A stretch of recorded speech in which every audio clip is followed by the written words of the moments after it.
Volume 15. Prologue. Adventurer's Rest, Bell, you're... Mr. Bell, that looks like... Welf and Lily cried out, grief-stricken. Oh no, Master Bell, it's... Sir Bell, could your left arm really be... Haruheim and Mikoto likewise averted their eyes from the sight. Standing before his assembled comrades, Bell solemnly prepared to speak. It sort of just happened. Bell's arm was immobilized. More specifically, his armor-clad left arm was cradled in a sling. It was unmistakably set in a medical cast. His hollow laughter rang out underneath a clear blue sky. Lil E and I were talking about how that was seeming kinda long for a follow-up appointment. Was D. Saint in a bad mood then? Yes, very. I didn't realize Amid could get that mad. They were on a street in the northwest street of the city known as Adventurer's Way. Bell had just emerged onto the broad avenue from the white stone building that was Diane's sect Familia's infirmary, and was greeted by members of Hestia Familia, Mayach Familia, and even Take Mikazuchi Familia. I heard you had a high-spec supporter item equipped, but this seems...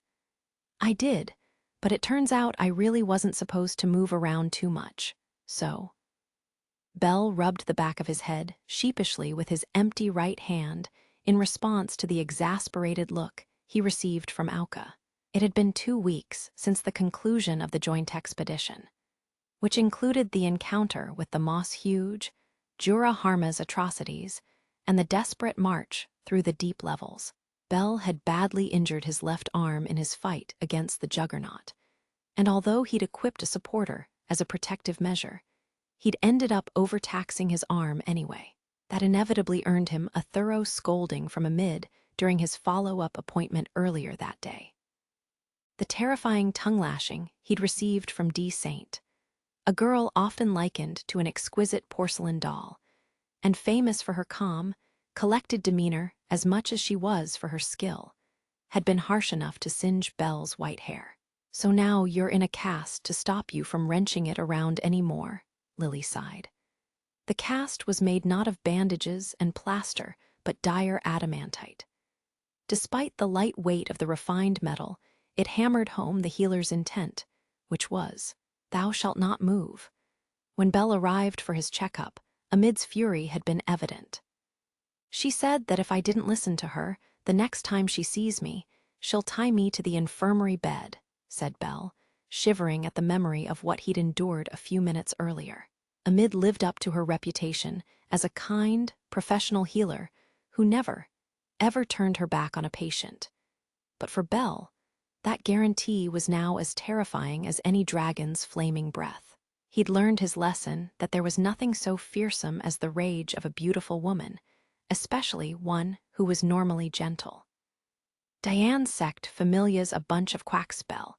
It's still not too late. Leave it to me. Some ultra-special medicine and a custom therapeutic diet will have you back in action in no time. The sleepy-eyed Cheenthrope Naza patted Bell heartily on the shoulder. That medicine and food sound extremely expensive, so we'll pass. Mayach Familia and Diane's sect Familia were business rivals, and Naja and her comrades in Mayach Familia were friendly with Hestia Familia. This time, though, they had referred their regular to Amid.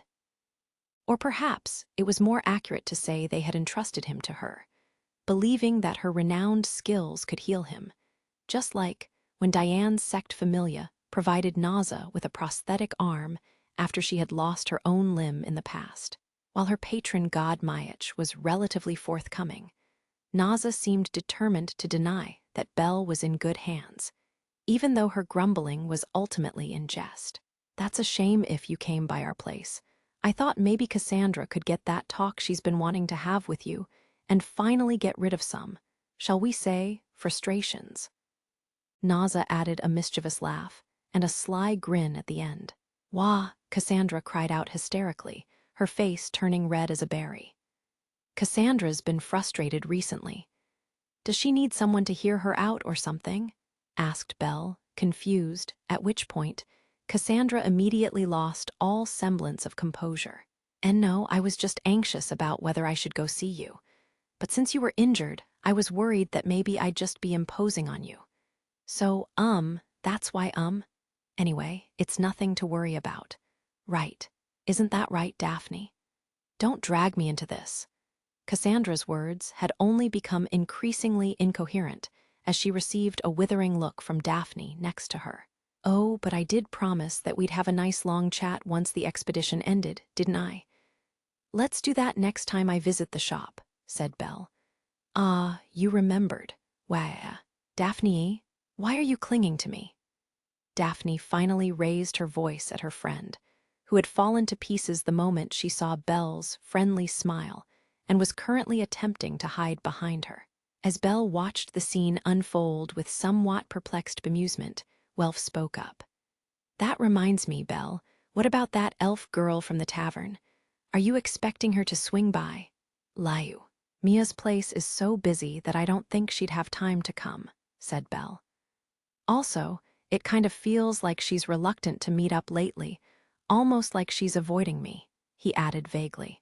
In front of Diane's sect familia's infirmary were gathered representatives of every familia that had participated in the alliance. As all of them had endured the grueling expedition together, they had assembled to greet Belle, whose injuries had been the most serious. The only one absent, aside from Aisha, who'd grumbled about being summoned by her patron deity, was Layu. As Belle worriedly contemplated the possibility that he'd somehow unknowingly offended Layu, elves were a notably meticulous race, after all. Lily's expression shifted as she put the pieces together, but she said nothing. There was nothing to say. She merely grumbled. First Miss Cassandra and now Miss Layu? No, it can't be. It simply cannot. Haruheim cocked her head curiously. Cassandra, her face still burning from embarrassment, peeked out from behind the frustrated Daphne. So, Belle, with your arm in this condition, will going into the dungeon be? She asked tentatively. Belle nodded with a smile. Yes, with the expedition now over, I think I'll take it easy for a while. He peered up at the endless blue sky. There wasn't a single cloud, as though nature had deigned to grant a moment's reprieve to a group of adventurers who'd overcome terrible hardship. After all, my goddess once told me that resting is part of an adventurer's job.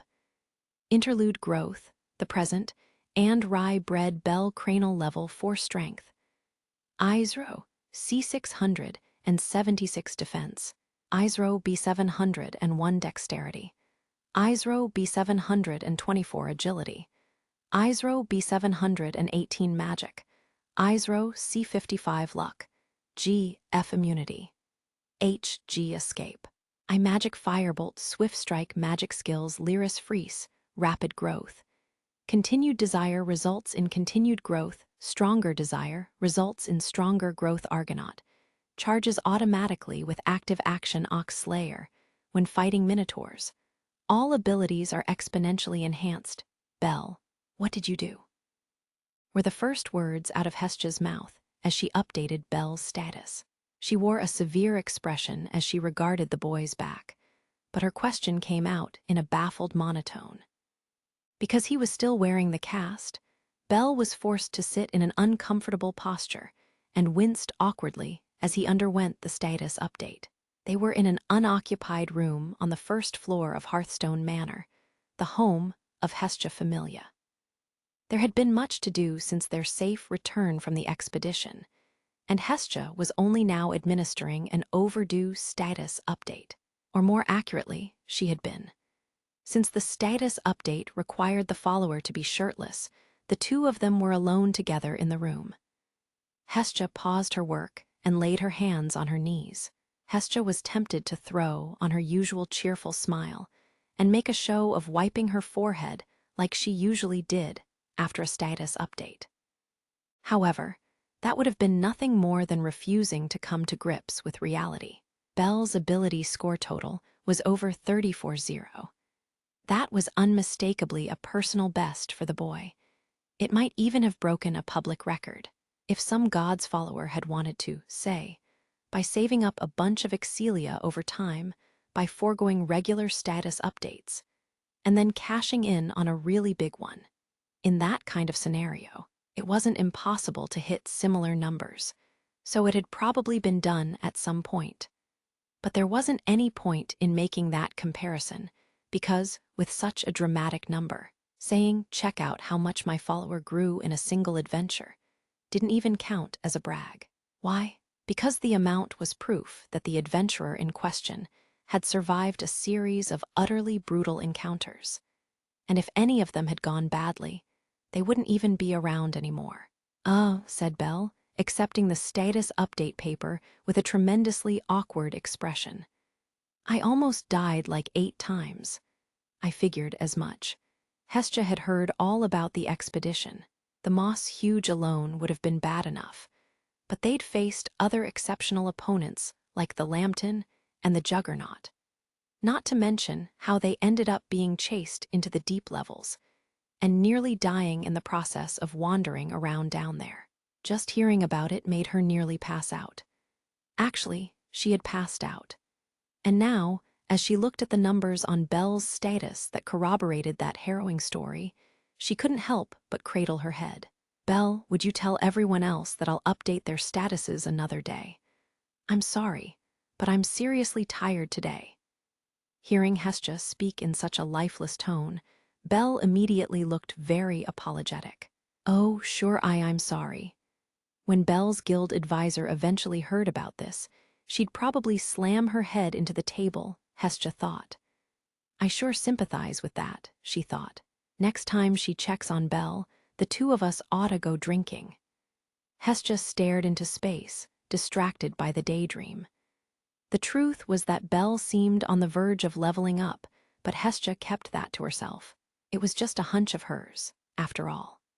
Maybe she was wrong. He'd only just hit level 4, and it hadn't been long since the last Denatus.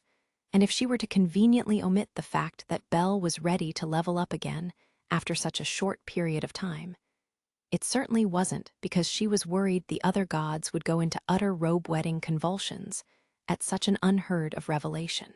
It wasn't honest. As Hestia argued with herself internally, she heaved a long, deep sigh. "You've really grown, haven't you, Belle?" Then, summoning her confidence, she continued. "From the time we met until now, you really have grown so much." The boy only blinked in response as she smiled at him, the very first person to ever join her familia. "I'll be back soon." Having finished my status update with Hestia, I head out from the manor. My plan today is to take it easy and go on a walk to nowhere in particular. It's true that I need to rest, but before anything else, I want to deal with this reaction to being on the surface after wandering the deep levels for so long. It feels like my body's saying it wants to bask in the sunshine. Given my immobilized left arm, I probably shouldn't move around too much, but I figure it'll be all right as long as I don't push it. Plus, this is my chance to take a leisurely stroll around town. Man, feels like it's been a while since I've walked around town with you like this, Belle. Yeah, I don't think we've done much of anything with just the two of us in a long time. Welf's taken it upon himself to watch over me while my arm's in a cast. He came along even though he only just finished repairing both my weapons and Makoto's. Lily wanted to come along, too, but since the deadline to submit the report detailing our expedition is coming up, she's gone to the guild instead. Given the list of irregulars we'd faced, and the fact that we'd ventured into the deep levels, Lily had strongly resisted being the one to deliver the report to the guild. Her reasoning: if it becomes public knowledge that we made it to the deep levels, it's quite possible that our familiar rank will go up. And if that happens, don't you suppose our guild dues will rise accordingly? Because they will, you know. And what if the guild is like, "Okay, your next goal is the 38th floor." Huh. The most obvious goal for our next expedition mission will be reach a deeper level, which will only be even harder, and Lily's not Mr. Welf, but it's still tempting to say, "You gotta be kidding me." Even the lower floors are still dangerous for us without Aisha or Liu supporting our party. Forget about the deeper floors. But it's possible that we'll get stuck with a truly punishing mission or quest, so the clearly, obviously, and unmistakably superior choice is to hide the fact that we ever reached it in the first place. Also, we're still totally in the red after the forced march of the expedition we just finished, is what she said in so many words. No one, not even a god, would casually dismiss the words of a trusted advisor who said that much without taking a single breath from start to finish. I also noticed that when she got to the part about being in the red, a darkness deeper than the 37th floor filled her eyes. Haruheim and I could only shiver in fear at her outburst. Welf and Mikoto didn't seem to have anything to say back to her, either. Although, to be honest, since Oranos and Fells knew about what had happened, my guess was that she didn't need to be quite so worried about reporting to the guild what happened. In any case, we ultimately decided that Lily would go and say that our expedition ended in failure, and that Hestia Familia would accept the according penalty, keeping us a middle-tier faction in the eyes of the city for a little while longer. The truth was, there hadn't been time for us to collect the required drop item after our encounter with the Moss Huge, so we technically did fail our mission. If I close my eyes, I can still see Lily's grumbling form as she set off for the guild headquarters, carrying a purse holding the not insignificant amount of money we owed them. As a side note, she also forced Haruheim to go with her so she could at least familiarize herself with guild processes. In the meantime, Mikoto's minding the manor with Aoka and the others from Take Mikazuchi Familia, who came by to check in on how we're doing. Hestia's at her part-time job. Hey, Belle, ever since we've been back, you've been jumping out of bed in the middle of the night, yeah? How did you know? I mean, my room's right next to yours. So, is it because of how long you spent in the deep levels? Yeah, we couldn't rest for more than 5 minutes at a time down there, and we never knew when monsters might attack. I think my body's still sensitive, even though we're back on the surface, I explained to Welf as we walk side by side down the street. Welf shoots me a sympathetic look, probably worried about whether suddenly getting thrown into the deep levels has left me with some kind of deep-seated trauma. That's rough, buddy. Does that mean you're not getting any decent sleep? I am fine. Really, it's nothing. Anyway, I guess Haruheim must have noticed, because whenever I wake up, she's been coming to my room to check on me. I mean, it's probably also because she's an animal person, but apparently in the night district, they're taught to be very sensitive to whether a client isn't sleeping well, so. So she'll hold my hand until I can fall back asleep, or we'll read heroic epics together. It's sorta like what I imagine it would have been like to have an older sister, I guess. It's really nice. I mean, well, anyway, I'm fine, so don't worry about me. My face is burning after I reveal that Haruheim's been visiting my room at night. I only brought it up to keep Welf from worrying too much, but his expression has become unreadable. Wait, why's he making that face? You better never, ever let Hestia or Lil-E hear about that. We've been fighting so much recently. It'd be nice to release some of the tension that's been building up for a while now. That was my thought process. This is just my guess, but I bet that top-class adventurers like Eyes make it a priority to spend some time on the surface without a specific goal or destination whenever they get back from an expedition, wandering around just like I am right now, staring up at the sky, mingling with the crowds. Maybe it's a kind of ritual to reclaim your sense of self, somehow. After being in the dungeon for too long, the surface becomes a harrowing place. What should be a relaxing time becomes tense and stressful. It's like everything just feels off. I guess the best example is how I've been overreacting to even the slightest sound by leaping out of bed. You could call it an occupational hazard. Dungeon sickness. If you can't get used to feeling safe, can't convince your body and mind to relax, then even restful things provide no rest. That's why I think times like this are important for adventurers. Hey, isn't that little rookie? I mean, Rabbit Foot. Ignis is here too. Hey there, boy, not headed to the dungeon today. Got some fresh fruit in today. How about taking some home? Hey, bro with the white hair, what happened to your arm? Get hurt in the dungeon? Wow, that's gotta hurt. I'm drawing attention as I walk through the town with Welf. A couple of humans, also adventurers, regard us from a distance. An older dwarf man and animal person lady minding the front of their produce store call out to us. A couple of demi-human children innocently bump into us, too. Is this the proof that I've reached level 4 and become a second-tier adventurer? Hestja's well-liked, so that probably has something to do with it, but I'm hearing encouragement like, hang in there. From people I don't even recognize now. We pass 2 gods, and I happen to overhear their conversation. If only I'd let him into my familia way back when. Salivating over Belle, eh? Arg, I wanna rewind time. I have no idea how I should feel about that.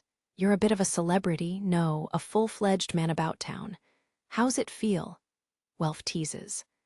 I mean, I'm happy but also confused, I answer honestly, embarrassed. I think back to Wien and everything that happened with the Xenos. Back then, I was the focus of the city's despair and malice.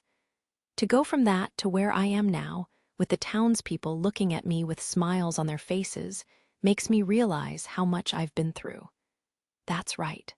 So much has happened. Then, just as I indulge in some sentimentality for once, I hear a surprised voice from in front of me. Ah, when I look, I freeze in my tracks. It's a human man wearing slightly shabby clothes. He looks to be maybe twice my age. His black hair is long enough in front that it almost reaches his eyes. As the two of us study each other, unmoving, Welf's face becomes wary. This encounter's so sudden that my mind has completely blanked out, and I can't explain why. The man looks like someone you might run into on any street corner. He makes a terribly awkward expression, then turns on his heel and tries to escape. "Ear!" I quickly exclaim to his back. "Thank you for the rye bread." I cry out and give a hearty bow. I immediately sense his surprise. When I look back up, I see him turn around, wide-eyed. As I straighten, we stare at each other for another moment. Then he finally exhales and smiles at me.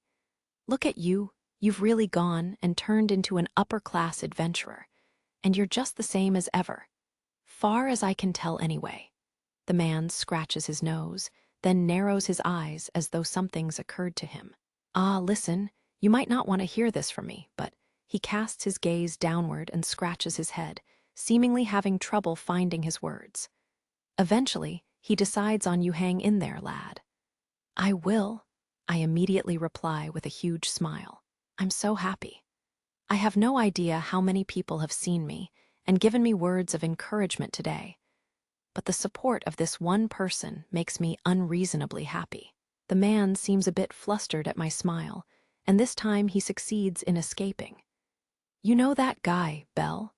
Welf finally asks, after having silently watched the exchange.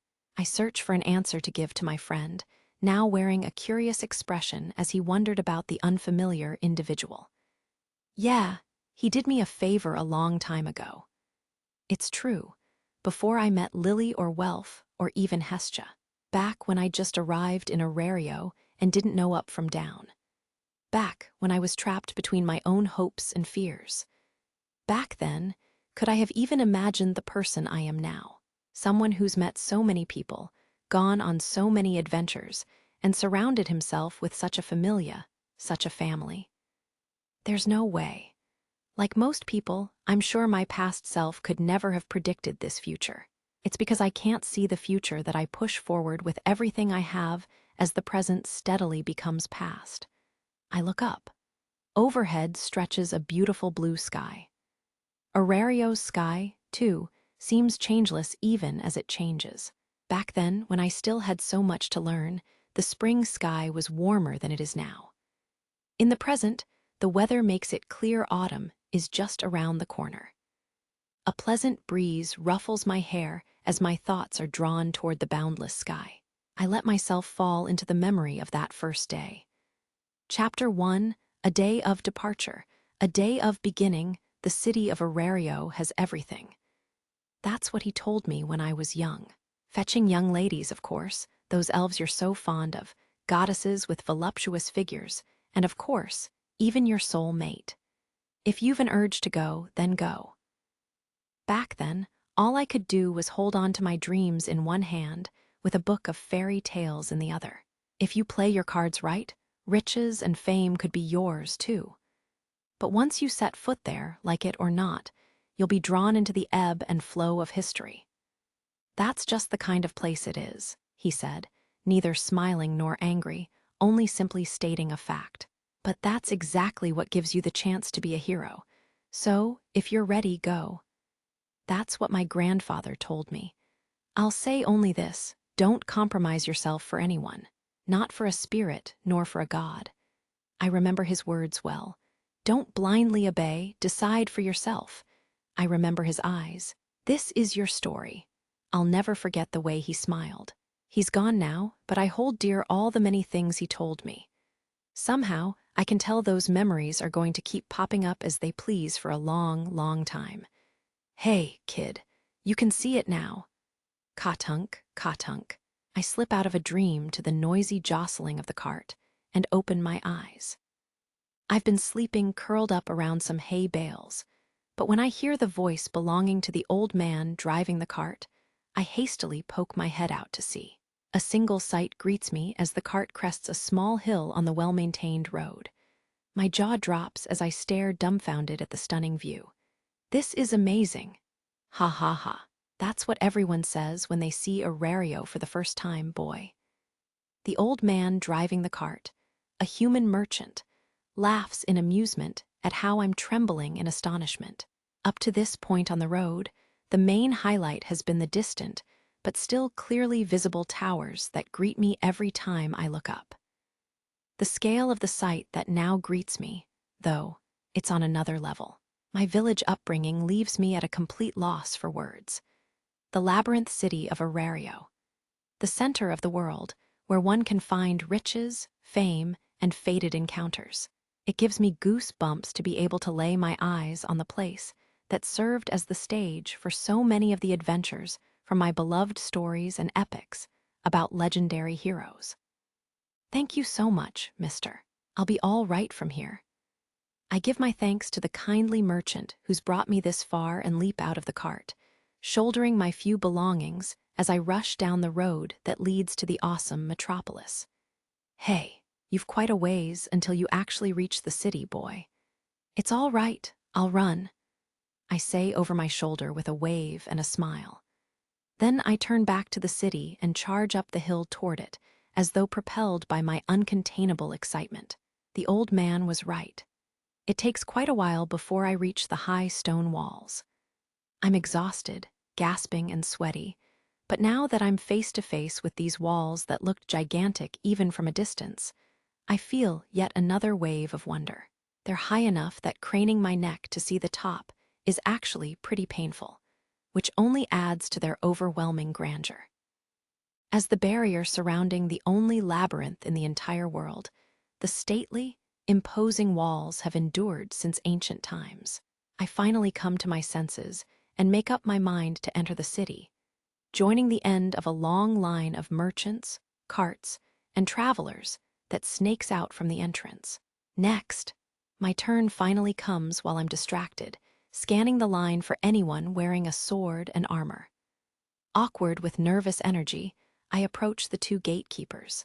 Have your entry permit? UHD, do I need something like that? As I flail at the demand for documents, one of the guards, an animal person wearing a black uniform, he must be one of the guild members I've heard about, immediately laughs.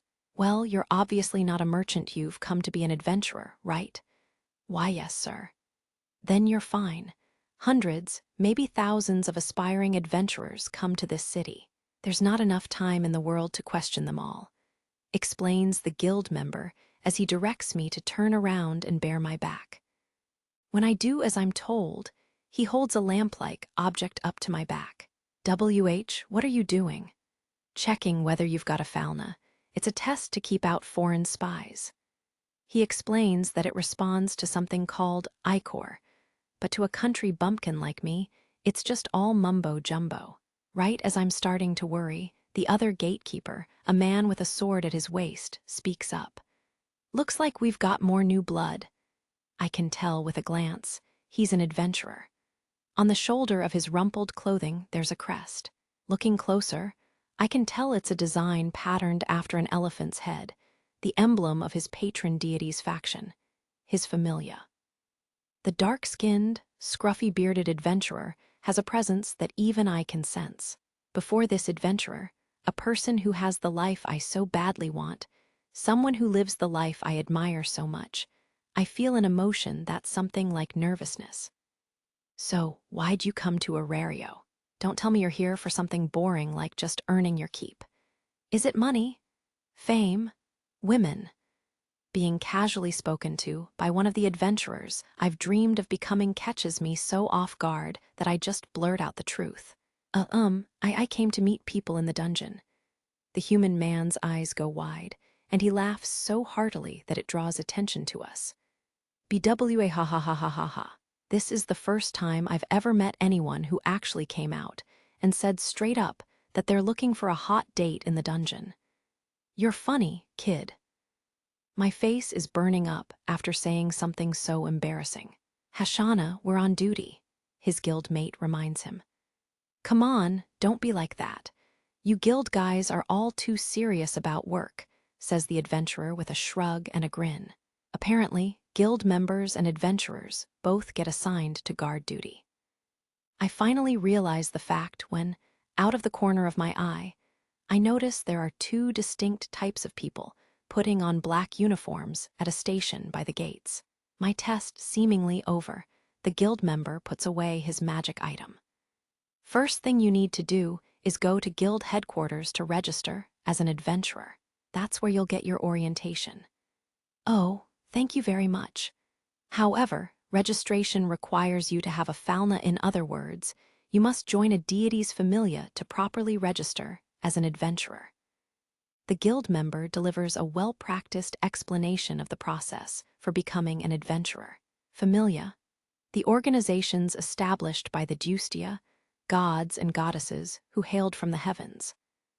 By entering into a contract with one of the deities, the inhabitants of the mortal plane could become one of their followers and gain certain blessings. And a familia is a family that sticks together through the good times and the bad. My heart begins to pound as I faintly recall the knowledge my grandfather shared with me. Anything you want to know? Now's your chance. I'm an open book.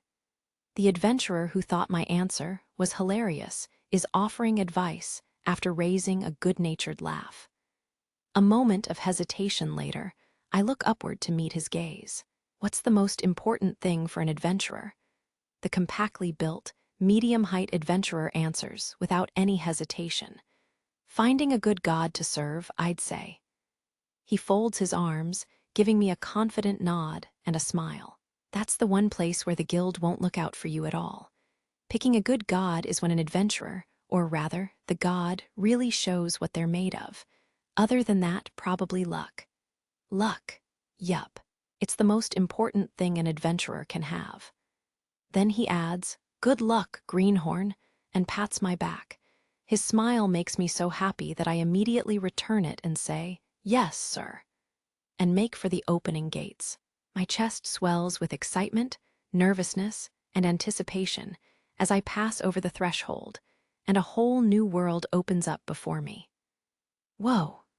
The city streets that greet me are more beautiful than anything I imagined while outside the walls. A broad avenue leads directly from the square, just past the gates, where I'm currently standing. An orderly stream of horse-drawn carts flow past shops that line both sides of the wide road. The streets of Arario, arrayed around the magnificent white tower at its center, are more dazzling and busier than any rural farming village could ever hope to be. I walk down the avenue, excitement coloring my cheeks. It's obvious to anyone who bothers to look that I'm a new arrival. I can't stop myself from turning my head from side to side and exclaiming at each new wonder. So many of the people walking the streets are demi-humans, and then there's all the adventurers, decked out in weapons and armor. My eyes light up at the sight of elegant, sword-bearing elves and dwarven knights with great axes strapped to their backs. The childlike prum sorcerers with their pointed hats and staves are just as enchanting. The village where I was raised had only humans and the occasional animal person, so the sheer number of races walking around like it's a given is already enough to thrill me. The din emanating from the crowd is strangely heartening. The word that comes to mind is exotic. For the first time, I'm seeing the labyrinth city with my own eyes. Every sight and sound is so fresh and awe-inspiring. I've never been more excited in my life. What's that? I've been wandering aimlessly south along the avenue that leads from the north gate for quite a while, then encounter a crowd that seems to be forming for something. I approach the throng. Excuse me, what are people gathering for? I ask. It's low-key familia. They're back from their expedition. Low-key familia? Expedition. The young human man who answered me looks at my uncomprehending face with suspicion. What, did you arrive in Arario like yesterday? What kind of hayseed doesn't recognize the name low-key familia? With an exasperated expression on his face, the man explains. Low-key familia is one of the top adventuring groups in the city. Evidently, that makes them one of the few parties in the city, and even the world, that are worthy of being called first-tier adventurers. And apparently, they've just returned from an expedition into the farthest reaches of the dungeon, the labyrinth that lies beneath the city, the top familia in the city. When I hear those words, I can't resist joining the crowd to try to catch a glimpse of them. The onlookers keep their distance from the adventurers, making space for them as they pass, almost like they're afraid to get too close. I manage to poke my head through a gap and finally get a good look at the adventuring party in question. All I'd been able to see before that were flashes of battered armor. The first ones I spot are a formidable dwarf knight and an elf mage, or is that a high elf? They're all carrying heavy packs, and their unfamiliar weapons and staves gleam in the sunlight. They look for all the world like a band of heroes, returning triumphantly from the field of battle. Every single member of their party has the presence of a seasoned adventurer. It hasn't even been one day since I arrived in Arario, and I'm already witnessing a scene straight out of a legend. Here I am with the rest of the crowd, looking on in astonishment. Hey, look! That golden hair, those golden eyes. It's the Sword Princess. Now it's not just the gathered onlookers watching from a distance, raising their voices in excitement, but passerby adventurers as well. The Sword Princess, I think, but it only takes a moment for me to realize who's gotten them so worked up. Long, golden hair and silver armor. A single, sheathed sword.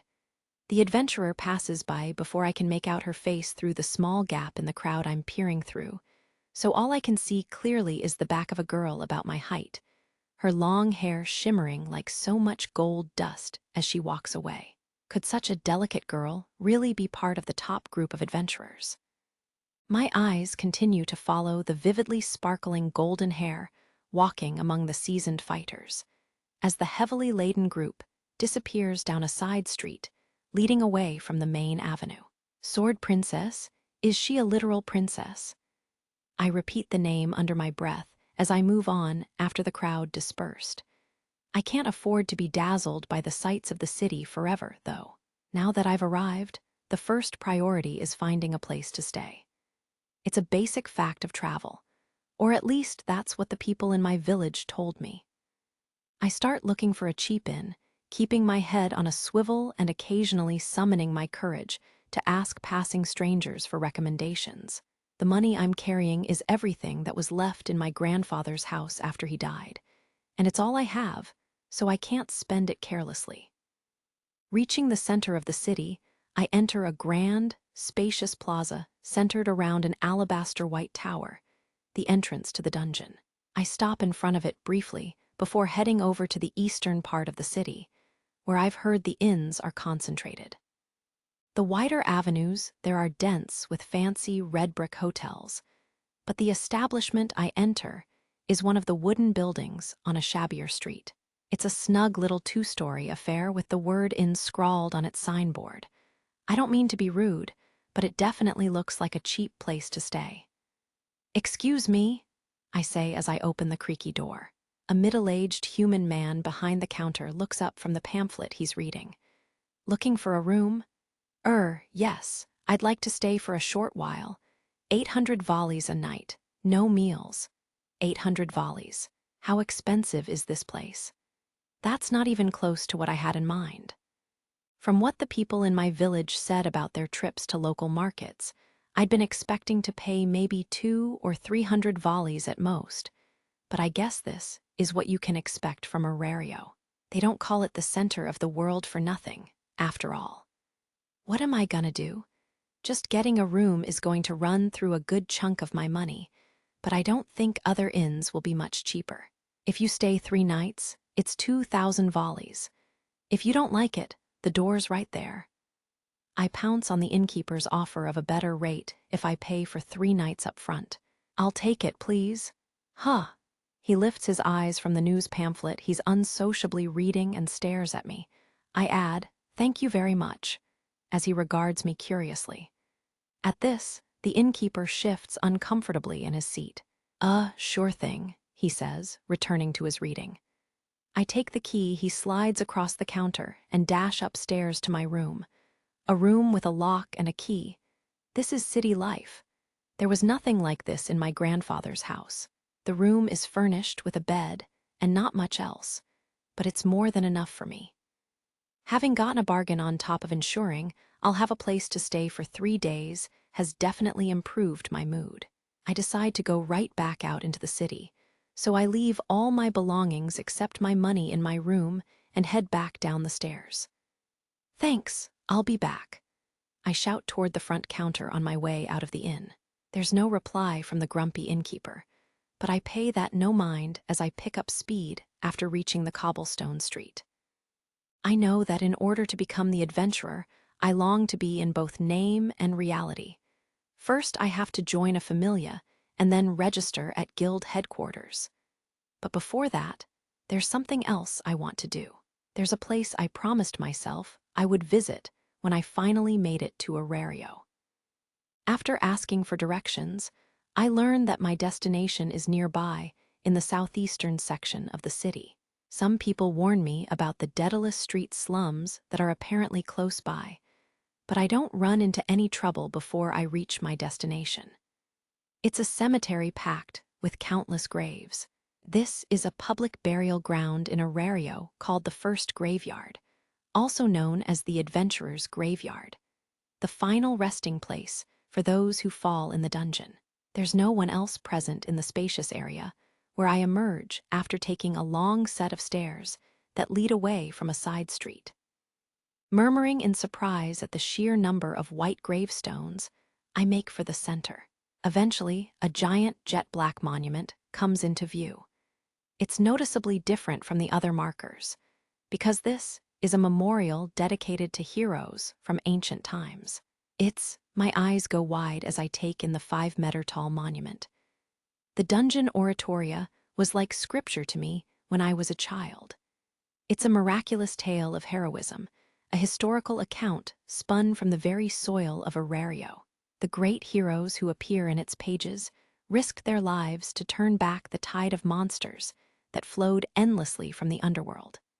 And it is before the grave of those heroes, who I've idolized for so long, that I now stand. Names from the stories I know by heart are carved into the black stone. It feels like my body has been set aflame as my gaze passes over each name. For some reason, I find myself on the verge of tears. Dozens of flowers have been left at the foot of the monument. Even now, these great heroes still receive gestures of respect and admiration from the people. Having brought nothing but myself, I hang my head at my lack of forethought before straightening and closing my eyes. From here on out, I, too, am an adventurer of Arario.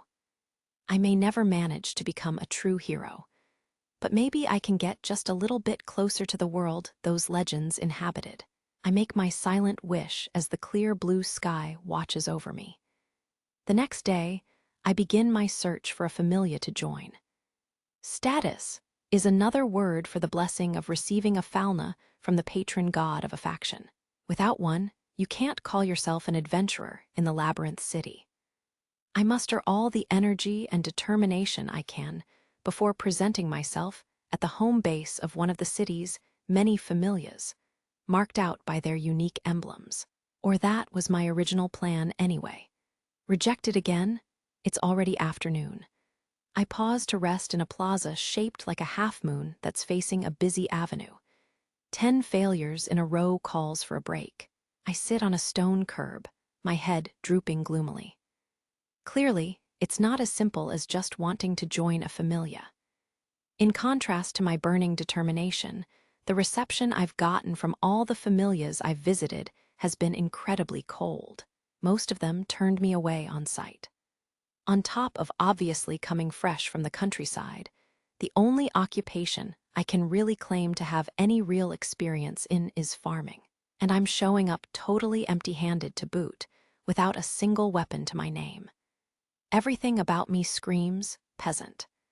There isn't a single reason why any familia would consider me an attractive recruit. If I'd been someone more accustomed to hard labor, or if I had experience as a blacksmith or some other type of craftsman, maybe I would have been treated differently. Race probably has something to do with it too. When I was trudging away from my 10th rejection, I passed a male elf who had come to meet with the familia that had just turned me away. They greeted him with open arms. I really feel the barriers of race in the turned backs and sneering faces I met with at seemingly every door. I heard before that humans and prum are generally looked down upon as potential adventurers when compared with other races. It's not surprising that the fierce Amazons or the keenly perceptive animal people receive better treatment, to say nothing of the graceful, magically attuned elves or the powerfully built dwarves, who are strong enough to take on the monsters in the lower levels even without divine blessings. Maybe a completely average human like me has little to be proud of. No, the problem probably lies with me specifically, a country boy who can't even hide how much of a hick I am. GH, after sighing again for the umpteenth time, I smack my cheeks and look up. There's no point in feeling sorry for myself. If I have enough energy for that, I have enough energy to find a familia that will let me into their ranks. I've asked around a bit, and it seems like most of the well-established familias aren't accepting new members at all. I should be looking for one that's more up-and-coming, with an adventuring party that's a bit short-handed. In order to fill my empty belly, I buy some potato puffs at a nearby stall with the curious name Jayaga Marukun. They cost a mere 30 volleys, which my coin purse is thankful for. They're quite filling, too, while I wrestle with an inexplicable feeling that I'll be seeing a lot more of this food stall in the future. I plunge back into the bustling streets of Arario more determined than ever. Then, 2 days later, another day of total failure. I begin to stagger back to my room, roasting in the evening sunlight that lances over the western lip of the giant walls encircling the city. Arario is shockingly big, and walking all over the city from dawn to dusk is exhausting. And there still hasn't been a single familia that's willing to take me in. I've rushed around to all the groups that have flyers posted at various street corners advertising openings for new members. But as soon as they compare me to the other applicants, I'm turned away. I can hear laughter. A god and their followers are walking side by side, chattering happily about something. My lone shadow seems to bind my feet to the ground, keeping me from moving. All I can do is look down. Finally, I force myself to move again and trudge over to the inn where I'm staying, my pathetic face painted red by the sunset. Today's the 3rd day of my stay, so I go to inquire about extending it. With the extension fee, that'll be 2,500 volleys. Wah, I say, surprised at the higher price. You only paid for 3 days up front. That's one less room that I'd been planning to rent out to other customers. Gotta make up that difference. It's a fee for my trouble, the innkeeper explains brusquely. I guess he has a point. I fish my coin purse out of my backpack and leave nearly all my remaining money on the counter. As the innkeeper sweeps it toward himself with his forearm, I turn and make for my room on the 2nd floor. I decide to climb into bed without dinner. Another day of disappointment. I stare up at the wooden ceiling as I cover myself in the bed's thin blanket. My money's about to run out. If I can't find a familia willing to take me in within the next 3 days, I'll be sleeping outside. At every familia's headquarters I've checked out, the people who greeted me have been adventurers. If I can't get them to take me seriously, then my only other option is to appeal directly to the gods.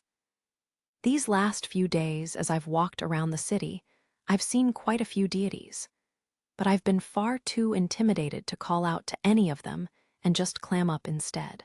Besides, they're nearly always accompanied by some security.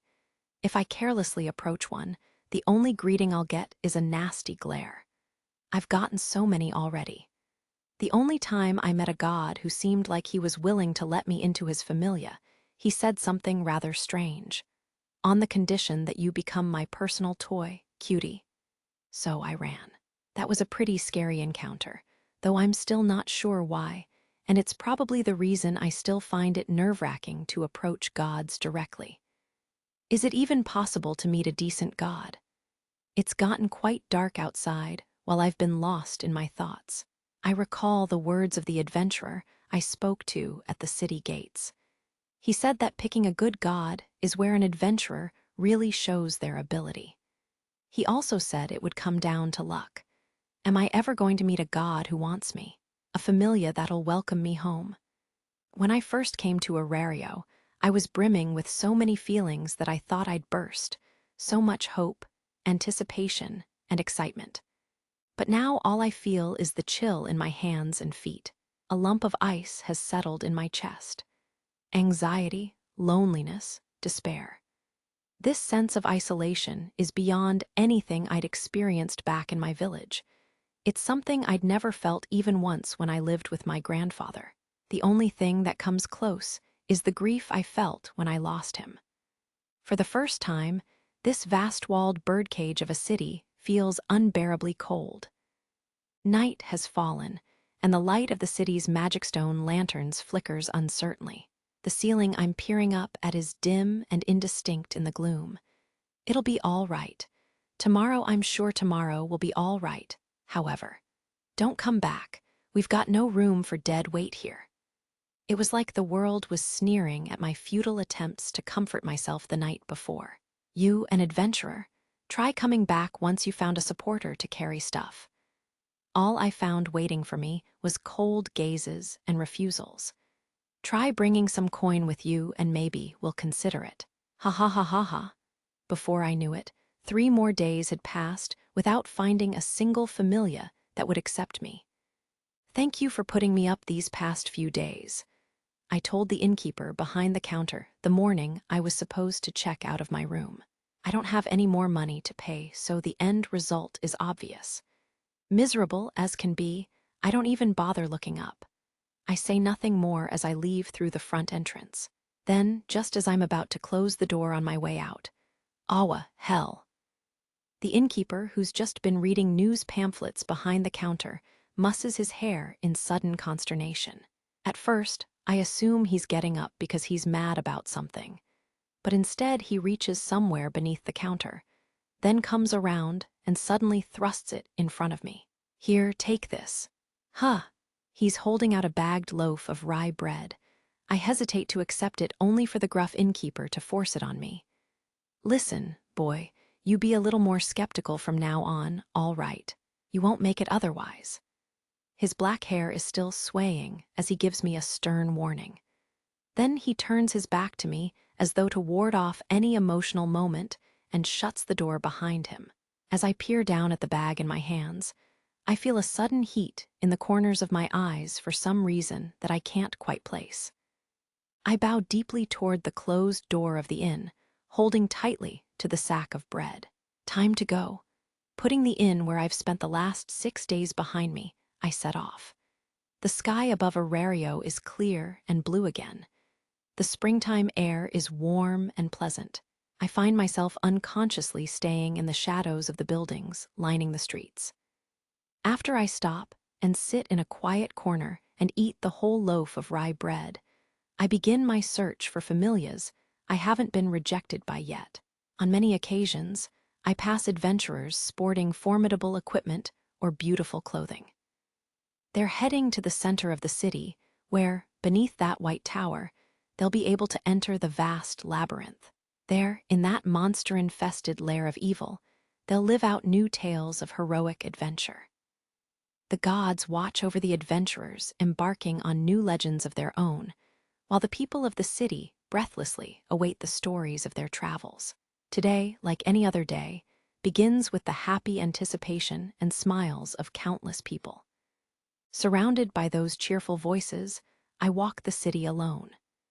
And after I'm turned away from the 16th Familia, I finally collapse exhausted on some street corner. I lean against the wall of a building, my strength depleted, staring blankly at the foot traffic passing by on the street. Is there a place in this city for me? Is there someone here who will even look at me? I feel as though the ground I'm standing on has been cut adrift from the rest of the world.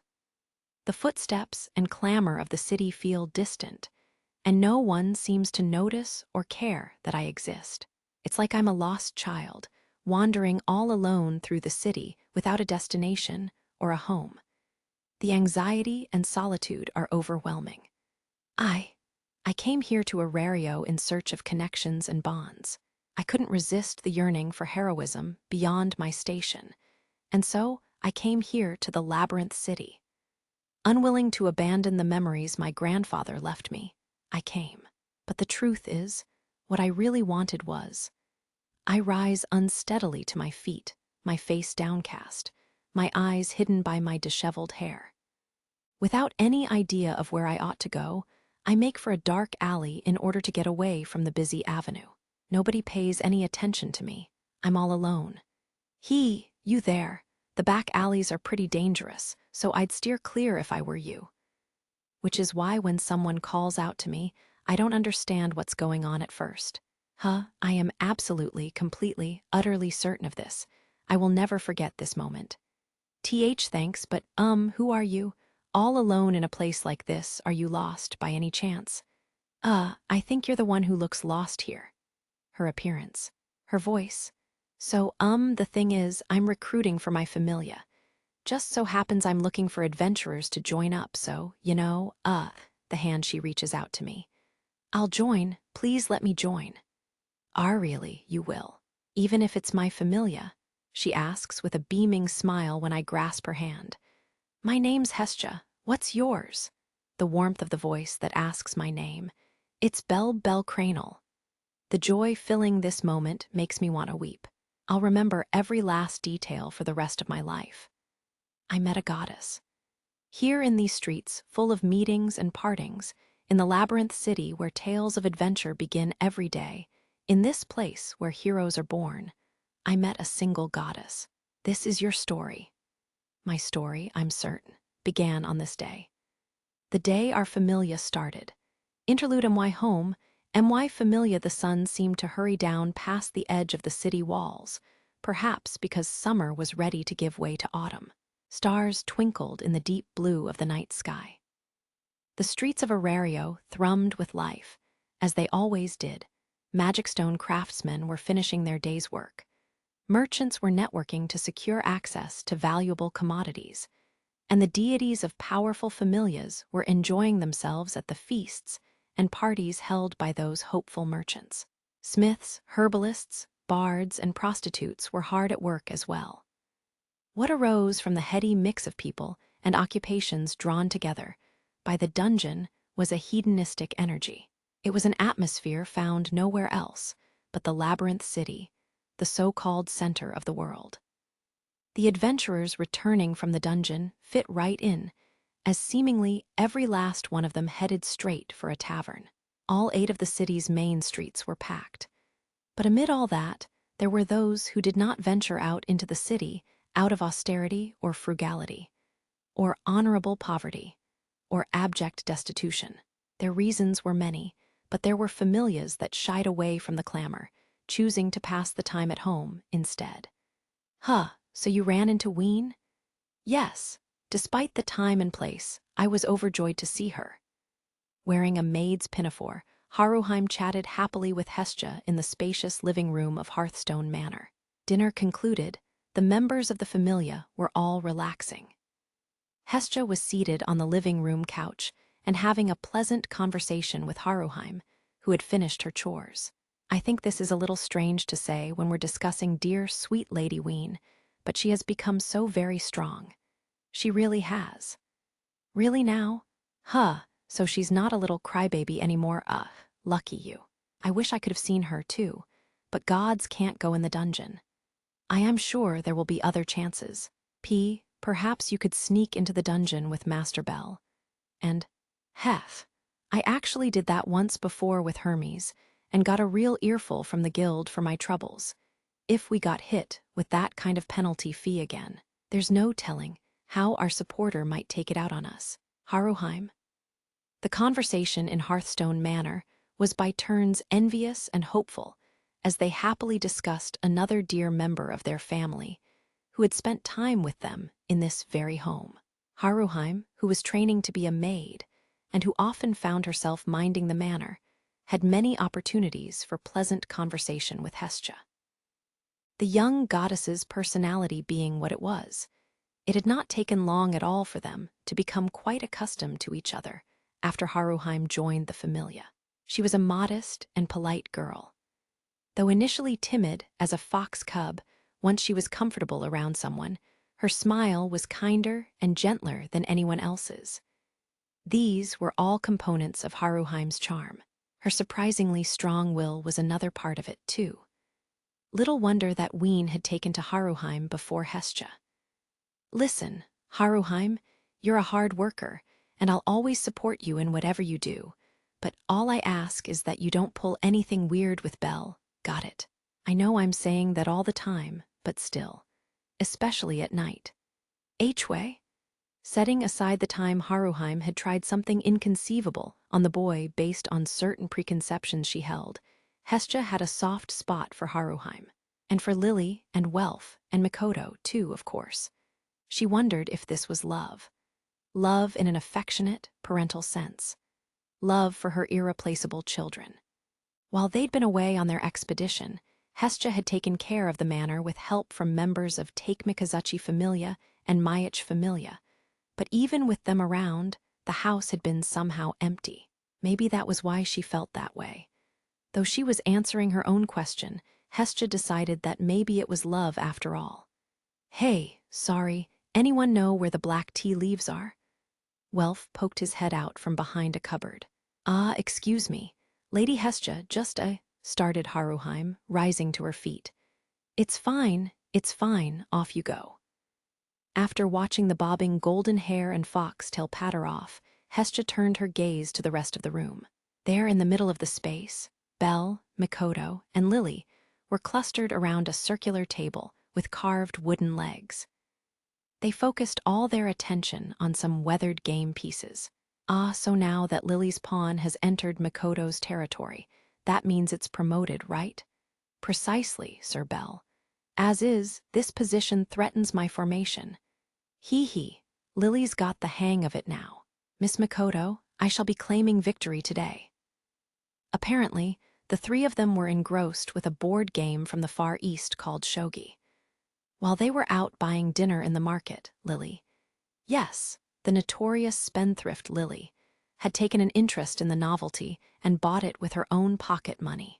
To be fair, it was an interesting curio from a distant island nation, and even Bell, still moving around awkwardly in his cast, had gotten sucked into the game. To think that my familia can afford luxuries now. 'Tis well, 'tis well. The board game was one such indulgence, the black tea another. Hestia leaned back and stretched, feeling a deep sense of satisfaction. They had come so far since the familia's founding. Back in the beginning, each day was a struggle, and we had to scrimp and save every last morsel. And of course, there was no leeway for any sort of treats or comforts. The novice Bell did his best to contribute whatever he could, but the first priority was food, and the second was food, as were the third and fourth. And whenever they managed to get that far, the fifth was magic stone lanterns. But now their familia had actual assets, including this very manor, which they'd won from Apollo in the war game. And things are so lively now. Haruheim exclaimed in delight at seeing Welf's tea-brewing technique, a relic of his noble Kraz upbringing. It was obvious from his awkward smile that he felt somewhat complicated about his skill, even if he enjoyed the praise.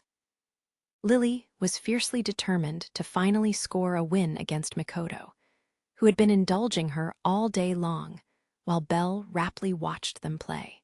This was the familia Hestia had pictured in her mind the day she first came to the mortal plane. The long, lonely nights from just half a year ago were now in the distant past. Hestia was no longer alone.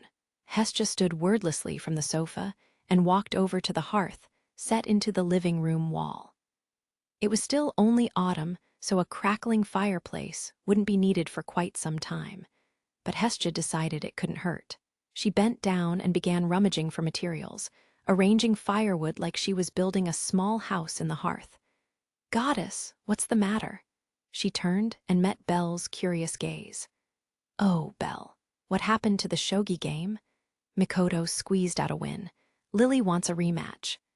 Hestia looked over and saw the frustrated Lily arguing her case while Mikoto generously humored her. "Oh, I don't know. I just felt like using the hearth." "You did say you wanted a house with one someday." "Oh, did I say that?" "You did. You said that it was because you were the patron goddess of the sacred fire, of sheltering flame, and that it was the hearth that filled a home with light." Those were her words. Though she may have forgotten, her words had undoubtedly left their mark on the boy in front of her. Hestia returned Belle's cheerful smile. "Belle, the truth is, my goal at first was to create a familia bigger even than Loki's. I don't know if ambitious is the right word. Grandiose and reckless also come to mind. Maybe at the time, sure. But not so much now, right? We're making headway as a proper familia now. It's not out of the question for us to catch up to Loki." "Oh, you might be right." Belle squatted down beside Hestia as they talked, and she readied a flint and steel. Belle was impressed by the practiced ease with which Hestia struck the steel to light the kindling despite her usual clumsiness. At first, there was only smoke. Slowly, gradually, the wavering flame almost seemed ticklish as it spread to the firewood bit by bit. Hestia's eyes twinkled as she watched the brightening hearth with Belle beside her. Eventually, he spoke up again, a smile spreading across his face. "Sometimes, I think about the church basement we used to live in. I'm happy Lily and the others joined our familia, and I love our new home too, but sometimes I miss it." "Ha ha ha, me too. After all the racket we used to make about someday moving into a big, fancy house, no matter what, now that we're actually here, I find myself thinking, gee, that little old place was kinda nice. Or gosh, I'd like to go back to when it was just Belle and me." "I swear, like goddess, like child. We're awfully selfish, huh?" Their first home had been a tiny alcove hidden away beneath an old abandoned church. Before Belle came along, Hestia had been there alone in the cold, dank place. So much has happened since then.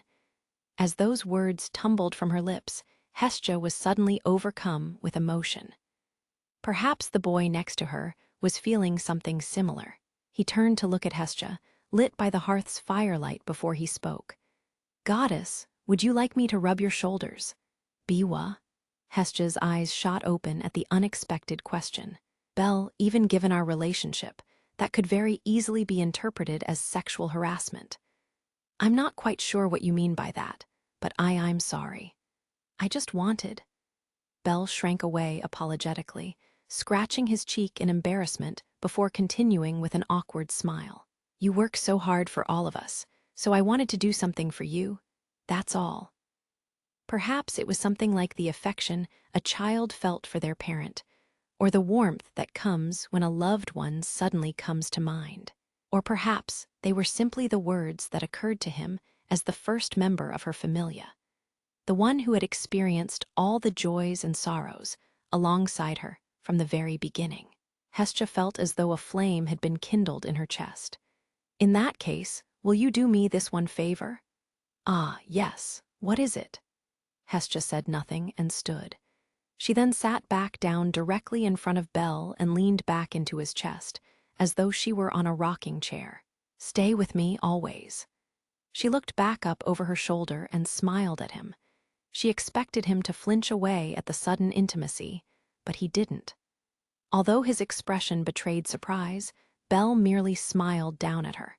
It was such a gentle smile that Hestia couldn't help but let herself lean farther back into him. Belle silently accepted her. Belle, a familia is pretty nice, huh? Yes, I think so too. The two sat there on the carpet, quietly gazing at the hearth's fire. That alone was more than enough to comfort body and soul. Perhaps they didn't look like soul mates, but maybe some would have pegged them as brother and sister. They might have also seemed like an old married couple with many years behind them. Not that it matters, Hestia thought. Once Lily or one of the others noticed, they'd be immediately peeled apart. But until then, Hestia let herself enjoy the boys' warmth. The fire in the hearth sparked and crackled. Their faces were illuminated by the warm light. Hestia was certain that this was happiness. For this boy to become her very first follower, and to have him at her side like this could be nothing less. In the quietly dancing flames, she glimpsed the flicker of a memory and smiled.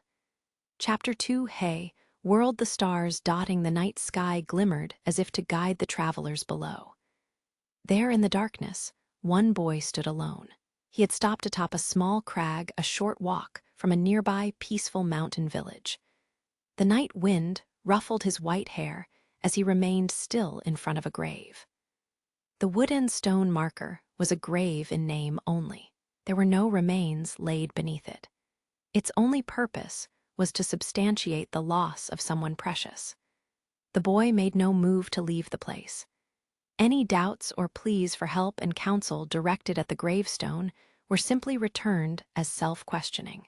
His only source of love and protection had been torn away, and it would take time for him to be able to answer his questions on his own.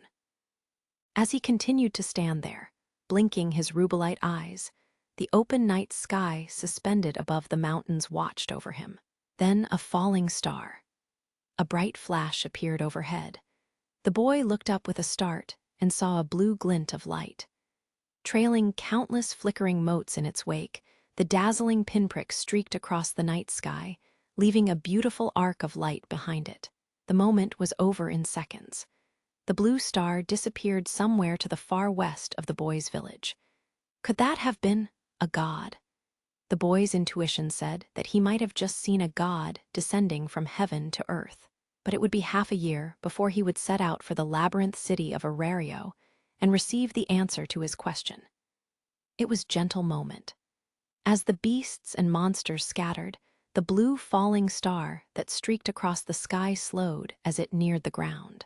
As though intent on avoiding a flashy, troublesome arrival, the falling star, a blue sphere of light, hovered in midair before slowly coming to a soft landing. The faint outline of a person was visible for an instant before the ball of light shattered into 1,000 glimmering shards. Just as the flash faded from sight, a single girl was left in its place. Her beautiful features put her on the indistinct threshold between child and young woman.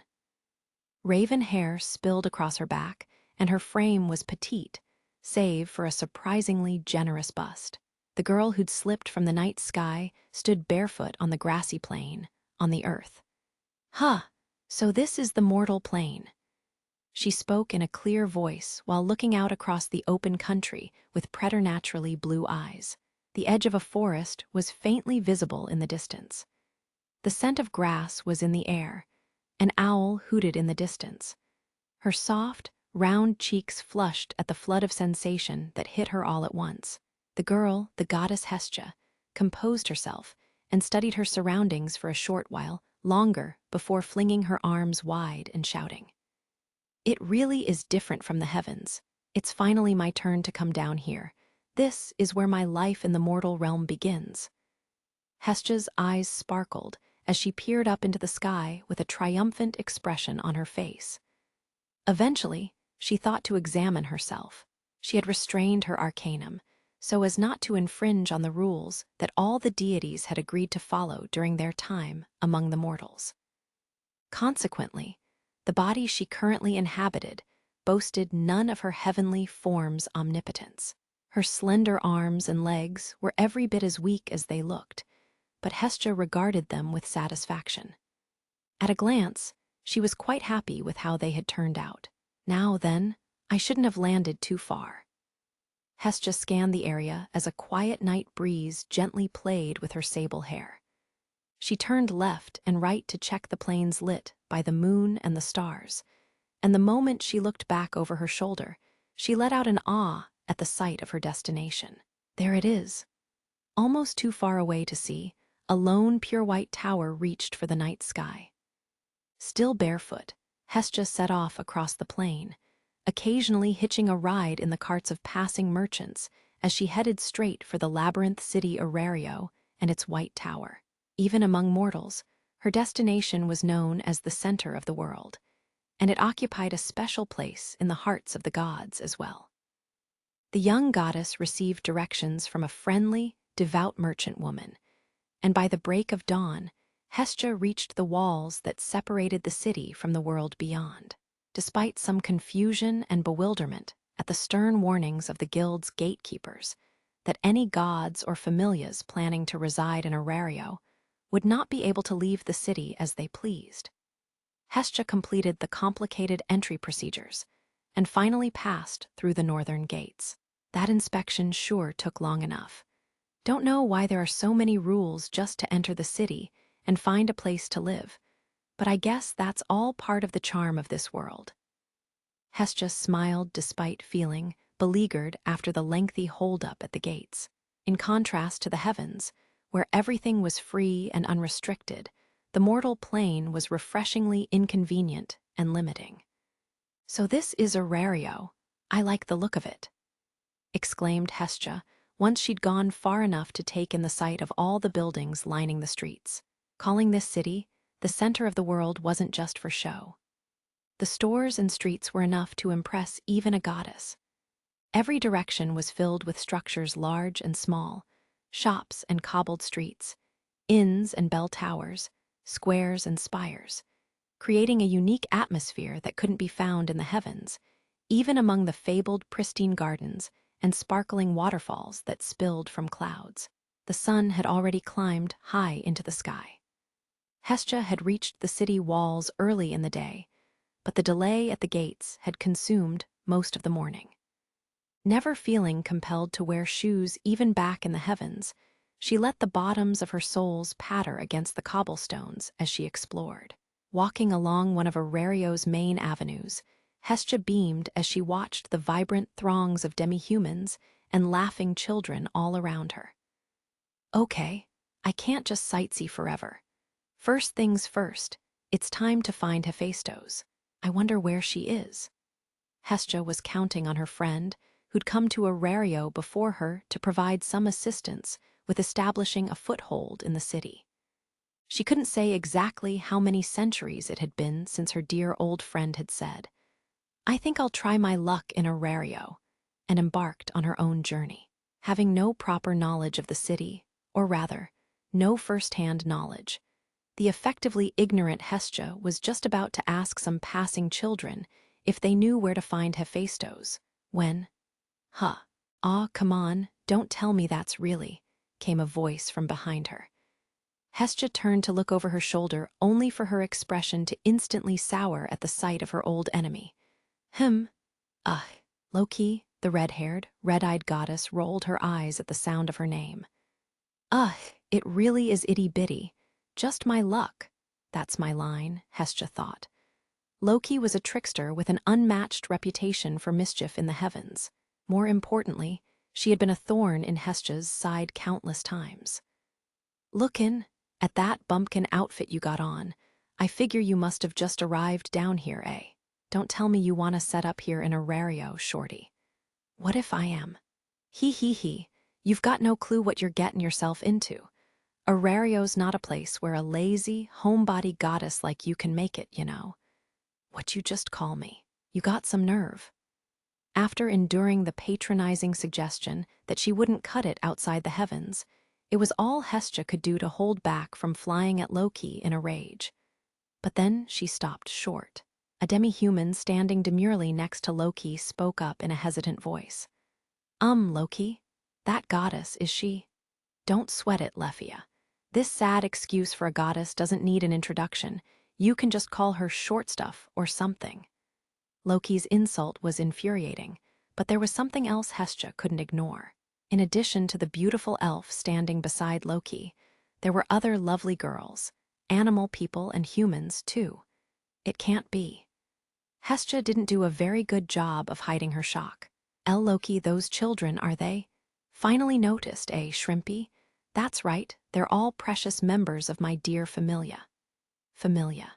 Children of the mortal world who'd received a god's blessing. A deity's followers, their faction. Loki's followers all carried full bags. Either they were in the middle of a shopping trip or returning home from one.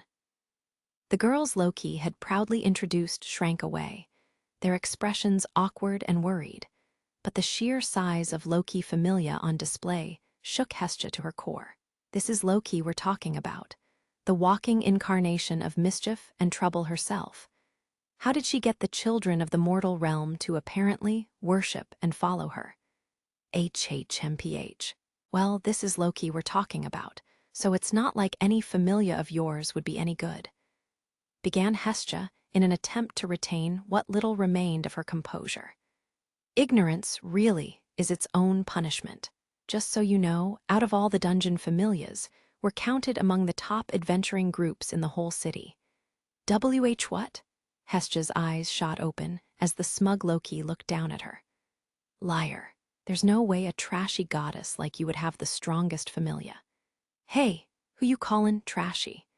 If a failure of a goddess who chokes on her booze so bad she throws up is leading a top familia, I guess this world must be coming to an end. You big-titted whelp, why I oughta. This flare-up was just the latest round of a never-ending quarrel that had been a constant fixture in the heavens. As people walking along the street began to give the feuding goddesses a wide berth, the elf panicked and cried out, "Wait, Loki. Please stop." But this was like the opening bell of a fight. The two deities flew at each other, hurling insults while pulling hair and pinching cheeks in an embarrassing display. When Loki's followers finally pulled them apart, both of them were winded, their shoulders heaving as they smoothed tousled hair and caught their breath. Ha ha damn, I can't move like I used to. Huff, huff, a couch potato like you couldn't cut it even back in heaven. Loki wiped the sweat from her chin and looked up with a nasty grin. Hestia turned her back on Loki's exasperated followers and looked down. Whatever. Go ahead and try as hard as you can. Knowing you, you'll run from Aurario with your tail between your legs after your familia doesn't get even one child. Ha ha ha ha. As Loki raised a raucous laugh with her familia arrayed behind her, all Hestia could do was grit her teeth as she stood alone. And that's how it went down, Hephaestos. A red-faced Hestia explained to her friend. Ha ha ha ha, you really got trounced first thing after coming down from the heavens, didn't you? They were inside a large building that resembled a volcano, located in the northern part of the city. After Loki had left the scene of their battle, Hestia had managed to find Hephaestos' base of operations and received a warm welcome. In the goddess's chambers, Hestia furiously recounted her spat with Loki to the eye-patch-wearing Hephaestos, whose shoulders shook with unbridled laughter. I'll show that stupid Loki by making the greatest familia ever. I'm gonna make her rue the day she picked a fight with me. Well, well, that's quite a goal. You do know Loki's crew is the top familia in the city, right? Like I care. Hestia shot back across the table.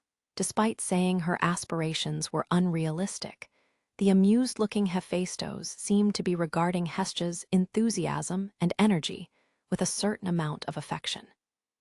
You just got here, and you can barely tell up from down.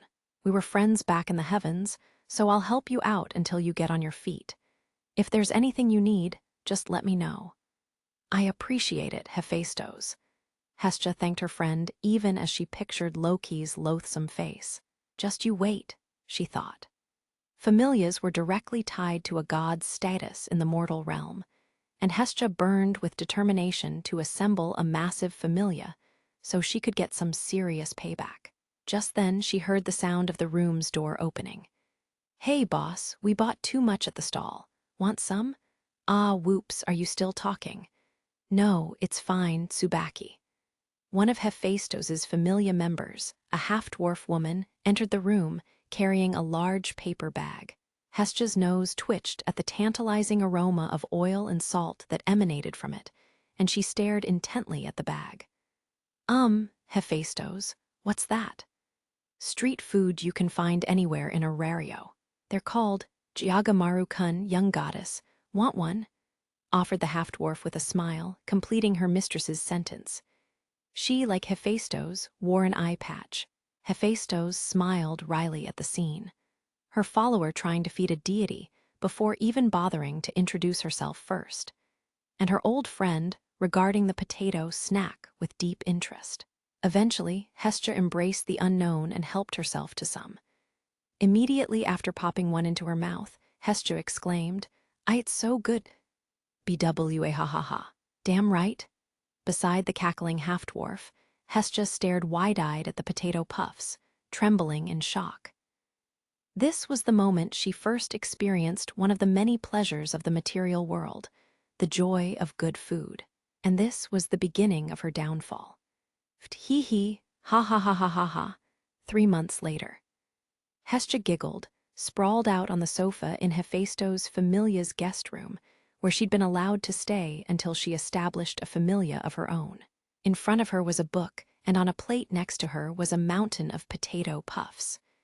She would eat one, return to reading, and then laugh. Before long, she would eat another, starting the cycle all over again. There was no evidence that she had ever left the room or would any time soon. When Hephaestus stopped by the guest room, she admonished the small goddess. Hestia, you need to hurry up and start recruiting children for your familia. You should know that getting one established is no easy task." "Yeah, I'll start tomorrow," said Hestia, without looking up from her book. This had been the newcomer goddess's life for the past 3 months. Starting with the potato snacks, Hestia had concerned herself with nothing save the mortal plane's dazzling offerings of food and books.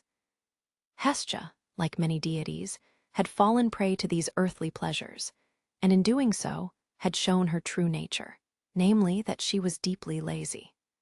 Hestia had tended toward a life of idle reclusion even during her time in the heavens, but after being introduced to various earthly pleasures, she had taken her enjoyment of idleness to incredible new heights.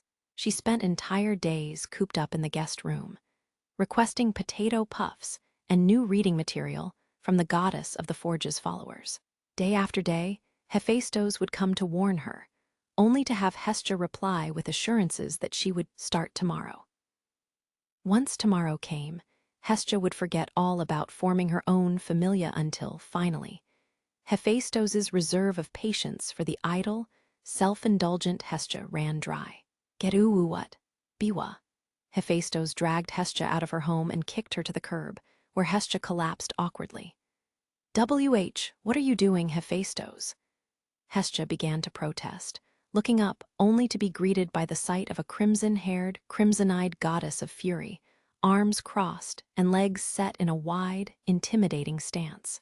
"I've extended you the generosity of letting you stay here, and yet day after day you do nothing but slack off.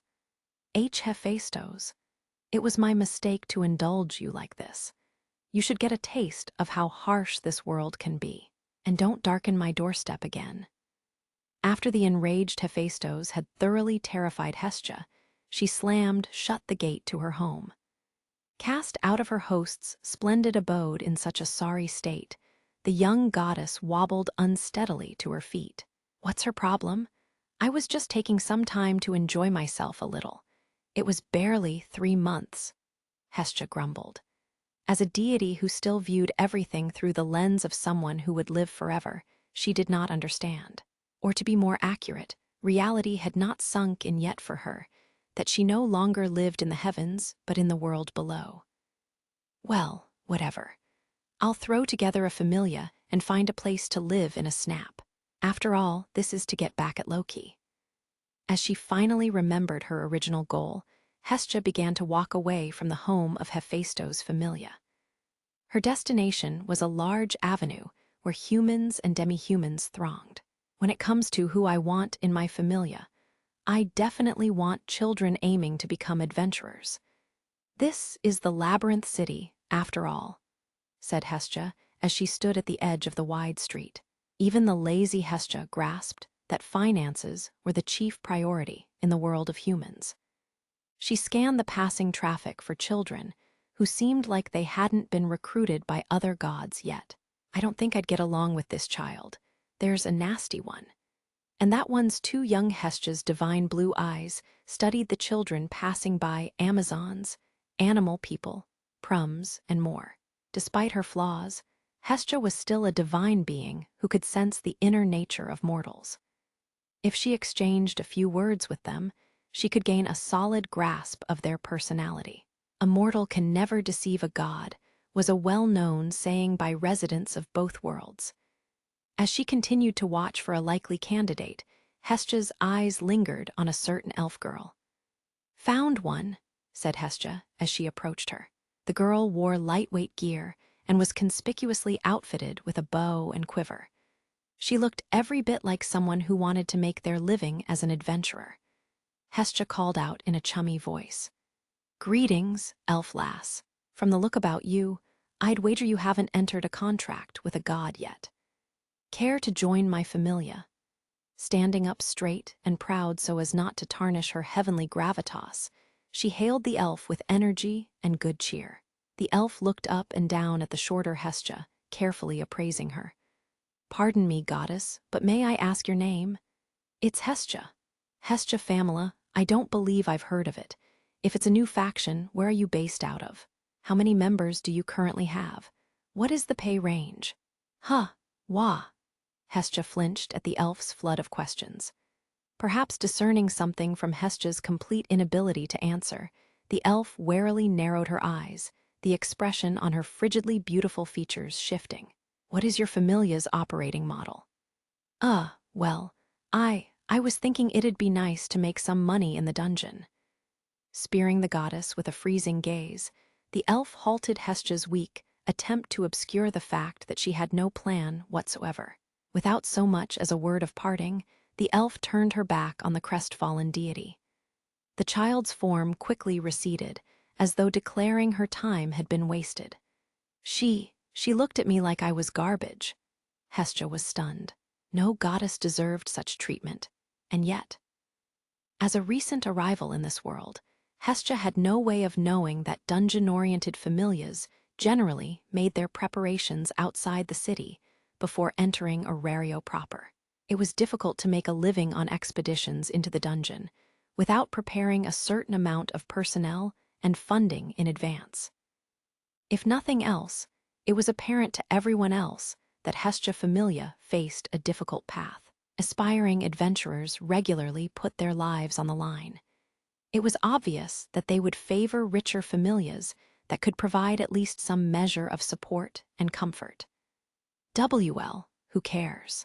I've just gotten started. I'm sure if I keep inviting people, someone will want to join."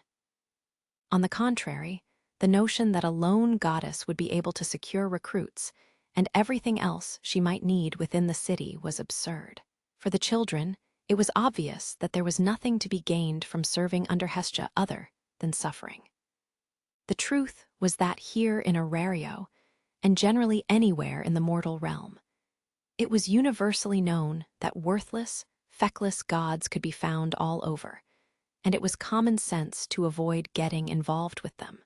With a familia that was nothing but talk, lacking both plans and money, the young goddess had naturally been lumped in with that merry band. In a word, she was untrustworthy. She continued to approach children with her invitations until the sun went down, and was turned down by every single person she encountered. How did I not get even a single yes? Is this what life in the mortal realm means? Gaining the faith, or rather, the trust, of another was a difficult thing. For the first time, Hestia experienced how merciless this new world could be. Wah, Hephaestus. Hestia, it hasn't even been a full day since I kicked you out. After spending a single night on the streets, Hestia decided she had no choice but to return, crying, to her friend. After undergoing her baptism of reality, Hestia threw away her pride and groveled before Hephaestus, and in the days that followed, continued to scrounge for any generosity Hephaestus might spare. Hephaestus? Sometimes she would plead that she had no money. Hephaestus. Sometimes she would say it was impossible to find a job. Hephaestus. Sometimes she would appear there soaking wet and head drooping, begging for shelter from the rain. Hestia, who had realized that she was helpless without her arcanum, had become a magnificent headache for Hephaestus. She couldn't continue coddling her old friend, but neither should she let her fall by the wayside. At her wit's end, the scarlet-haired, scarlet-eyed goddess heaved a deep sigh. This is a one-time thing, got it? And then, fully aware that she was being too lenient yet again, she gave Hestia a place to live. In the basement of a shabby old church at the end of a forgotten, lonely alleyway, there was a small hidden room. Thank you, Hephaestus. This is seriously your last chance, okay? I mean it. I gave you a lead on a part-time job, too, so after this you're on your own. There in front of the church that her dear, generous friend had led her to, Hestia nodded. All right. Once Hephaestus turned and left with an exhausted sigh, Hestia ventured down into her new home, the basement of a half-ruined church. Ugh, what Hephaestus hoist onto me? Hestia grumbled, looking at the state of the hideaway. It couldn't even be compared to the quarters she'd been provided before.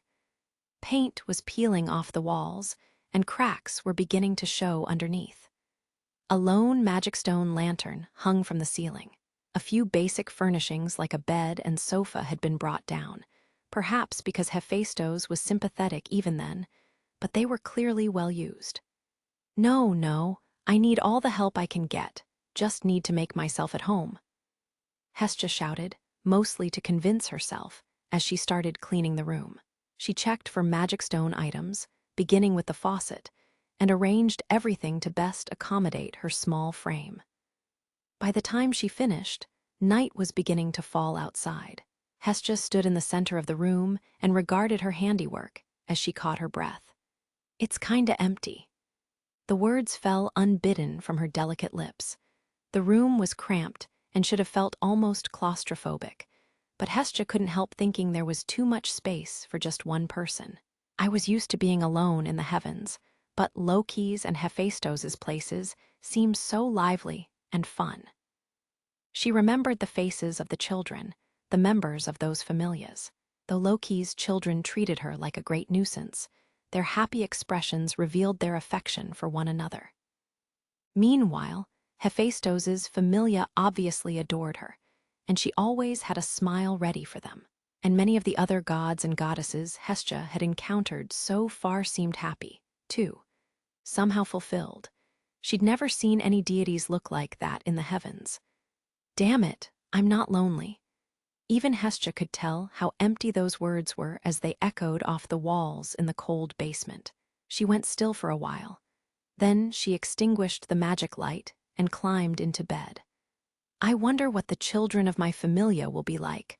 What sort of child would take her hand? Hestia undid the plain thread that held back her hair and lay down on the bed, her thoughts still swirling. Loneliness and uncertainty resided within her, but there was also a bit of anticipation. Anybody living in the material world would have instantly recognized how Hestia felt as she mulled over what tomorrow might bring. Those emotions were mixed and indistinct, even as they urged her on into the future.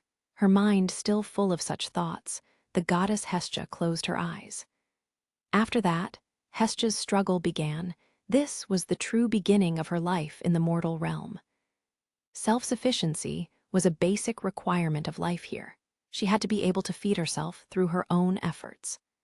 Every attempt to scout a familia member who would help support her had failed, and her days had been dominated by a chain of setbacks and defeats.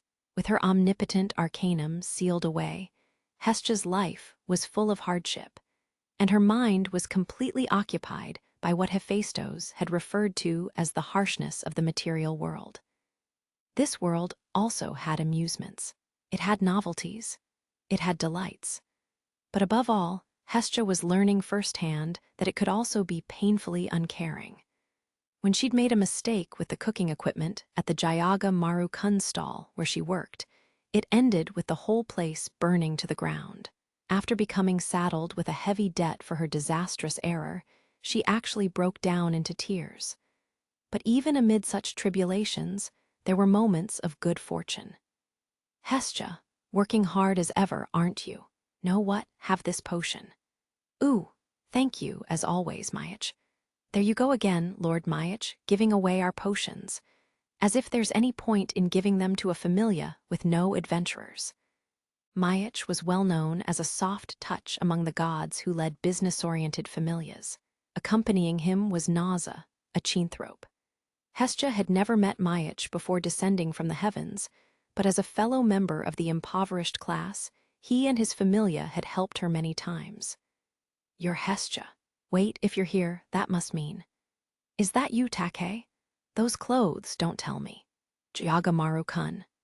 Renewing her friendship with Take Mikazuchi, a god she'd known since her days in the heavens, and finding out that he, too, was toiling under the same potato snack business in order to stave off poverty, also helped lift Hestia's spirits. Her other co-workers doted and fussed over her as well, thanks to her childlike appearance. Before long, half a year had passed since her arrival in Arario. Then, one clear day 3 months after Hephaestus had cast her out, turned down again. Hestia's 50th familia invitation that day had been refused. Her shoulders drooped. She had no idea how many children she'd approached since she'd come to Arario. When Loki would stop by her Jayagamaru Kun stall just to make fun of her, Hestia had no way to fight back. Hestia dragged herself home, ruminating on another fruitless day, when her eyes fell upon a certain boy.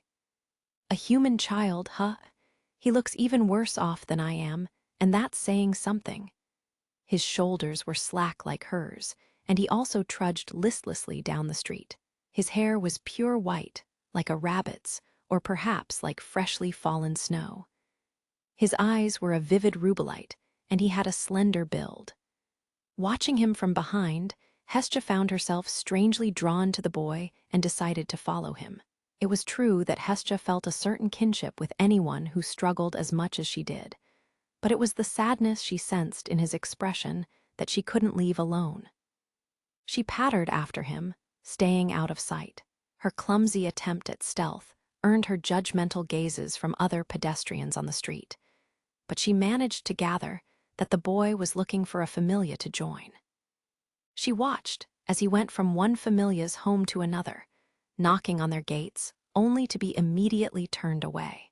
The boy seemed to be an aspiring adventurer, but his obviously rustic appearance meant he was bound to be rejected immediately, without even being allowed to meet the familia's god. As Hestia registered all this, she wondered, is this my chance? She couldn't help but hope that he was someone who might accept an invitation into her familia. Even from a distance, Hestia liked what she saw. He seemed unsophisticated, shy, and above all, pure of heart. She got the sense that his soul was as unblemished as his hair. Unable to keep her cool, Hestia crept closer with some rather unseemly skittering. Still, I have to say, as she continued watching the boy from behind as he mingled with the crowd, Hestia found it a rather lonely sight. Hestia, on the other hand, was brimming with anticipation and anxiety at the prospect of finally recruiting a follower. He was truly a child, fundamentally unlike a deity like her, who would live forever. She watched the forlorn boy closely as he searched for a place to belong. As if I could just abandon him when he's making that kind of face. Hestia was the goddess of the hearth, patron deity of the light that protected the home. The eternal flame that offered salvation to supplicants and welcomed lost. hurt children, and with an undoubtedly lost child right before her eyes, Hestia raised her voice. You there. Those unremarkable words would set everything in motion.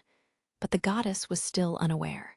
There was no way to foresee how that boy would change her life forever. She didn't know yet. Interlude: Does Cinderella dream of happiness? Congratulations, supporter. You're going to level up. It was the day after Belle's status update.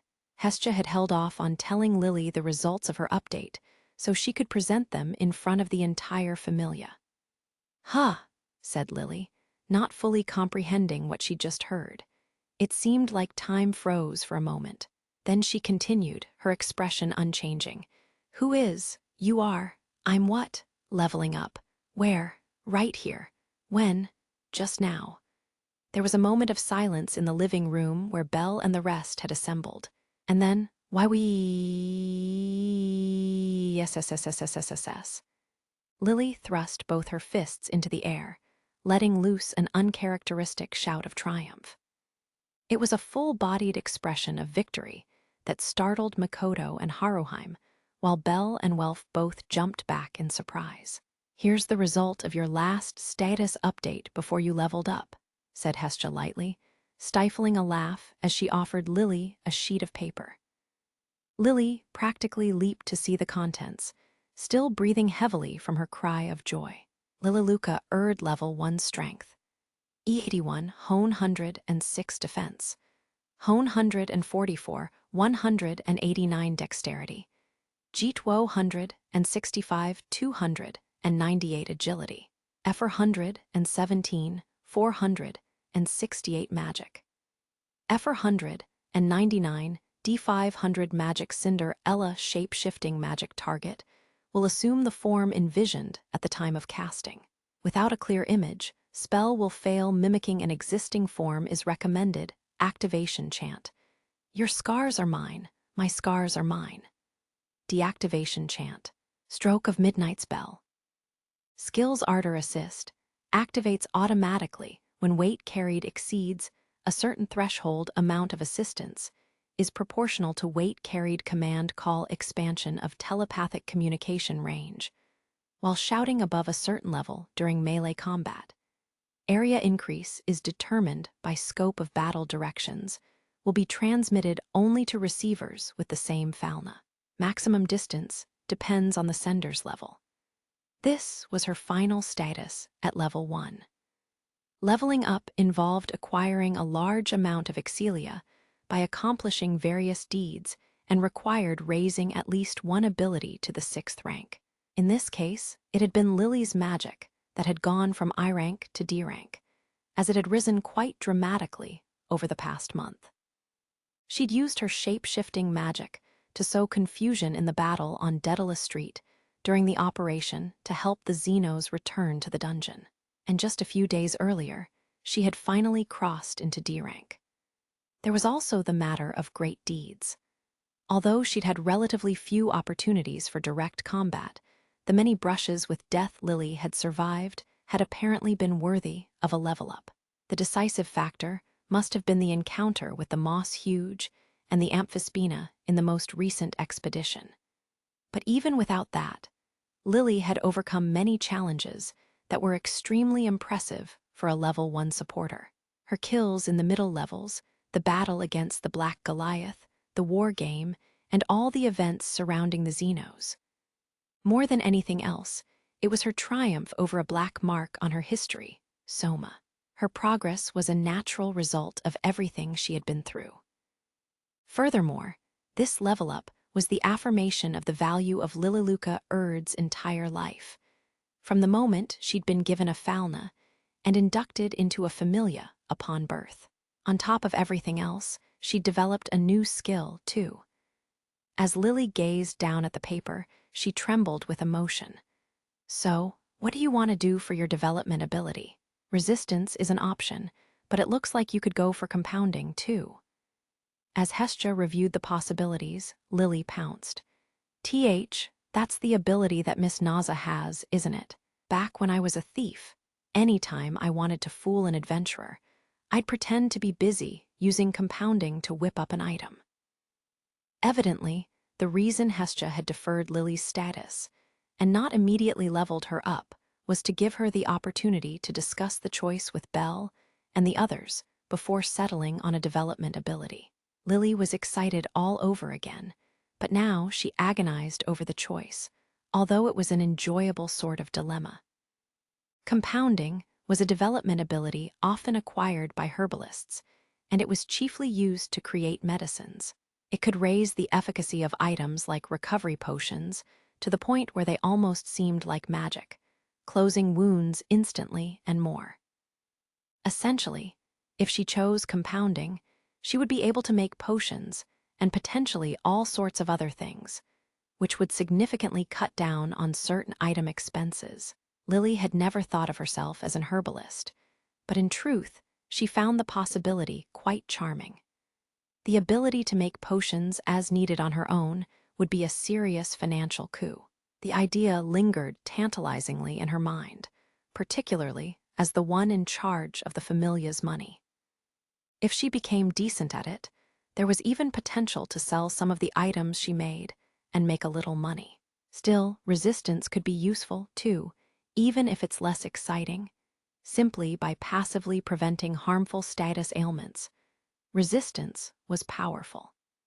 It was especially sought after by those who went on dungeon expeditions, and it wasn't an exaggeration to say that high-level adventurers who ventured deeper into the dungeon considered it essential. There were certain things that were simply impossible to do without it. Lily agonized. Then, after much deliberation, she chose resistance. While compounding was extremely appealing to her for its utility in item creation, Lily's true goal was to continue being Belle's supporter, to not falter in the dungeon, to be ever at his side, ready to aid him however she could. Being of use to the party, and therefore to Belle, was her highest priority. It wasn't as simple as the Far Eastern proverb for rice cakes, go to the rice cake shop.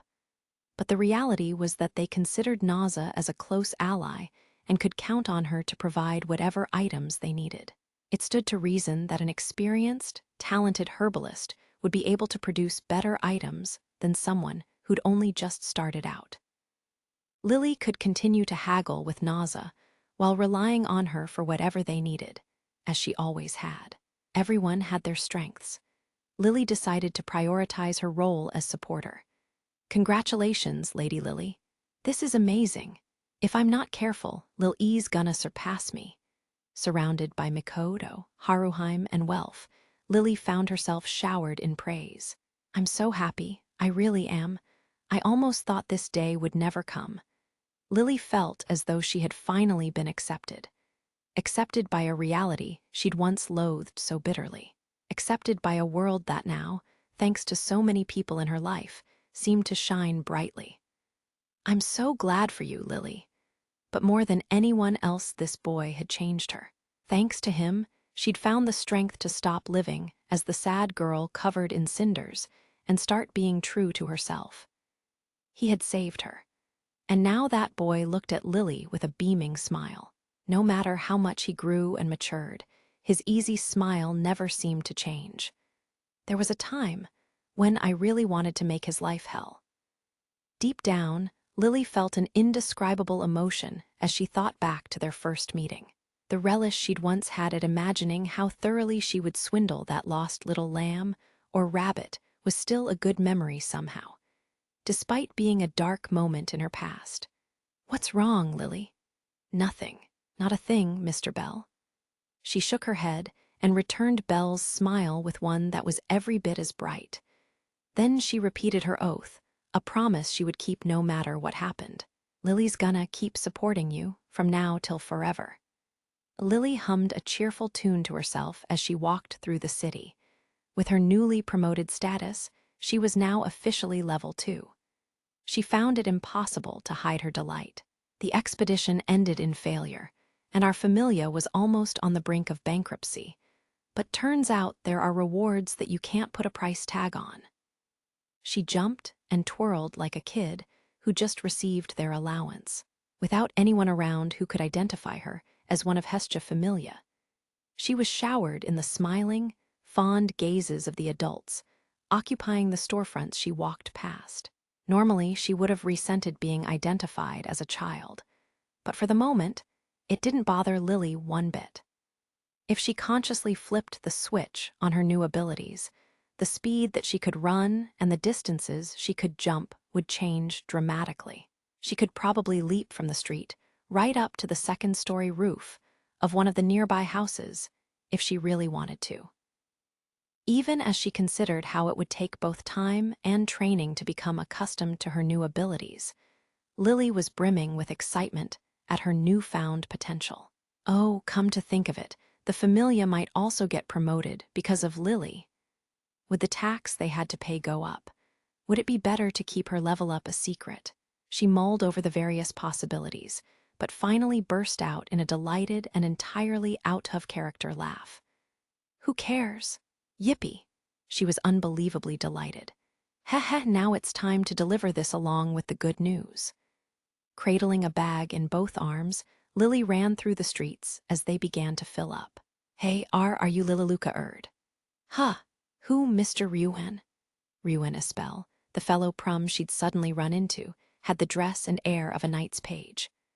Once a member of Apollo Familia, he was currently a free agent, and Lily seemed to recall that he was currently working at the hidden home of the prums, a prum-only tavern. What are you doing around here? I'm on errands for the pub. What, isn't it obvious? Said the prum boy, a year older than Lily, showing off a shopping bag that was quite large given his physical size. His lip curled into a sneer, seeming to indicate that perhaps he still held a grudge from the war game. What about you? Going around giggling like a little kid. What's got you in such a great mood? Not even Ryuen's curt tone could ruin Lily's mood. She thrust her chest out proudly, still holding her own bag in both arms. After our expedition finished, I leveled up. Lily has joined the ranks of the level 2s. Ryuen's shock was both instant and loud. Whyat? Pedestrians stepped around the two prums to avoid their little melodrama as it played out in the middle of the street. Why, you're kidding me, right? There's no way a prum could level up that easily. Hell, weren't you weaker than me to begin with? Well, I have my magic, as you are surely aware, Mr. Ryuen. This is the result of all the practice I've been putting in. Ryuen's disbelief was unrelenting, but as he gradually accepted the truth of Lily's words, his attention drifted away. He slumped, his expression distorted in shame as he glared at Lily with dark eyes. Damn it, why is it only you? I've been... Lily froze. She knew that expression. A scant 5 months earlier, she had worn the same look. Envy and jealousy. A heart coveting that which didn't belong to her. The constantly gnawing feeling that the smiles of others was unbearable. And in Lily's case, there was hatred as well. Looking at Ryuen only to see her past self, Lily soon regained her composure. You know, Lily had a really, really hard time, too. I worked so hard I nearly died. It's not something worth being jealous over. She made her argument with a single raised finger, trying to reverse the sudden gloom that had sprung up. Ugh, I get that. Whether he realized that his jealousy was misplaced or felt miserable at his own inability to do anything, Ryuen scowled. Lily knew all too well what it was to feel inferior, and she knew she'd gotten carried away in her excitement.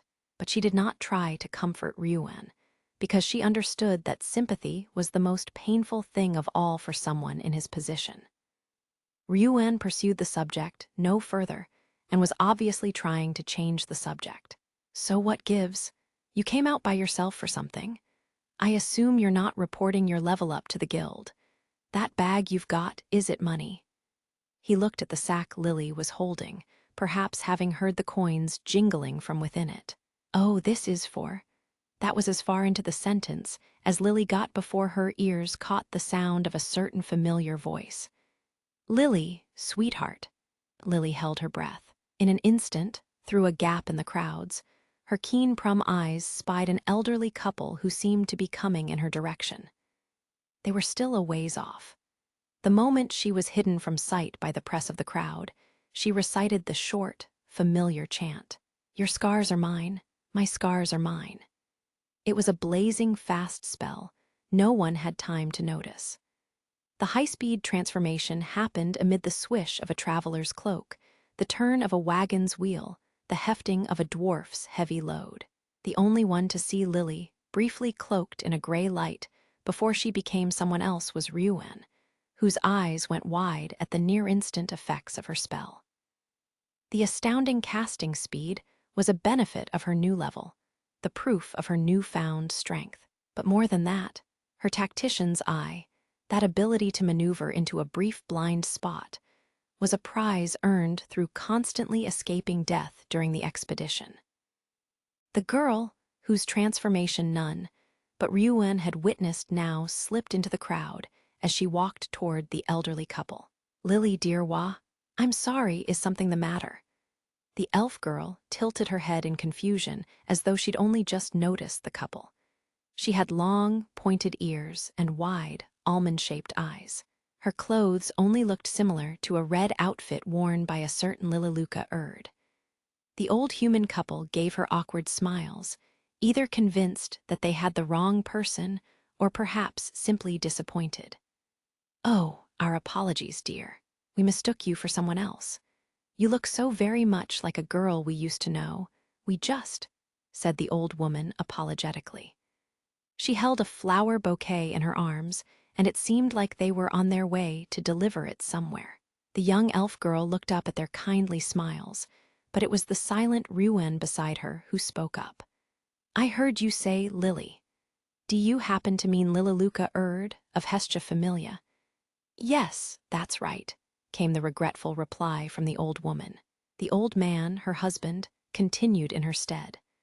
We run a flower shop, you see, and some time ago she used to live with us, and we did something quite awful. Though we weren't aware of how terrible it was at the time. We were thinking only of ourselves, and without taking even a moment to consider that poor girl's burden, we kicked her out. After showing her only the most meager kindness, we drove her away, and the old man spoke as though he were delivering a confession. As the couple stood in the middle of the street, they were bathed in the irritated and even resentful gazes from the pedestrians who flowed around them. There's always money being left in front of the store. You see, as though she's saying, I'm sorry. At first, we thought she was mocking us, but the payments always come with flowers. Always flowers, the exact ones we'd told her we like. As the old man's voice caught, Ryuan stole a glance at the elf girl's hands. Those small hands held a pouch filled with gold coins. Well, Hestia Familia's become a pretty well-known group. Ask around for where their home base is, and I'm sure you'd have no trouble finding it. If you wanted to see her, couldn't you do it any time you wanted? Either out of capriciousness or consideration for the girl next to him, Ryuan feigned innocence and asked the question the elf girl would never have been able to. We don't even know how we would begin to approach her. No, that's not it. If we really did go, we don't know what we would say or do, you see, said the old woman. She seemed to imply that, as the ones who'd cast Lily out, they had no right to have regrets or deliver apologies. There beneath the expanse of the clear blue sky overhead, the old couple's faces were dark and heavy. An overwhelming, oppressive silence fell among them. It was a sight Lilaluka Erd didn't want to witness, which was why, Sir, ma'am, the elf girl spoke. Would you give me those flowers you have? She said with a guileless smile, trying to dispel the darkness that colored the couple's faces. Wah, I'd like to have those lovely flowers you're carrying. She held out the pouch containing the gold coins and gestured to the bundle of white flowers the old woman carried. We couldn't possibly. These are just what we didn't sell today, and that's far too much money. Much too much for these meager flowers. It wasn't Lilaluka Erd, but simply a nameless elf girl who gently interrupted the old woman to speak. You see, today something really good happened for me. Something that makes me feel like everything I've gone through has been worthwhile. That's why I'd like to buy that bouquet from you, with those feelings and these coins. It was the girl's true desire. Though her form was a deception, her words were true. She smiled, hiding her sadness behind her eyes. After a moment, the stunned couple's faces finally brightened. It was as though they were looking through the elf girl in front of them and seeing someone else entirely. Her smile was sad and lonely, but also somehow happy. "Thank you, Miss Elf." The old couple didn't say Lily's name, but they gently patted her head as though she were a treasured granddaughter. The girl's cheeks colored, and her face split in a great smile. The old couple said their goodbyes, turned away, and disappeared into the crowd. Then Ryuen spoke. "Hey, you really okay with that?" His voice mingled with the sound of the hustle and bustle around them, and he'd probably guessed more or less what had just transpired. "It's fine." Once again going unnoticed by anyone else, Lily dispelled her magic disguise. She held the bundle of flowers to her chest, still looking in the direction the old couple had gone. Seeing Lily would have only upset them. "It's better this way. I ruined the place they once gave me, and now that I've finished paying them back for all the trouble I caused, it's over." Then, to banish the melancholy mood, she smiled brightly and continued in a joking tone. "And anyway, I'm just as bad as them. No, I might be even more scared to meet them. Even after leveling up, I guess I'm the same weak little prum I've always been." After a moment of silence, Ryuen spat his disagreement at her. "The hell you are." The prum avoided meeting Lily's eyes. He hadn't been sure whether to say it. "You're strong, way stronger than me," Lily smiled. It was a smile of gratitude, and the swaying white edelweiss flowers in her arms seemed to smile too. Meanwhile, the god Soma looked up. "What is the matter, my lord?" asked Chandra, a dwarf with a wine gourd affixed to his waist. They were in the headquarters of Soma Familia, in the 3rd district, located in the southeastern part of the city. Soma was in his chambers settling accounts with Chandra, his chief lieutenant, but suddenly he paused by the window. His long hair hid his eyes, and he ignored Chandra, instead facing out the window. "That girl, she's grown. Just a feeling I have." Even after her conversion to another familia, the traces of the first Falna etched upon her would not necessarily have disappeared completely. Like a scar, the ichor a child had been administered would remain on their back, as proof they'd once sworn themselves to a different god. Soma didn't think of it as a bond, per se, but he had the distinct feeling that the girl had taken a step closer to the gods. "That girl, you mean Lilaluka Erd?" "Yes. I don't really get it, but if you're interested, shall I go to Hestia Familia to inquire about her?" Chandra had only been promoted to captain of the Familia a few months earlier, but he was quickly learning how to interpret his god's terse, cryptic statements. He'd incidentally just laid his hands on a record book of former members of Soma Familia, and he flipped through it to find Lily's entry. When he found it, seemingly written in Soma's own hand, only the absolute barest of information, like her gender and race, was recorded. Soma was silent in response to Chandra's question, but at length he shook his head slowly. "No, leave it." Why? I have no right to approach her." "No right? I abandoned her once, and she has since slipped my grasp." Soma said nothing more. Realizing that no explanation would be forthcoming, Chandra shrugged. "You're as inscrutable as always." He easily hefted a large crate over his shoulder and carried it out of the chamber. Alone now, Soma gazed through the window at the streets of Arario that spread out below.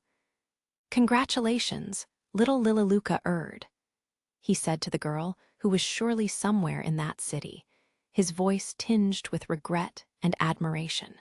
"You've grown so much," he murmured with a smile on his lips. Chapter 3. The Cinder girl Lilaluka Erd was brought into this world 15 years earlier. She had heard that it was the most tumultuous time in all of Arario's long history. This was caused by the failure of the 3 great quests. 2 familias reigned at the top of Arario, and their adventurers were the strongest in all the world. They took up the legendary task of slaying 3 ancient and powerful monsters, but the final one, a dragon king, defeated and utterly destroyed them. This irreparable loss of strength was nothing short of a death knell for the two great familias. The sudden weakening of the two most feared factions in the city invited the rise of evil. In those times, the forces of darkness openly roamed Arario, as though in mockery of the despair mortals felt as they watched their hopes and dreams crumble away. Or perhaps simply reveling at the sudden opportunity. Led by an extremist group known as the Evils, lawless brigands and marauders raised the curtain on a new era of chaos in Arario. New factions replaced the old. Now considered failures, the previous rulers were driven out, and two rising familias, each led by a different goddess, feuded over which would stand as Arario's new hope. One after another, various deities and their familias took up the cause of justice, hoping to settle this latest conflict. It was a time of terrible upheaval in Arario, when good struggled against evil, order against chaos. In those days, crime was commonplace and committed with impunity to the sound of outlaws cackling. Such was the era into which Lilaluka Erd was born. "Spare some coin, please." Lily's memories of the world began when she was 3 years old. The first thing she learned was how to beg. She would stand in the street, barefoot and clad in rags, holding both hands out to any and every person who came near. If it hadn't been for the status inscribed on her back, she would probably have died in a ditch somewhere by then. As it was, she was doing as her parents told her, standing in place until darkness fell and the moon rose, waiting for sympathy or coin to fall into her hands. "Go bring us some money," was nearly all either of her parents ever said to her. Her prum mother and father said little else to the young Lily, and Lily never had any memories of them ever acting parental in any way. Lily and her parents belonged to Soma Familia. The warped clan had been formed by the god Soma for the sole purpose of making the perfect liquor. In service of their god's costly predilections, the familia was organized by giving the member who brought in the most money the greatest prize, which was a taste of Soma's divine liquor. Despite his arcanum being sealed away, most of those involved in the production of Soma's exquisite spirits were hopelessly captive to its allure, and competed fiercely to earn money for it. They would give anything to have the chance to taste his literally heavenly liquor just one more time. Lily's parents were no exception. They had no qualms about using Lily to earn money, even when she was but a toddler. Before long, they were dead. Apparently, they had ventured into the dungeon in search of money, or more precisely, in search of anything that would get them Soma's liquor, and had been immediately slaughtered by monsters. Lily only learned of their demise from the derisive laughter of the other familia members, and although she barely understood the emotion of sadness, she knew that she was now entirely alone. There was no one who cared what happened to her, no one who even thought about her. Life continued, but her days were only full of misery. She continued to beg for money, occasionally rummaging through garbage like a stray. "I'm hungry." As she looked down at her emaciated arms after days of going back and forth from the familia's home to the streets where she begged, a certain question came to her more often. Who had taken care of her before? Who had looked after her before she had become aware of herself? Before she could walk, she couldn't imagine that her derelict parents had done anything. Despite her young age, Lily was full of doubt. Then one day, Lily had found herself wandering the rooms of the familia's home in search of food, urged on by the growling of her stomach, when she suddenly encountered her god, Soma. Ah, God! He was an enigmatic deity. His long hair obscured his eyes, and he said nothing, making it impossible to know what he was thinking. Despite the familia's odd arrangement of focusing the adoration of its members on the divine liquor itself rather than their resident deity, Lily was well aware that the other followers were terrified of their unearthly leader. Soma stood right in front of Lily, looking down past his forelocks at her with those inky black eyes of his. She felt a phantom throb in the status on her back and scampered around a corner of the hall to hide. When she dared to peek back around, her eyes immediately fixed upon a paper bag that Soma held. From within the bag wafted a faint smell of oil and salt. It was filled with morsels of potato, fried to golden perfection. Lily's stomach growled audibly. As she looked down and rubbed her empty belly, Soma wordlessly approached her. Lily cowered in fear as his shadow fell over her, and then he held out one of the Jayaga Marukun snacks. Wide-eyed, Lily looked back and forth between the offered food and the unchanging face of the god who offered it. Finally, she tentatively accepted it. She opened her little mouth wide and bit down. First came the crunch sound of the warm, fried coating. Then the creamy, savory potato flavor filled her mouth. Her whole body quivered with pleasure at the experience of eating the first proper food she'd had in a long time.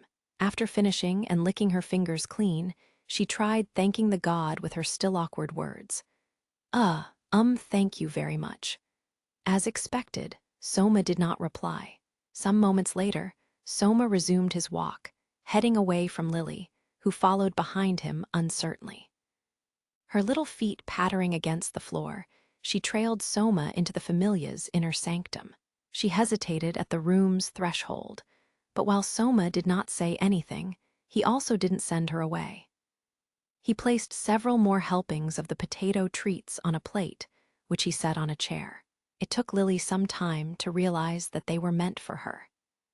As Lily began to eat with gusto, Soma, who had found a single mouthful to be sufficient for his dinner, began work on a mixture of various plants in the corner of the room, which seemed to be the ingredients for his liquor. The grinding sound of his mortar and pestle echoed. This sound, once her hunger had been banished, Lily's eyes began to droop, and she had the feeling that she had heard that sound before. It was almost like a lullaby from her past, a sound that slipped between the spaces of her dreams rather than lingering in living memory. The hypnotic rhythm of the sound put Lily to sleep in no time at all. As she lay curled up on the floor, a teardrop fell from her eye like a shard of crystal. Finally, strong hands that belonged neither to her mother nor to her father picked Lily up. As she was laid in a bed and covered with a soft blanket, the tears never stopped falling from her closed eyes, though she had most likely fallen asleep. There, beside a god who would not speak, Lily experienced the love of another person for the very first time. That was the first and last time she ever felt warmth from her god. The great turning point in Lily's life came just after her 6th birthday. After finishing her day of begging or scavenging, it had become her habit to go to the silent Soma's chambers, and so time had passed, until the day a familia-wide meeting was called. All the members of the familia, except Soma himself, were ordered to assemble. "Thank you all for coming. As of today, I will be acting as the head of this familia, directing our activities in place of Lord Soma." The man standing on a hastily constructed platform there in the familia's dingy meeting hall was named Xannies. In the constant struggle for divine liquor among elite members of Soma familia, his considerable ability had seen him rise to level 2. Lily had heard whispers that he had gotten his position by eliminating the previous captain, who he'd seen as an obstacle. Her feeling of unease persisted as the man, a human who looked to be in his early 20s, snapped his fingers, whereupon cups were distributed to all present. Starting now, Soma Familia will be working toward even greater expansion. The times in Aurario being what they are, we will recruit more members to better ride out the waves of history. These spirits have been bestowed upon us by Lord Soma in anticipation of our great work. A loud murmur arose in the hall. The new recruits, lower-ranking members like Lily whose lips had never touched the divine liquor, fixed their gazes on the spirits they had received, just like everyone else in the room. Despite knowing perfectly well that Soma would never simply hand out the divine liquor, which Xannies had clearly stolen from the cellar, its sweet, cool aroma beckoned, and they brought their cups to their lips. The young Lily did the same. Unable to resist the spell of the divine liquor, she slowly lifted her cup. Xannies narrowed his eyes behind the spectacles he wore as he raised his own cup. A toast to the advancement of our familia. His lips curled in a malicious smile. A moment later, once the divine liquor wet her tongue, Lily became nothing more than an animal. After that, Lily never went to Soma's chambers again. Instead, she began descending into the dungeon where her parents had died, a place she ought to have feared and shunned. She needed money, no, she needed the divine liquor. I want it. I want to taste it again, no matter what it takes. Her eyes glossy, she became desperate to fulfill the quotas Xannies set, following exactly in her parents' footsteps. She became another adventurer seeking the glow of magic stones. Her transformation into a wine-thirsty ghoul complete, she never once noticed Soma's hopeless, despondent gaze following her from the upper floor of their home. Nor did she notice Xannies' scheme, that using the divine liquor, he disrupted the familia's management, completely separating the followers from their god. Bring in money so that our familia might prosper. Our Lord commands this. The demands for coin became increasingly onerous. The familia's administration had never been so harsh before, and it was not an exaggeration to say that it worked mostly in the personal interests of its new chief. But bewitched by the spell of the divine liquor, its members took no notice, and they numbly fell in line, desperately hoping to hear the magic words. You may have some divine liquor. The guild had not managed to curtail the constant acts of villainy perpetrated by the evils and other outlaw groups, which only increased its leader's reputation for cunning. Soma Familia's corruption spread quietly and far. Huff, huff, huff. Meanwhile, Lily, a mere impoverished prum, continued to flounder, far from the machinations of her organization. Wielding a knife in her bloodied hand, she slaughtered low-level monsters like goblins and kobolds in the dungeon. She clearly couldn't attack them head-on, so she hid in the shadows, holding her breath for fear of being caught and eaten herself, and would only ambush a lone monster after careful calculation. Nonetheless, she soon found her limits. The meagerness of her money could not properly pay for equipment and repairs for important items, and her battered body threatened to give out. It was the cruel reality of her high-risk, low-reward life. Every trip into the dungeon took her further into the red. Even begging her god to update her status did no good. She had reached the end of where her own practice and effort could take her, and in the end, to her deep misery, she simply lacked much talent as an adventurer. So it was then Lily was forced to become a supporter. Thus began her days of exploitation. Wait, please wait. This isn't what we agreed. Your sniveling cost us serious profit. You should be glad you're getting anything at all. Lily avoided dungeon trips with members of her own familia, since they constantly stole what little pay she might earn. But working as a porter for other parties, the tiny Lily was constantly on the receiving end of cruelty. Adventurers skimmed her share of loot as a matter of course. She was often scolded for infractions she had no memory of committing and forced to work for free, while other times, her personal weapons and potions would be stolen outright. Once, some adventurers she had been working with were spending their dungeon earnings in a rowdy tavern, while Lily clung to their boots in hope of a chance at scraps. She asked for her share, but what she got was a kick that sent her flying. As she crumpled and winced in pain, something else fell to the ground, a paltry chunk of bird meat. A laugh rose in the tavern, as if to say there, beg for your dinner. And Lily would never forget the adventurers jeering for as long as she lived. Humiliation and despair swirled in her heart. There wasn't a single day when her cheeks weren't dampened with tears. A full-time supporter, an object of disdain. She had never felt such bitterness toward the hand the gods had dealt her and the cruelty of the world as she did in this moment. Why do I have to? It was also in this moment that the spell of the divine liquor began to weaken. The return of sobriety always brought on a dismaying feeling, a terrible desolation that assaulted Lily. She even felt rage at Soma and his divine liquor for driving her into a corner. But there was no going back. Lily was already gaining a reputation among lower-level adventurers as a good way to boost profits. There was no one in her own hopelessly twisted familia who would come to her aid or give her protection. She would only ever be a tool in their eyes, a thing to be used. "There's no one left who's ever helped me." Lily couldn't remember the face of the one person who'd once offered her a meal.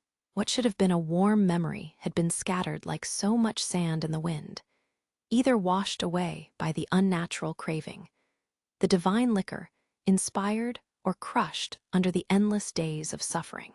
Having lost even her memory, Lily now only slogged through her days in order to remain alive. "I want to die, but everything was so painful, so lonely, and such a struggle." She hated it. She constantly thought about throwing her life away. But Lily knew. She knew the burning pain that came with the rake of a monster's claws, the strangling sobs that followed the impact of an adventurer's boot. She couldn't bring herself to risk death, for fear of experiencing still worse pain.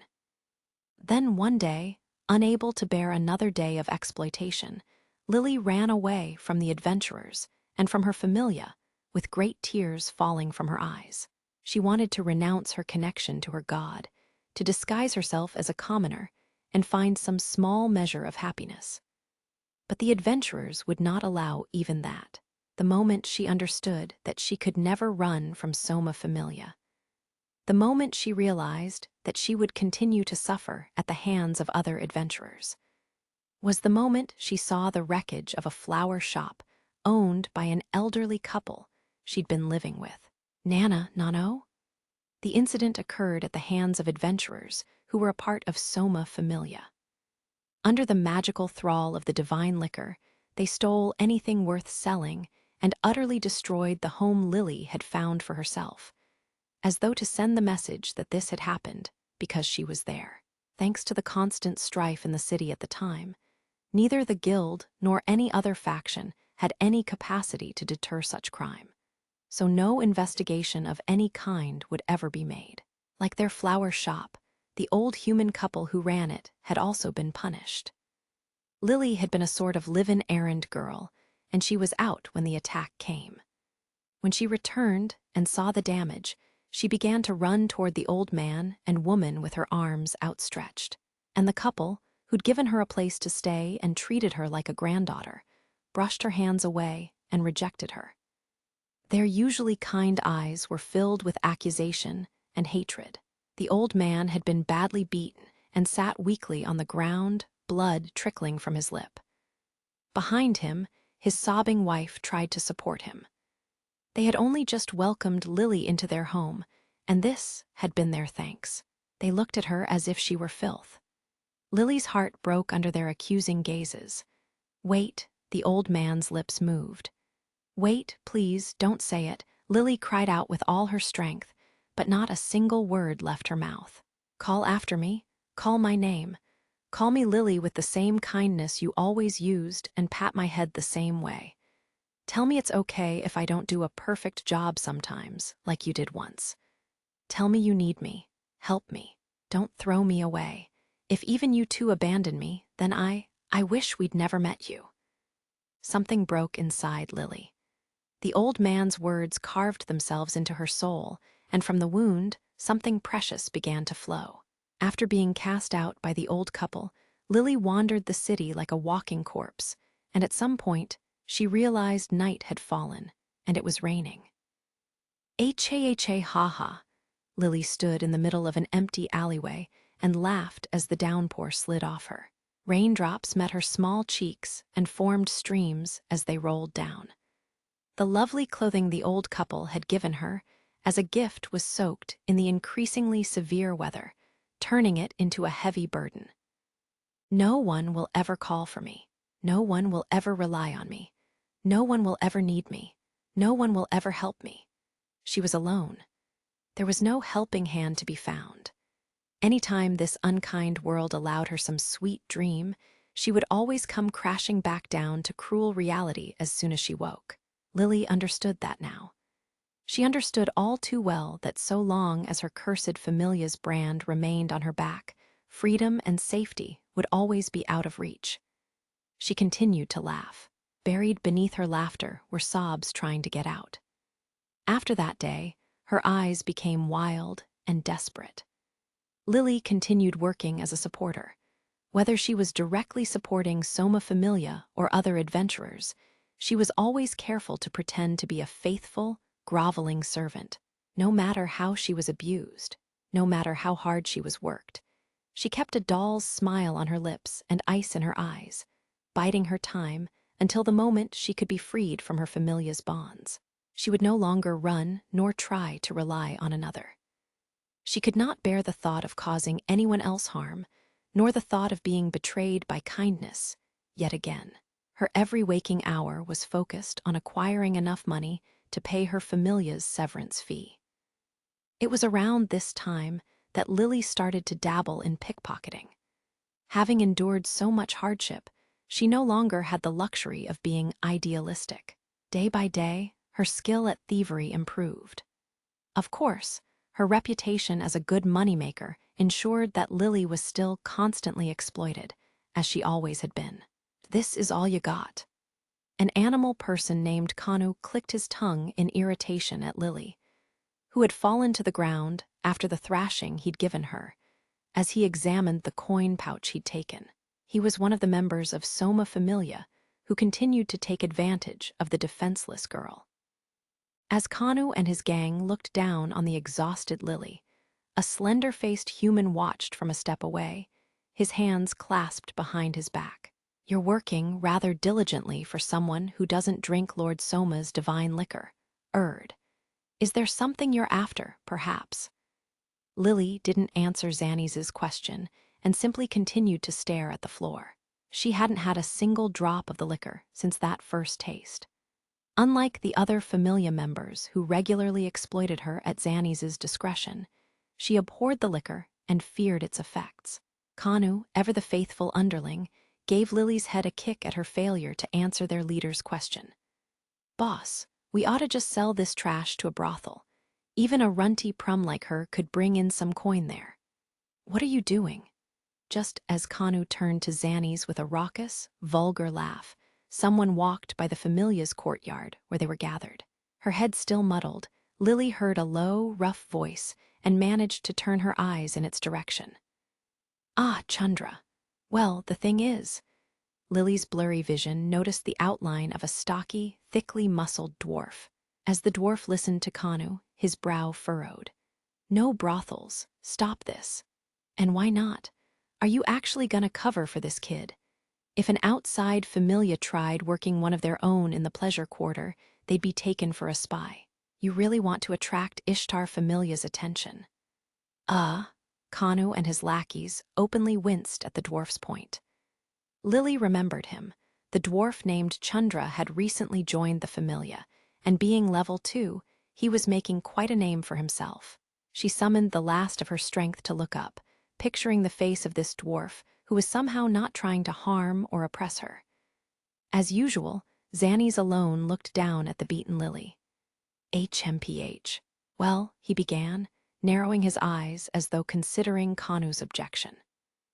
Lily glared vacantly into those eyes of his, as they glinted behind their spectacles with the posturing of a someone who wanted to be seen as a man of reason. Eventually, his mouth curled into an unpleasant crescent. "Chandra's right. There's no need to invite pointless suspicion. We'll let keep working for the Familia like always. That'll be more fun, too." Xannies laughed, as though Lily's frigid, utterly resentful gaze was amusing to him.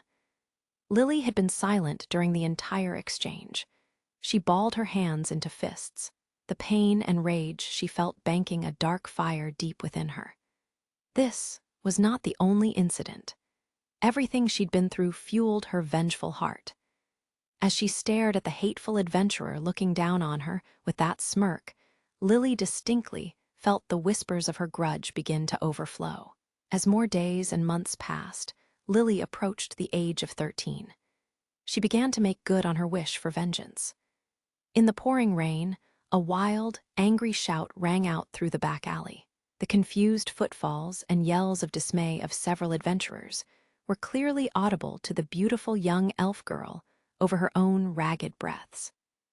Her feet splashed in puddles as she ran, and when she had finally evaded her pursuers, she stopped and leaned against a wall. As her golden hair became soaked in the rain, she forced herself to control her breathing, then quietly spoke. "Stroke of midnight's bell." The instant she murmured the chant, her body was wreathed in a veil of ashen light. The next moment, the form of the elf girl who'd stood there moments before had vanished, replaced by Lily, her chestnut-brown hair plastered to her cheek. Her breath and body both shaking, she opened the bundle she was carrying. Inside were adventurers' accessories, rings and bracelets that sparkled gold and silver, as well as drop items from rare monsters and even a magic knife. Lily's eyes welled up, and a smile reached her lips. "I did it, I did it. Serves you all right?" This was the fruit of her magic, Cinderella. The spell had appeared during a status update half a year earlier, and she'd used it to slip away from the adventurers. She disguised herself as a harmless, charming elf supporter and approached some adventurers. And then, while accompanying them into the dungeon, made off with their valuables. Ah-ha-ha-ha-ha-ha-ha-ha-ha-ha-ha. Lily raised her voice in a genuine laugh for the first time in years. She was filled with a dark pleasure. She could still hear the bellows of the adventurers she'd robbed. She did her best to control her impulse to gloat, but the urge to laugh was too strong. Now that she'd dispelled the magic, she was no longer the elven thief they were looking for, and thus she was beyond their grasp. All she needed to do now was transform again and sell off her loot to make some serious, untraceable money. Lily looked up at the sky in triumph. Every adventurer who ever made me suffer is gonna get what they deserve.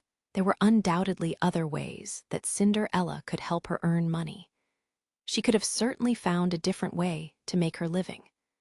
But after enduring so much suffering, Lily's bitter grudge would not allow that.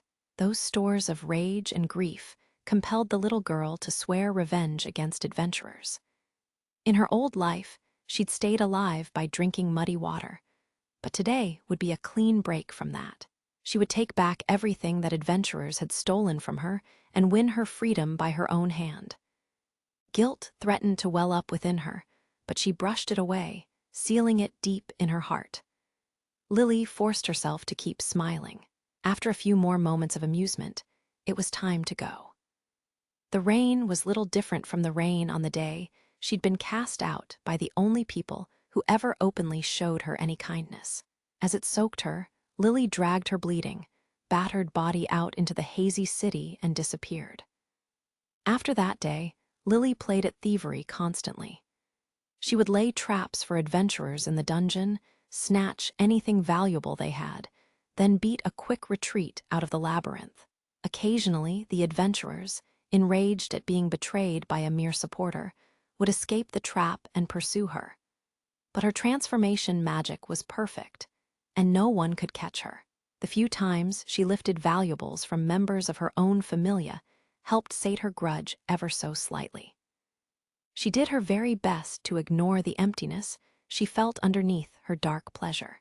In fact, she used the strength of her rekindled anger to wrestle such pathetic feelings to the ground, asking herself if she'd forgotten everything that had been done to her.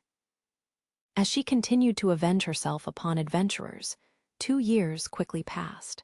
Lily looked into a barrel filled with water and realized it was her own eyes that had become stagnant. She was in a cheap inn she was using for a hideout. That day, she had again lured some adventurers into a trap, spilled crimson blood, left monster corpses, and she was so dirtied with cinders that she had to laugh. As she stared into the barrel, a children's story came suddenly to her mind.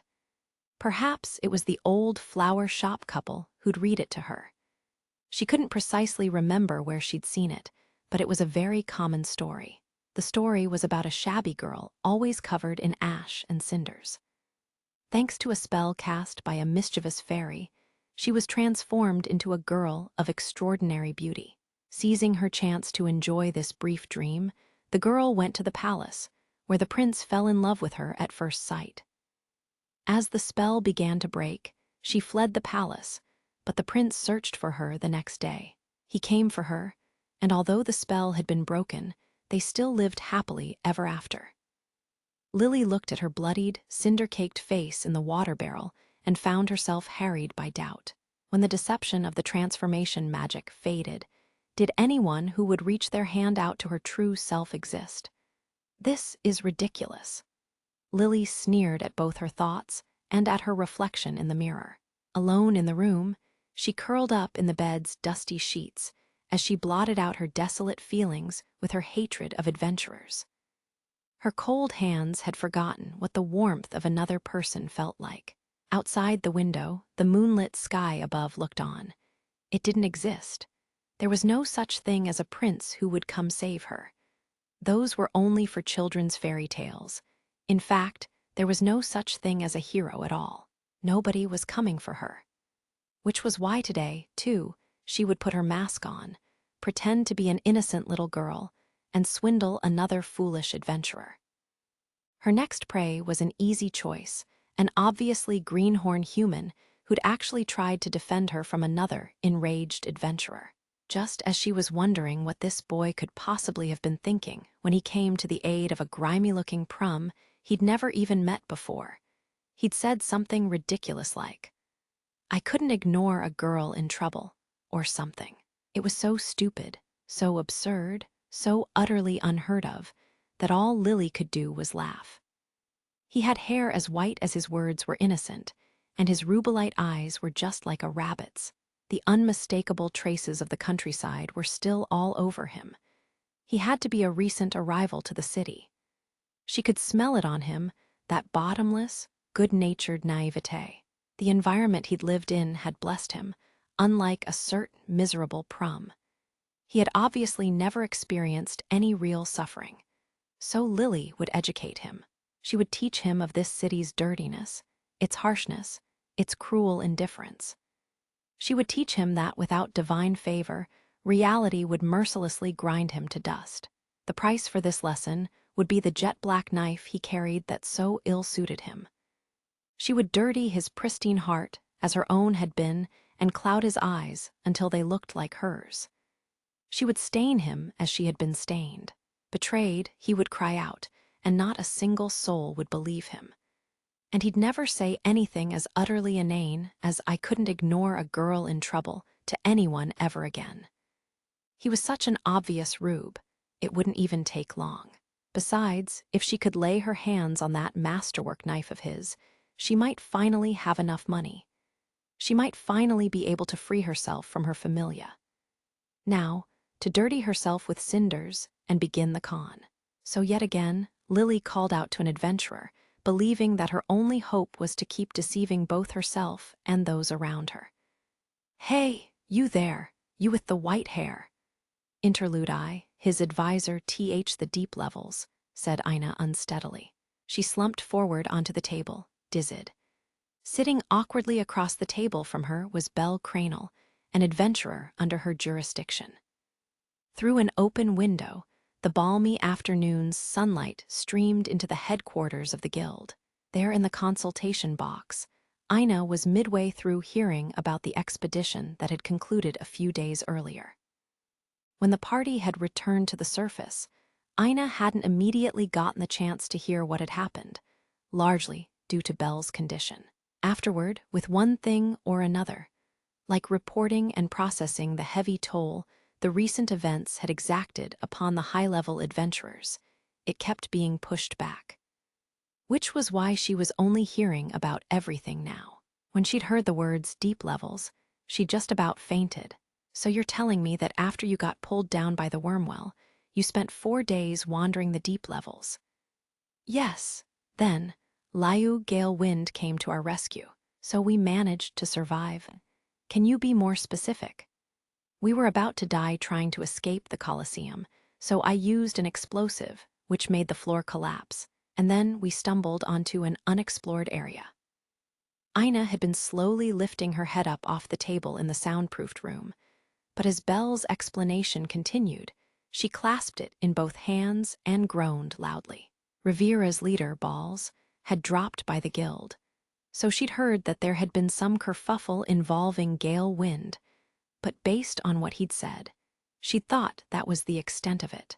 Could anyone have imagined that the outcome of a skirmish with Moss Huge would have led to an encounter with a wormwell controlled by the notorious Jura Harma, a battle with a heretofore unknown irregular, and finally a fall into the deep levels?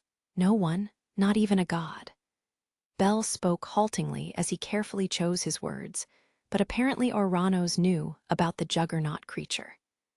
If this had been divine, well, that went right over the heads of the guild's top brass. Ina would keep silent about said monster, too, but in truth, she had no idea what was going on. She'd even been surprised to learn that Bell apparently knew Gale Wind personally. As far as his familia went, Ina heard that they planned to keep the fact that they'd reached the deep levels a tight secret. This had been at Lily's instigation, who undoubtedly wanted to avoid a possible hike in the fees they might owe the guild. This was technically illegal, but given the circumstances, there was certainly an argument to be made that they had every right to submit a false report. So Ina decided to cooperate, however. By the way, what do your abilities look like after your latest status update? My highest is a B, WAP. Ina fell forward onto the table again, her hands spread flat against it, as though she'd been knocked over mid-cry. That was already the second time it happened since they started their talk. My head hurts. Ina felt battered, despite only having to listen to Bell recount events. The parchment on which she had been writing with a quill pen had rapidly become useless. She had started out imagining that she probably wouldn't be able to file the report, and indeed it was totally impossible. The report of Bell's ascension to second-tier adventurer, including the account of his familia's expedition, would have to be shelved. Hestia Familia's first expedition, a mission issued by the guild, would be recorded as a failure. Ina was certain that adding any unnecessary embellishments beyond that would simply make the seams in the story stick out. So she decided to sweep the entire issue aside with that single word. In that moment, she decided that she'd agree on a cover story with Lily, Bell's strategist.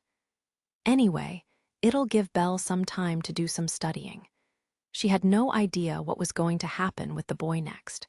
He needed intensive, one-on-one instruction. Desperately, she pushed up her glasses and summoned her resolve. That was also the moment the poor boy's fate was quietly sealed. Her mind racing, Ina exhaled. She looked up, certain her eyebrows were raised. "Stand up, Belle." Huh? Just stand up," she ordered with an expression that might have seemed harsher than she felt. "Why, yes, ma'am." Ina stood as well, then walked around the table to stand face to face with Belle. She extended her hand, and the nervous Belle squeezed his eyes shut, clearly certain he was about to get yelled at. And then, she embraced the boy, holding him close, and spoke the words that were in her heart. "Belle, thank you for coming back."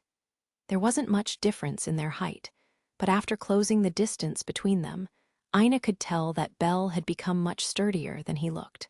"I know I've said this many times, but there have been many adventurers who didn't." As she murmured into Belle's ear, she felt him tremble for a moment. Ina had met a great deal of adventurers. Those who never returned far outnumbered the ones who did, and Ina wasn't the only guild worker who felt that weight. They all did. "You came back from a very dangerous place. You could have easily died, but you didn't, and I'm glad." "Miss Ina." "So thank you, Belle." She meant it. Ina had been responsible for another adventurer once, but she hadn't come back. She and Ina had been about Belle's age at the time. Maybe that was why she remembered it so well. Perhaps she had subconsciously associated her sadness with Belle and had found some measure of peace. Even after so many adventures, he's still here. The heartbeats she felt from the boy's chest were proof that this was neither a dream nor an illusion. Ina was painfully aware of just how precious and unlikely it was that he was still standing right in front of her like this. all the more so given that he'd returned from the deep levels. She couldn't help but bear all her emotions, to express the happiness and relief that welled up within her at being reunited with him. "I'm so glad I get to see you again." His white hair brushed against her cheek. Somehow it carried the scent of snow. Belle had been stiff with nervousness, but he relaxed, and she could feel him smile. Ina smiled, too. After some obvious hesitation, he brought his right arm up and patted her back gently, as though to reassure her. A new wave of affection for him overflowed within her, and Ina squeezed Belle even more tightly. However, normally it was hidden by her uniform, but despite being a half-elf, she had a fairly impressive bust for a woman of elven descent, and as it was pressed against Belle's chest, it audibly brushed against his dangling left arm. It may as well have been a plaster cast, considering how it froze his arm in place. Belle turned red. Ina did likewise, though she had initiated. In a flash, Ina grabbed Belle's shoulders and pushed him away. The moment now behind them, the two sprang back from each other, their faces both bright red as they regarded one another. I have to go get some notes. So many notes. So many notes that if you study them all, you'll be able to go all the way down to the 50th floor with no problem." Ina tried to retreat from the confined space with an obvious excuse. In spite of this declaration that amounted to a death sentence for him, Belle immediately went along with it in his desperation to dispel the sudden awkwardness. "Why, yes, that's perfect. Wow, I'm so happy." As Belle gestured for her to go as she pleased, Ina hurriedly turned and tried to make her escape. But Miss Ina." She was stopped short by Belle's voice. She flinched, then looked hesitantly back over her shoulder, where she saw Belle bowing deeply to her. "Thank you so much. Everything I learned from you is why I made it back at all." Ina's emerald eyes widened. All that monster knowledge he'd acquired had been useful. The information she'd given him about the deep levels had kept him alive. That's what Belle was saying. She turned back around to see the boy smiling at her bashfully, his cheeks still red-tinged. Ina didn't know how to react, as she was torn between all-consuming joy and an unbearable embarrassment. The two conflicting emotions warred within her, as she returned an awkward smile, accompanied by the furrowed eyebrows that told of imminent tears. Ina made her exit successfully this time, putting the consultation box behind her. "Ugh, what am I doing? I mean, I'm happy he made it back alive. But at this rate, Belle's going to sue me for the sexual harassment that deities are always talking about." She was still blushing to the tips of her pointed ears as she walked briskly, muttering recriminations to herself. "I shouldn't have let my guard down just because it was a private room. Why was I so forward? Not that I was forward in that sense," which only deepened her embarrassment. While the air of the spacious lobby cooled her hot face, she did her best to disguise her murmurs with the quick, sharp clicking of her footsteps. Still, that was really nice. An innocent smile crept onto her face as she turned Belle's words over in her mind. He must have been wanting to say that to her ever since he'd returned from the deep levels. Just as Ina the advisor had been able to speak what had been on her mind, Belle the adventurer had found the words to convey what was in his heart. When she noticed her expression beginning to soften, she hastily composed her face as she entered the offices next to the lobby that adjoined the guild's service windows. She then sat at her desk, determined not to let her colleagues notice what had just happened. "Ah, Toole," a fellow receptionist called out to her. "Miss Rose, what's the problem?" Rose was a beautiful werewolf woman with long red hair, and even among the receptionists, she was known as a capable coordinator. But she seemed to be trying to quiet her normally strong voice. "It's about that money. Money? I haven't borrowed or lent anything, have I?" No, not that." As Ina cocked her head curiously, Rose rummaged around under her desk, finally producing a large bottle. Packed inside, it was a respectable amount of money in volleys. Ina instinctively flinched away. Remember, all the receptionist girls placed bets. Ina suddenly remembered. That's right, it had been half a year earlier that she'd so unbecomingly, for a guild employee, participated in gambling. The next longest bet was for 6 months, and pretty soon, it'll be that long since little rookie, Rabbit Foot, became an adventurer. Which means you're the only one left, Ina, said a normally expressionless elf girl who was one of the senior receptionist women. She was nicknamed the Ice Fairy and was the second most popular receptionist behind Ina herself, but at the moment, her face betrayed a certain impatience. Ina could see more receptionists behind her, all watching expectantly. Just how much money is in there? About 5 times our salary, maybe. Ina fell silent. Simultaneously, the puzzle was solved.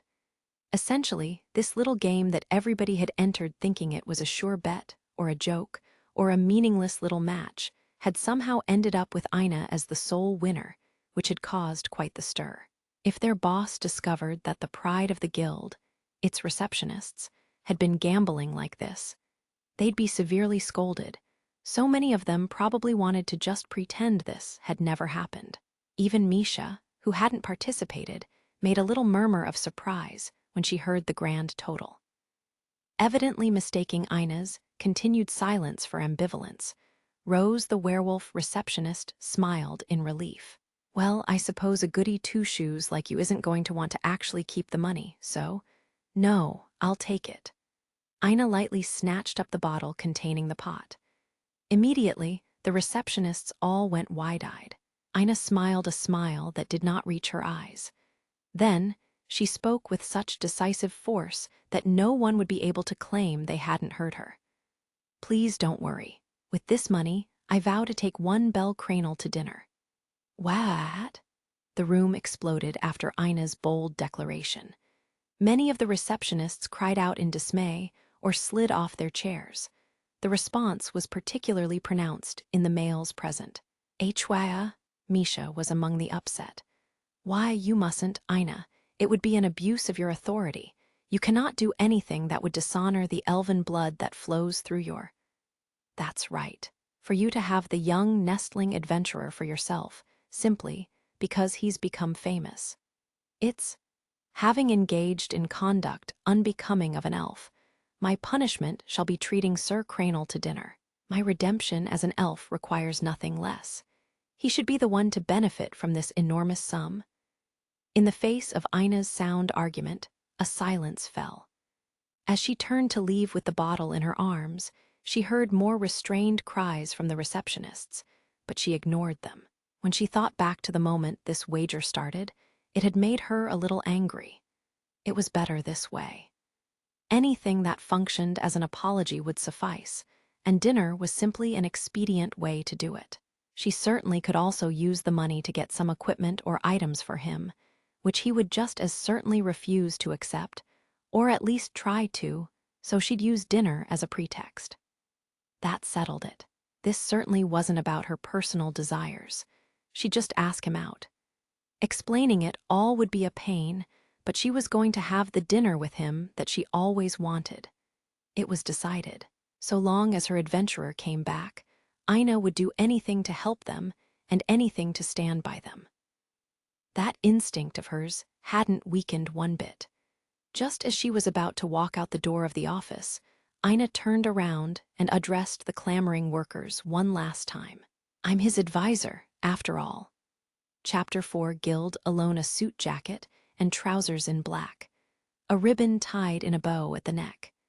The uniform had been made to order, and the briefest touch confirmed that the cloth was of very high quality.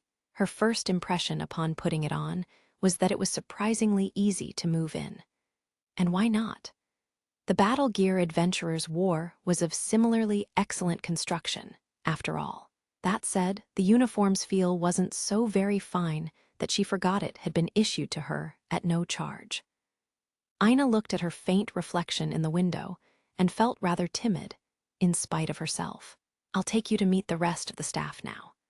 As was explained yesterday, you all have been posted to the clerical office.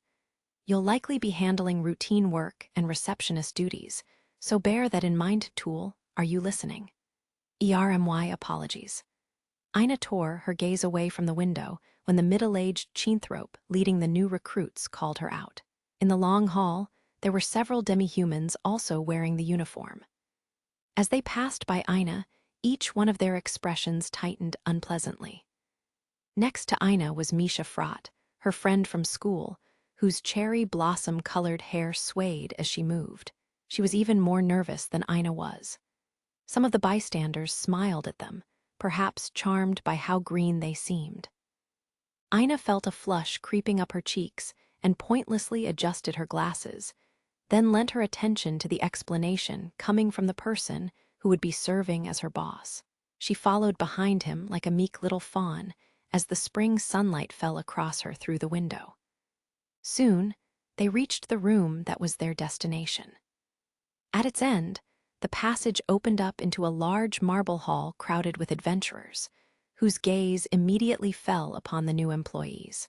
Supporting these men and women, who ventured again and again into a den of monsters in search of fame and fortune, was now Ina's job. Ina Toole, 14 years old, she had joined the organization responsible for managing the great labyrinth of Arario, the Guild. The reason Ina had chosen the Guild as her workplace came down to a simple factor: money. The labyrinth city was often called the center of the world, and the Guild was its nerve center, so the pay was good. Depending on the circumstances, Guild employees could make more than lower-tier adventurers, to say nothing of ordinary laborers. But Ina didn't want money for its own sake. The reason she wanted it was so that she could send it home. Ina was a half-elf. Her mother was a high elf who had escaped her forest home along with a certain queen, but the outside world's air seemed not to have agreed with her, for she was frequently sick and bedridden. Ina's human father loved her mother and worked constantly to support Ina and her younger sister. She had fond, vivid memories of her mother smiling gently as she coughed in bed, and of her father holding her close in a warm, kind embrace despite being exhausted from his day's work.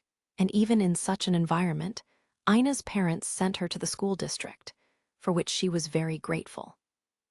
At the same time, she made up her mind to pay them back by acquiring as much knowledge and experience as she could.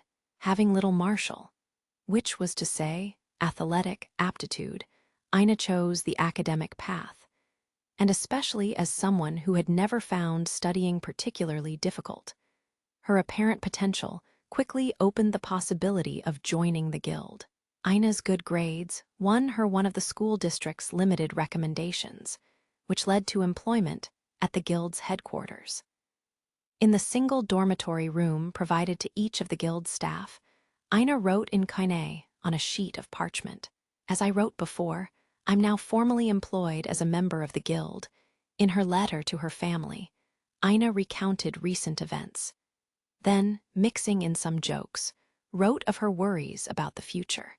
Her new environment was often confusing, and it would have been a lie to say she didn't feel forlorn at times. Sometimes, she just wanted to hear the voices of her father and mother, or even of her younger sister, who was so much younger than Ina that she wouldn't remember her older sibling's face. And yet, at the same time, there were things she looked forward to. Ina hadn't joined the Guild just for the sake of her family. She was excited at the prospect of broadening her horizons by working as a Guild member here in the center of the world, Arario. There were so many people, so many adventurers, so many great deeds. There were things in this city that Ina only knew from her reading, and doubtless other discoveries and thrills that were not recorded in any book. Her excitement and interest would surely be justified. She knew that this was the right place for her. The long brown fall of her hair down her back shook minutely as her quill scratched letters into the parchment on her desk. Her graceful features still had a touch of childishness about them as a faint smile began to play about the half-elf girl's lips. Right, I've got to keep at it. Ina finished the letter with words of affection to her parents, then sealed it. She narrowed her eyes at the sunlight filtering in through the window and collected her focus once more. My name is Ina Toole, As of today, I will be serving as your advisor. I'm very pleased to be working with you.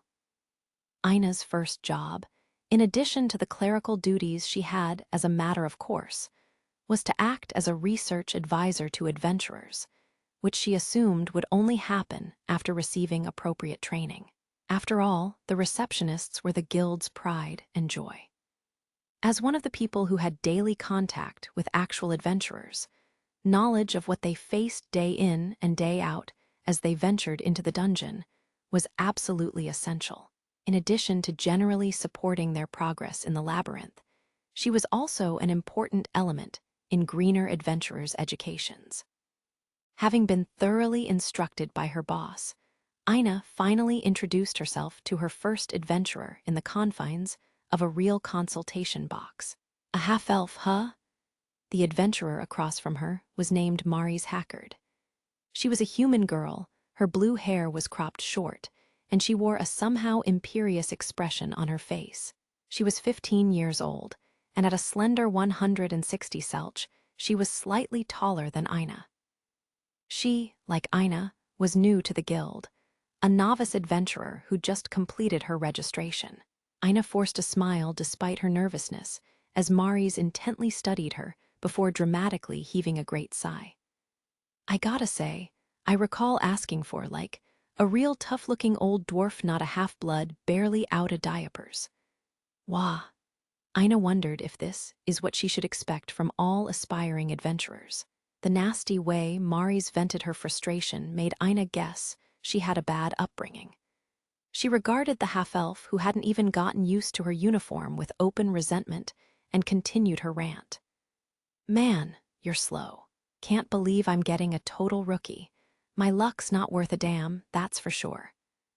Ina was speechless for a moment, her shoulders trembling at the contempt she was being shown, and then exploded. Why, you're a rookie adventurer yourself, and your familia's just getting started too. You've got some nerve complaining about me. What the hell? Just so you know, I'm gonna be a first-tier adventurer, got it? You really think you can talk to me like that? I'll thank you not to talk about being a first-tier adventurer when you barely know left from right. You're about 100 years too early for that. You want to say that again?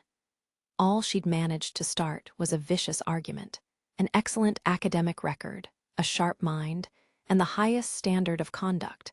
Ina had all three, but she was, admittedly, young. In the well-soundproofed consultation box, the heated exchange continued with no signs of slowing down. Both girls were on their feet as their argument grew fiercer, having entirely forgotten themselves. Ina, in particular, had completely forgotten that the girl across from her was an adventurer. The smooth start she'd had in mind for her career as an advisor was a distant memory. However, the fact remained that, terrible first impression and all, Maris was the first adventurer Ina would be taking responsibility for. Don't get all high and mighty just 'cause you've got decent tits, Haffy. Why are you looking at my chest? Anyway, mine are normal, you're just flat. Arrararararararararog. That's it. The two red-faced girls continued to butt heads. At their feet was a neglected crate, which contained a short sword and armor that glowed expectantly. They were part of a supply package intended to be given to new adventurers, but went entirely ignored. I cannot believe her. That evening, at a tavern in the guild-endorsed, high-class residential neighborhood where she lived, Ina vented her frustration about the encounter with Maris. She started complaining about her luck as soon as she saw my face. If that's what some of them are like, no wonder people get the wrong idea about adventurers. Ina wasn't particularly drunk, but her voice was getting louder. Misha Frott, the human sitting across from her and an old-school friend of Ina's, made a wide-eyed expression. Ah, it's been a while since I've gotten to see you get this mad. They were sitting at a two-person table in the corner of the tavern. Misha sipped her juice, and her soft pink hair rustled as she cocked her head. And since they're an adventurer you're responsible for, it bugs you that much more, right? That, and she was just so rude, saying prejudiced things like, Haffy. I mean, really? Ina grumbled, her lip twisting into a scowl, as though compelled to by the elven blood that ran through her veins. Meanwhile, Misha couldn't help but break into a grin at seeing her normally mature, composed friend finally act her young age. "What about you, Misha? You met your first adventurer client today, too, right?" "Yeah, he was an older animal person, tall," she giggled. "He was kinda hot," said Misha in answer to Ina's question, her cheeks coloring a bit. She continued relating her evaluation, which included details like he had a handsome nose. His fluffy ears were so cute, but he was really gentlemanly. Misha, you know that mixing personal and professional relationships isn't—" I know, okay?" Misha waved her hands frantically as soon as Ina drove a stake through the heart of the sweetness that had begun to creep into her narration. The two friends continued to chat about what had happened over the day, sharing their little joys and sadnesses. Being a guild-endorsed tavern, there wasn't an adventurer in sight, but it also wasn't an overly formal establishment, and the happily raucous voices of the guild-affiliated Magicstone Masons, who were clearly enjoying their ale, spoke of a prospering pub. Once Ina had finished venting, the chatterbox Misha moved on to other subjects, as was her habit. "You met Lord Aranos. He's super intense, right? I was so nervous when I introduced myself, and then he goes, I see, all deep and solemn-like. Oh, but the people in the office are really nice. Thank goodness." Ina flashed a chagrined smile at her ever-voluble friend, while admitting to herself that it was understandable. Their environment was dizzyingly different from what they were used to. "But there's so much that receptionists have to do besides advisor duties. I hope I'm up to it," said Misha. "You definitely are, Misha." "I don't know. I'm not clever like you. Ina, I'm sure the guild only let me in as your sidekick anyway." "That's not true." Ever since their school days, Ina and Misha had tended to be grouped together as a set. Misha herself was only too aware of this fact, which led to her self-deprecations, likening herself to an extra bauble that went wherever Ina did. Sure, if you took your eyes off Misha for an instant, she'd tend to slack off a bit. She was the type who didn't start studying until right before the test, which had gotten Ina burned many times. The human girl exemplified the words, "I can do it if I really try." Receptionists were chosen in part for their appearance, Ina knew, but there was no question that Misha had gotten into the guild thanks to her own blood, sweat, and tears. Her reason for joining had been a carefree, "If Ina's doing it, then I'm doing it too." But Ina herself took great solace in that. "You'll be fine, Misha. We're both gonna hang in there, got it?" A smile bloomed on Misha's uncertain face. "Yeah, if you say it's gonna be okay, I get the feeling it will." Ina returned the smile. Ina's days of getting used to Arario continued. Thanks to her coworkers' generosity in explaining things and teaching her, day by day Ina gradually learned the ins and outs of her new job. Occasionally, she would take over the management of a high-tier adventurer from one of the senior advisors, and then learned from her interactions with those adventurers. 2. Taking a single step out of guild headquarters meant she was immediately faced with the sights and sounds of the various incidents and feuds that were constantly breaking out in the city. When Ina had first joined the guild, the situation in the city had gotten bad enough that people had taken to calling it the time of unrest. And while it was beginning to be brought under control, with the ever-present carousing of the various overmerry gods and the feuding between goddesses, the streets never wanted for turmoil. Between the hustle and bustle of seeing her first monsterphilia put on by Ishtar Familia and the guild, the fighting and war games that came along with it, and the return of multiple goddesses to the heavens, it was more than enough to teach Ina that Arario would never be boring.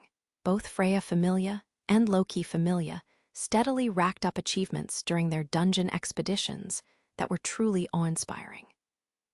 Loki Familia had an individual whom Ina knew very well, a high elf to whom she'd owed a tremendous debt of gratitude since childhood, but she made no attempt to come forward and reintroduce herself. She had to consider the absolute neutrality that the guild needed to maintain, to say nothing of the diffidence she felt toward one of the absolute best adventurers living in the city. Before long, her second spring in Aurario arrived. Ina had begun to take on receptionist duties now, and the number of adventurers she advised had risen to 4. One of them was Mari's, whose progress was a sight to behold. "Ina, I reached the 10th floor." It was evening in guild headquarters. Mari's called out to Ina, who had stepped away from the front desk. She approached with a full coin purse, and Ina wondered if she'd come to change some money. Her well-used leather armor and the guild-issued steel shortsword she'd outgrown were testament to her accomplishments as a warrior. As Mari's waved a carefree greeting, Ina sputtered, half in outrage and half in shock as she digested the girl's words. "Wah, you've already pushed past. Wait, you haven't been listening to a thing I've said. The fog comes out starting at the 10th floor, and if you don't take care when exploring." Mari's was part of an adventuring party, but reaching the 10th floor in the span of a year was still impressive progress for what was essentially a brand new familia. Ina was still an inexperienced guild employee, but she was well aware of just how significant Mari's achievements were. Enough. Enough scolding already. Let's go drink." Adventurers and guild employees shouldn't socialize too often. People will get the wrong idea. I make it a policy never to mix business, and it's my treat, so quit arguing and come on. Ina found herself bodily dragged to a drinking session by the high-spirited Mari's, after she'd changed out of her guild uniform to avoid obvious misunderstandings.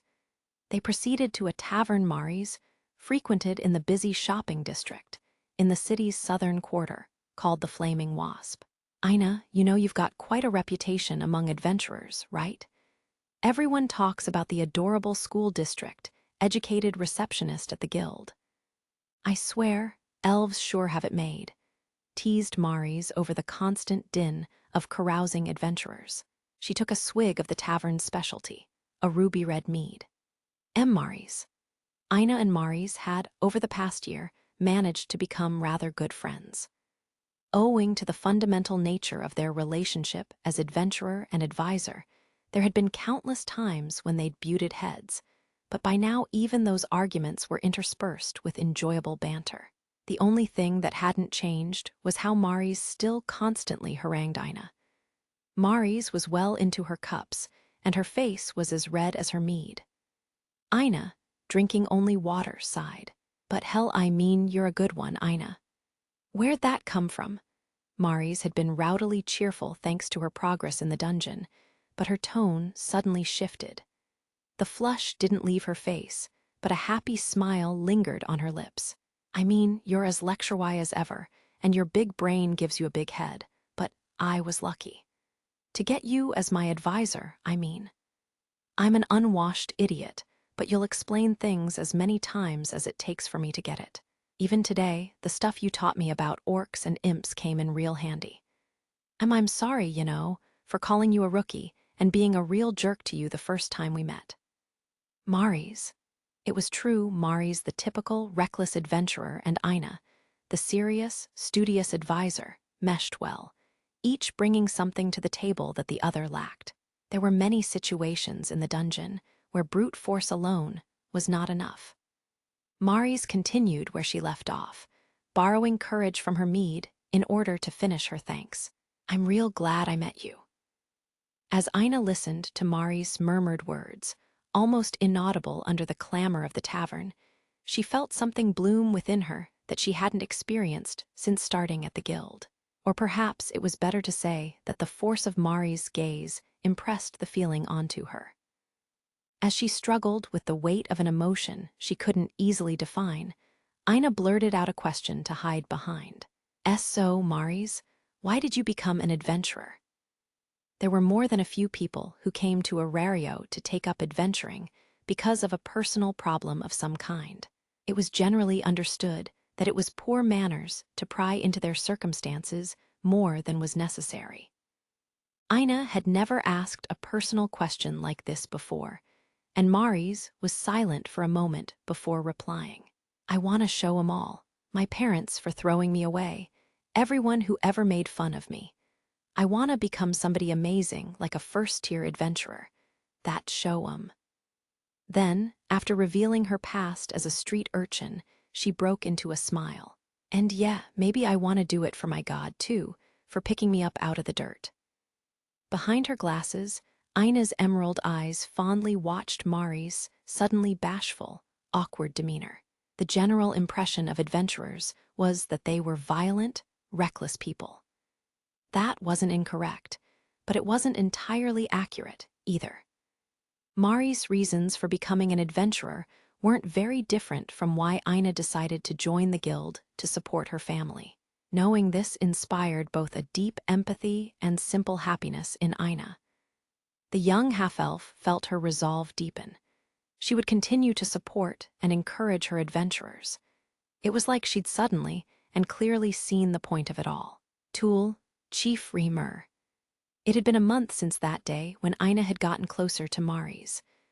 Ina was walking down a hallway in guild headquarters when her boss, a Chinthrope, called out to her. He had been Ina and Misha's teacher and mentor when they'd first entered the guild, and Ina still learned things from him to this day. So, it's been a year since you and Frot started here. Have you gotten used to the work yet? Yes, sir, thanks to you, said Ina as her slim-faced superior fell into step alongside her. Recently, I've started becoming closer to my adventurers. It's good to finally feel like I'm truly helping them, she said, describing her current state of mind. As she thought back to her conversation with Mari's a few days earlier, she explained that she hoped to be able to keep assisting with her charges. Her Chinthrope superior silently watched a happy expression rise to her face. Ah, you and Frot still hadn't what? Ina was about to ask when Remer continued. Tool, this is the view of someone who's been working at the guild quite a bit longer than you have, he began solemnly. It's better if you don't empathize with your adventurers. What? Ina froze in mid-step as her superior kept walking. It will only lead to suffering. This is just my personal opinion, but, Chief, I expect that most of the staff would agree with me. He left Ina behind with her thoughts as he continued to walk down the hall. Ina would not understand the full meaning of his words until several days later. That day, Ina was heading to Babel to conduct an inspection. It was twilight, and a deep red light suffused the air. A steady stream of adventurers was emerging from the stairs that led underground into the dungeon. In the broad atrium of the tower's first floor, Ina and her fellow inspectors were finishing their reports and preparing to return to guild headquarters. There was a swell of commotion. Ina turned in the direction of the noise, which was coming from the adventurers, just in time to see several bodies being carried up from underground. Evidently, an adventuring party had been wiped out. The sound of the adventurers' voices carried all the way to a dazed Ina's ears. She gathered that the bodies had been discovered by some top-tier adventurers who had taken the trouble to retrieve them out of a sense of professional respect. The more experienced of Ina's co-workers at the guild wore cold, blank expressions, or else pressed their lips together tightly, pushing some nameless emotion down as the bodies were lined up in the spacious atrium. And there among them was one that Ina recognized. Wah! Battered leather armor, a bent sword still clutched in a stiff hand, and that familiar blue hair. The bloodied human girl was very clearly Mari's Hackard. There was no mistaking it. It was impossible to not recognize her. Mari's corpse stared vacantly up through half-opened eyes. The body was missing an arm. Most of the other bodies, too, had been torn apart, telling a gruesome tale. The next moment, Ina collapsed to her knees. Those wounds, an infant dragon, you think? Yeah, that's what I figure. Looks like they didn't even put up much of a fight. Just awful. Dunno whether they just had the bad luck to run into one, or whether they set an ambush without knowing their own limits. Either way, this stuff happens all the time. The adventurer's callous chatter passed right over Ina. Her mind was frozen as she knelt there helplessly on the floor. The sight at the end of her gaze, that cooling corpse, wouldn't let her avert her eyes from harsh reality. It had been 1 year since she'd become an advisor. Of all the adventurers she'd been responsible for, Mari's was the first casualty. Tool, hey, Tool, ah, damn it. The voices of her coworkers calling her name felt distant. Her vision turned dark, as though to escape.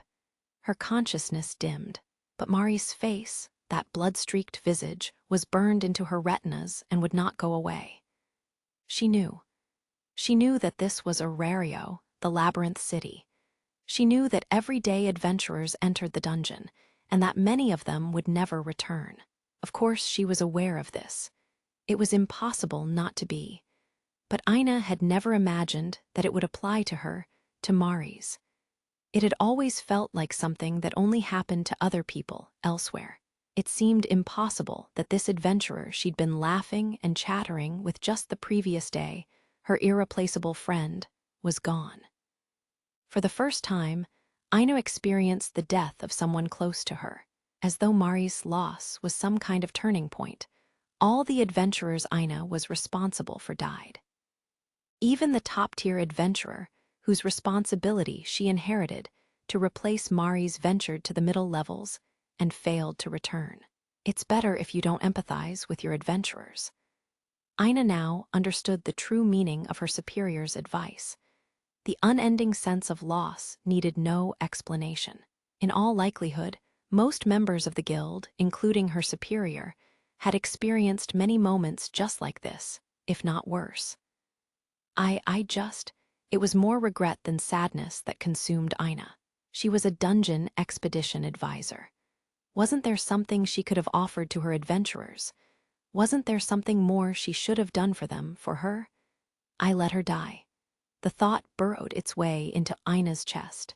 That's arrogance, Tool, said a werewolf woman, one of the most experienced receptionists, as though she'd seen right through Aina.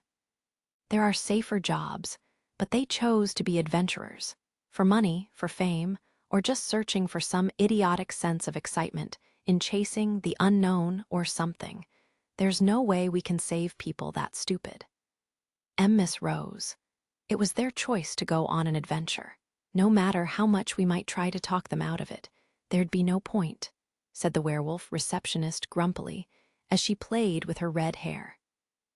Aina slowly looked up from where she sat at her desk, motionless as a doll, accomplishing absolutely no work. Even Aina's listless gaze was able to gather that, in addition to Rose's irritation, there was also a hint of grief coming from her. More days passed. This job is hard, Misha let slip one evening when it was just her and Aina left in the office. 2 cups of black tea were now quite cool where they sat on a table.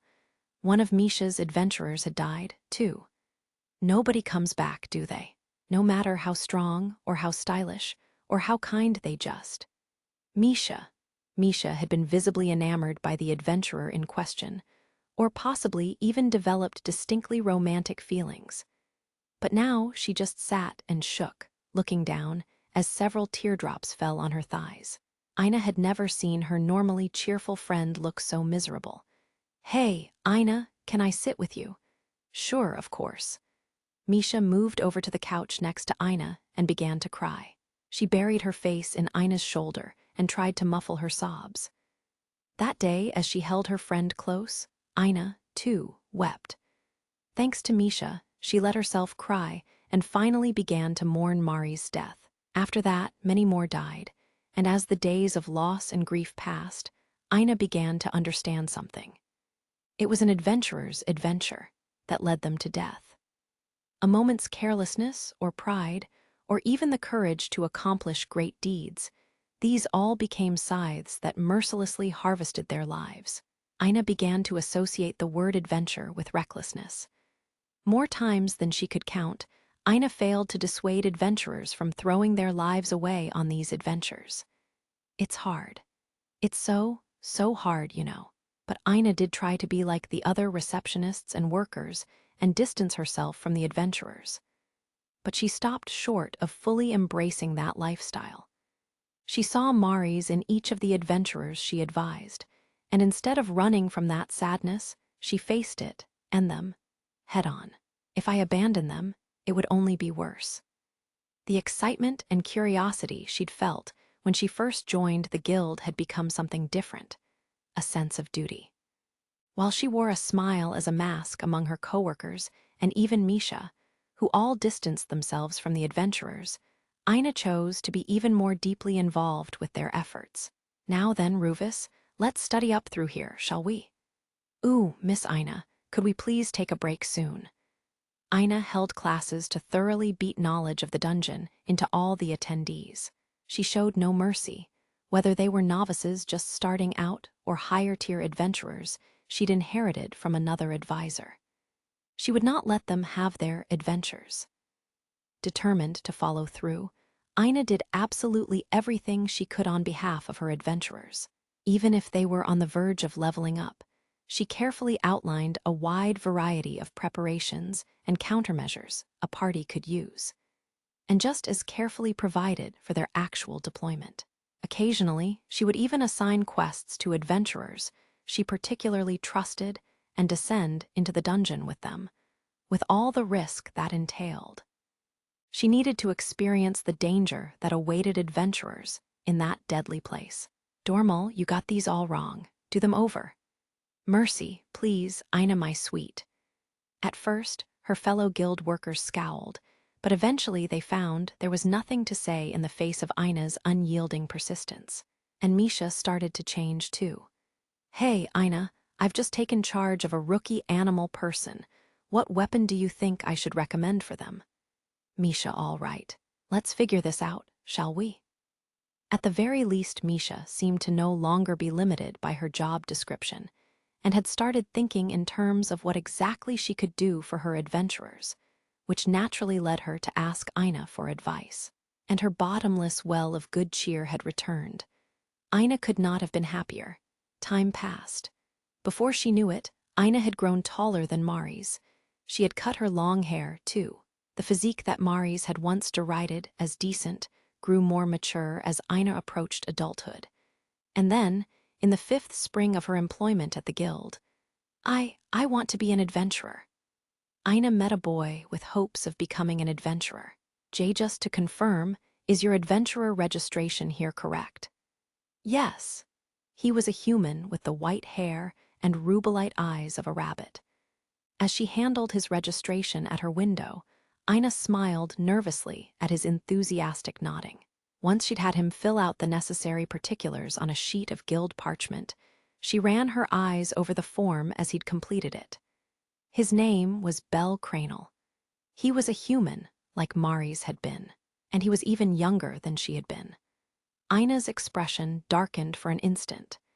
She had seen so many aspiring adventurers like him, still barely out of childhood, but she soon reaffixed her professional smile and finished processing his registration. After telling the boy to come again tomorrow, she returned briefly to the back office. That one isn't gonna last long. No way. Arrows. Come on, Tool, even you know when someone's got no chance. How many years have you been working here?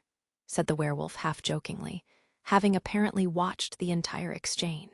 After enough years at the guild, its employees got a sense for whether a new adventurer knocking at their doors was going to make it. By Ina's estimation, the boy wasn't a particularly great candidate, either. At the very least, her instinct told her that he didn't have much talent, which meant that she had no ready response when her senior receptionist hit the bullseye like that. What kind of advisor did he request? A woman and, if possible, an elf. You hear that? Kid wants an elf. Sophie, you want to take him. Sophie was a beautiful elven woman who had entered the guild at the same time Rose had and was always among the top 2 most popular employees. She refused the offer with extreme bluntness. That's quite all right. It's a waste to put time and effort into adventurers who aren't going to last. Rose, Sophie, it's awful to just write him off like that. Ina protested indignantly. The werewolf receptionist grinned. In that case, she said, want to bet on how long that kid has. The other receptionists who were on break immediately pounced on the opportunity to bet on the boy's future. I'm in at 6 months. In that case, I'll take 2. 2 weeks, I figure. If you're in, come see me with some coin, said Rose. When it became clear that her coworkers were actually going to place bets with Rose, Ina had to protest. Why, you guys, this is wrong. She understood that the flippant wager was their way of coping. It was a joke to divert their minds from the tragedy of yet another adventurer's impending death. Ina knew that, but she still couldn't accept it. The sound of Ina's raised voice made Misha turn around and look over her shoulder from where she sat at the reception window, as the other receptionists continued to tease Ina. You say that, Ina, but it's not like you think that boy's going to make it as an adventurer either, right? In other words, she was afraid to bet real money that he'd make it longer than 6 months. If Ina had conceded the point, the joke would probably have ended there. But Ina, who prayed for the safety of adventurers more than anyone else, refused to budge. Fine, I'll be his advisor then, she shouted defiantly. She would keep him alive. They'd all see. Wait a second, Tool. Management's already given you other responsibilities. You don't have room for another adventurer, do you? It's just one more, so I'll be fine.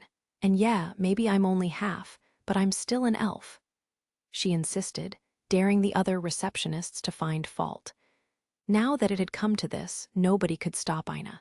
If I win, all betting stops permanently, is that clear? She said, and then left the office. She had to go and apply to be his advisor. Ina swore to herself that she would not let that boy die. Then, after all that talk yesterday, the next day, Ina was walking down a hallway in guild headquarters with a much cooler head. She was feeling a bit regretful about her outburst the previous day, but she had no intention of going back on her word. She would keep that young adventurer alive. She would continue to support adventurers and cheer them on. Her thoughts turned to Mari's and the others, their deaths, the promises she had made to each of them. She took a deep breath as she reached the front of the consultation box. Then, holding 3 thick volumes of study materials, she knocked on the door. Ah! Ina smiled at the wide-eyed boy who was waiting for her inside. As of today, I'll be acting as your advisor. My name is Ina Tool. I look forward to working with you. Interlude that never-cooling iron Welf Krazo level 2 strength. Hone 118, 177 defense. Hone 123, 191 dexterity. Hone 143, G233 agility. Ice 21, Hone 138 magic. Ice 22, 98 blacksmith. I magic will-o-wisp, anti-magic fire, chant. Blasphemous burn. Skills blood of Krazo ability to produce magic swords. Can increase potency of magic swords during creation. Verita's burn grants resistance to flame, amplifies power of fire element, attacks the same day Lily leveled up. Welf received a status update. In addition to the growth of his abilities, he developed a new skill. Having only recently reached level 2, there was no way he was going to hit level 3 yet. He wasn't Bell, after all. But the combat experience he had gained during the expedition had still borne fruit, possibly as a byproduct of being tempered in such extreme conditions. He had developed a skill that enhanced his proficiency with the element of fire, which meant that any of his magic swords of the same element would become even more potent. Unsurprisingly, Hestia, being inexperienced in battle, was very pleased with these easily understood results. For Welf, though, these were trivial issues. He had a far higher priority to be happy about. My latest magic sword. Please have a look at it. In the 3rd floor office of the Northwest Main Street branch of Hephaestos Familia, Welf was unable to conceal his pride as he presented the weapon to the goddess before him. It was Shikukazuki, and it had been forged in the dungeon. The goddess who was inspecting it, Hephaestos, narrowed her left eye, her right being covered by an eye patch, and ran her gaze carefully over the length of the blade. There was no more nerve-wracking moment for a smith than this one. It was harrowing. A literal deity of the forge was evaluating his work from a position of utter mastery. As a matter of course, any artisan would hang on every word of a goddess like Hephaestos or a god like Goibniu. It was enough that some who were dangled out over the cliff like this never wanted to pick up a hammer again. To smiths, the evaluations these deities gave were the literal word of God. However, this one time, such anxiety was far from Welf's mind. This wasn't because he expected a favorable response, though. It was because he felt a deep satisfaction in what he had created. Even if it were judged badly, it simply meant that he would have to be prepared to redouble his efforts to reach new heights. Welf felt only an intense commitment to surpassing himself, having poured his whole being into the magic blade in front of him. Goddess, as you now know, Welf forged this magic sword while he was in the dungeon. The idiot created it in a place of death where he lacked the proper tools and preparation. I ask that you take these trying circumstances into account when you hand down the judgment of your unclouded eye. In addition to Hephaestos and Welf, there was a half-dwarf woman in the room as well, her generous bosom wrapped in a strip of white cloth, resting her chin on her hands while sitting at what was normally Hephaestos's desk. Tsubaki teased the supplicant even as she spoke up for him with a smile on her lips.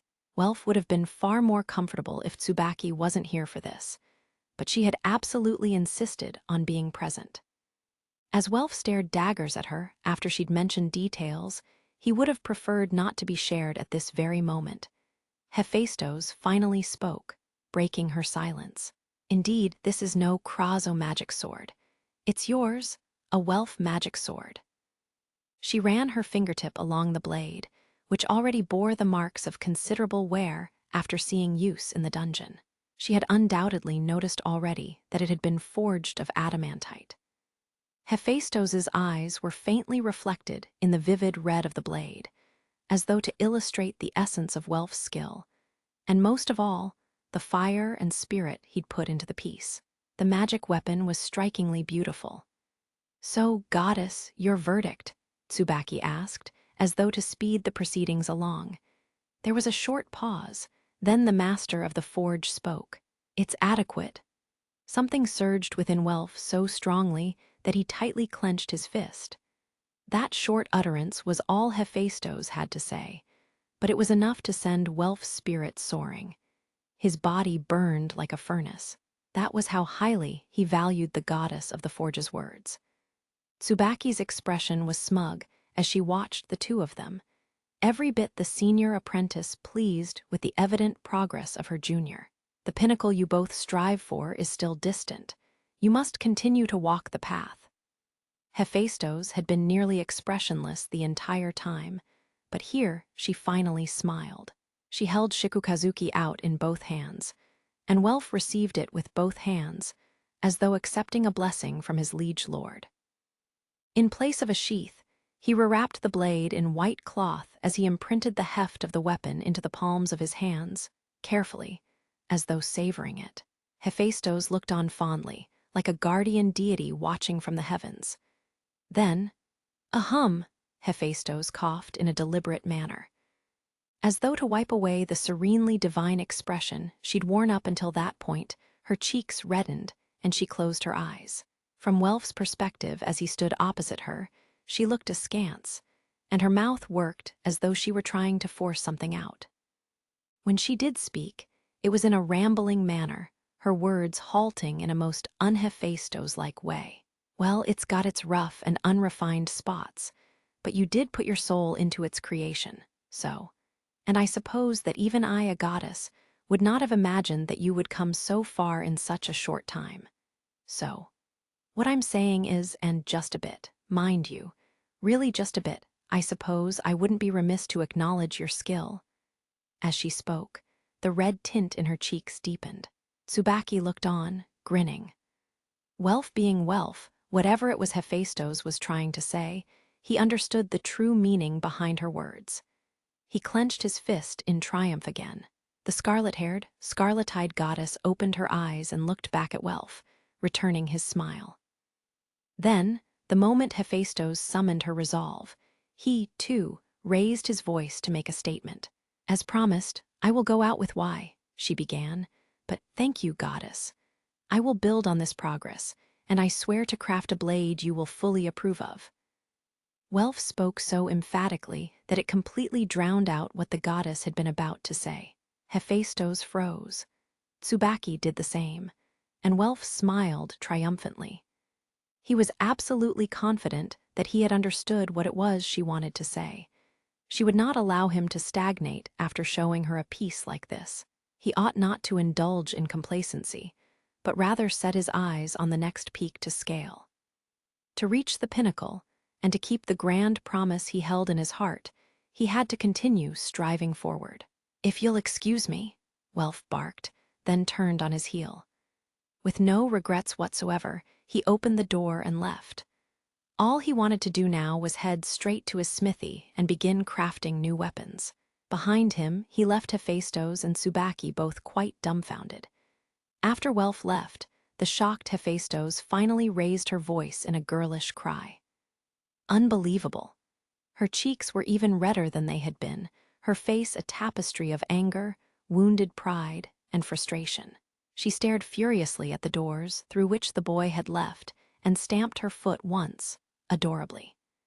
If a certain younger goddess and dear friend of hers had been there, she would have been shocked. Beside her, Tsubaki rubbed her forehead and heaved a sigh at the uncharacteristic outburst. He's so thick-headed. He managed to attain such skill, and now weapons are his only love interest, grumbled the master smith, conveniently ignoring how ironic it was for that line to come from her mouth. That forge-addicted idiot? Yes.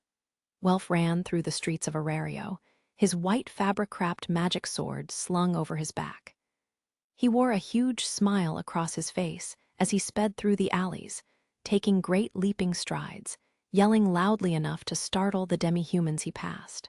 The joy he'd hid and hid and hid from Hephaestus and Tsubaki was finally allowed to escape. He was like a little boy. This was a side no one ever saw from Welf, as he was usually very careful to act in a manner that he thought was most befitting for a senior member of Hestia Familia. If anyone was supposed to act like this, it would be Bel. If asked whether he was as happy as he seemed, Welf would have replied, "Damn right I'm happy." After all, Hephaestus, the greatest smith he knew, had called his work adequate. Any smith, Welf included, knew perfectly well how difficult that appraisal was to get. To have a piece deemed adequate by the goddess of the forge, one who stood atop the very pinnacle of the craft, was an unparalleled honor. He had been acknowledged, even if it was just a crumb of recognition.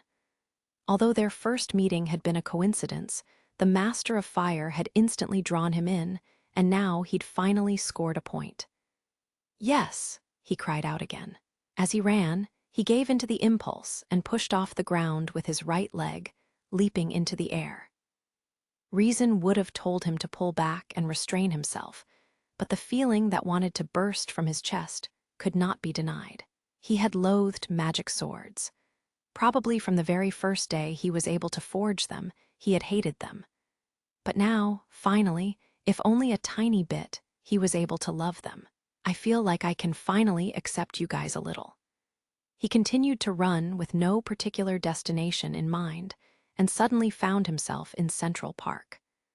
Welf slowed his pace, the warm sun bathing him in its light. As adventurers passed around him, he looked up. "Phobos, are you watching?" he murmured, gazing up into the expanse of the wide blue sky, thinking of all the moments that had made him who he was. "I'm doing it. I'm really doing it." Eventually, the corners of his mouth curled into a mischievous smile.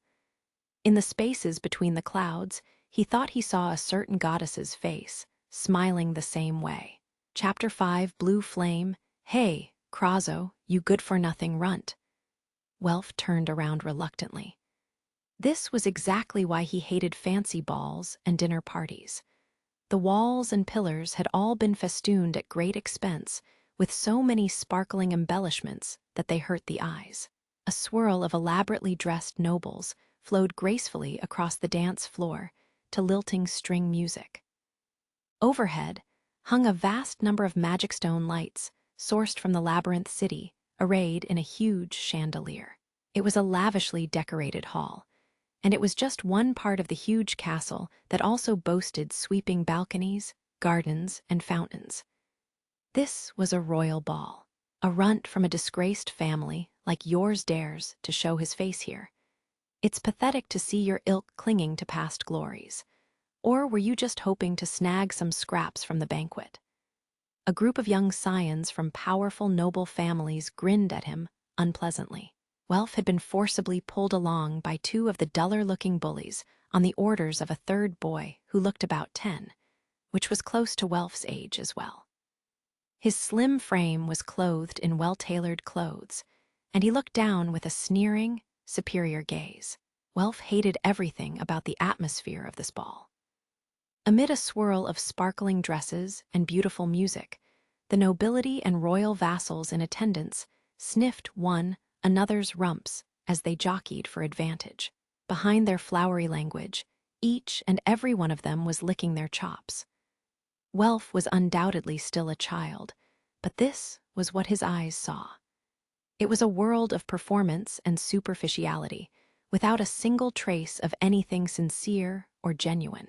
The attendees were all sweetness and flattery, and they would all gladly kick over anyone else here in their desperation for personal gain.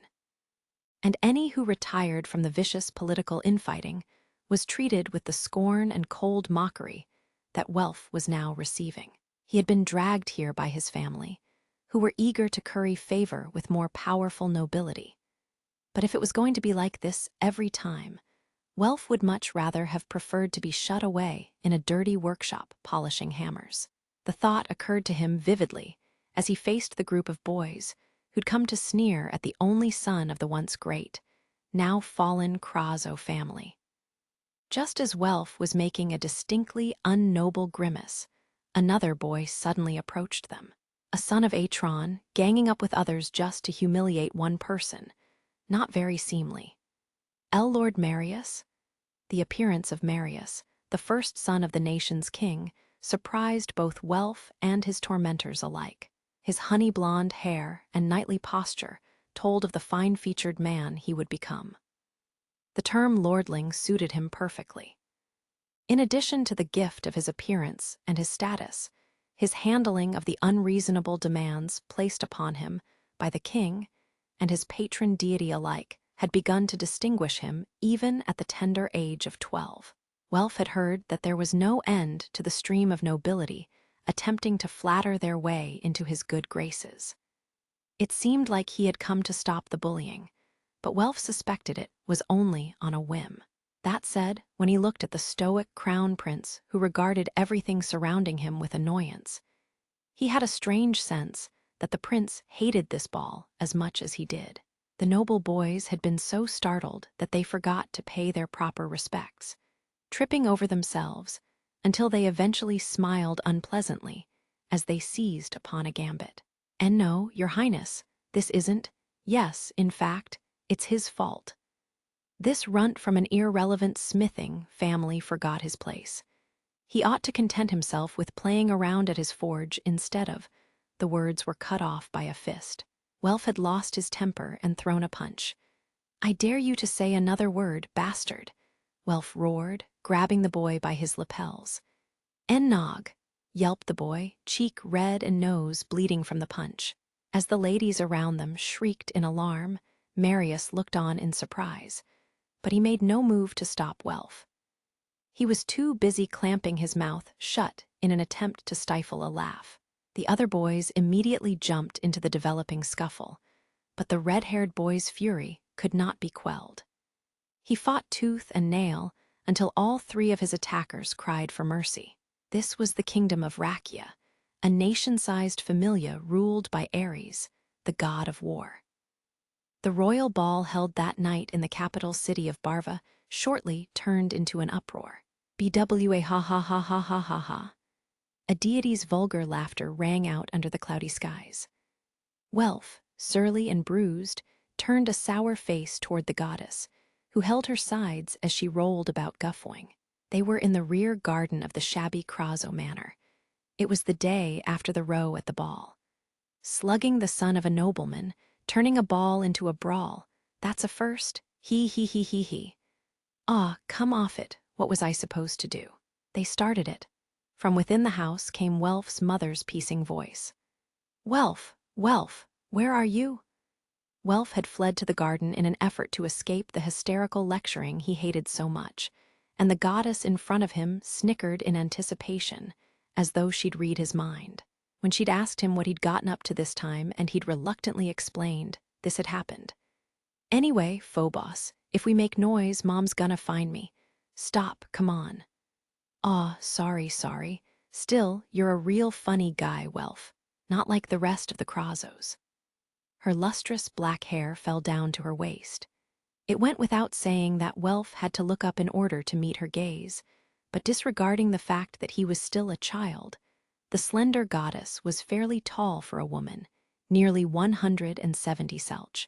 She was clad in odd robes the same black color as her hair. While it wasn't clear what her actual age was, the goddess appeared as a beautiful young woman, although her looks clashed terribly with the vulgar speech and laughter that seemed to be typical of certain deities. If there were more like you, getting fallen nobility duty foisted off on me wouldn't be so boring. Her name was Phobos. She was a respected goddess, as well as the patron goddess responsible for the Krazo house. She was also an uninhibited, freewheeling figurehead who'd been assimilated by the kingdom of Rakia. To make a long story short, she'd fought a defensive war against Rakia's military, which was to say, Ares' familia, and lost. And as losers of a war game had to accede to the wishes of the winner, she'd had to become a vassal god of Ares, god of war. Within the vast population of the kingdom of Rakia, it was the possession of a falna that separated civilians from combatants. The former accounted for the large majority of the population, but the soldiers and knights who constituted the latter still easily numbered near 100,000. It was quite impossible for Ares to handle all the falna conferments and status updates himself. That was where vassal gods like Phobos came in. They were his hands and feet, the ones who brought people at the fringe into the familia. While the position of the fallen Krazo clan as part of Rakia had in some sense not changed, they now all bore Phobos's blessing as members of Phobos familia.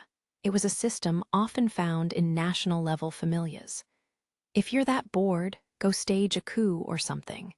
Gods love that kind of thing, right? Yeah, I wish somebody would. It's great watching stuff like that from the sidelines, but getting a bunch of children worked up and keeping them in order while making sure Ares doesn't notice would be a real hassle. Even if they'd lost a war and had been subjugated, there was no telling what a capricious deity might do. Therefore, in order to prevent rebellion, all of Rakia's military might, its level 2 and level 3 knights and officers, and the entirety of the royal household guard, was under Ares's direct control.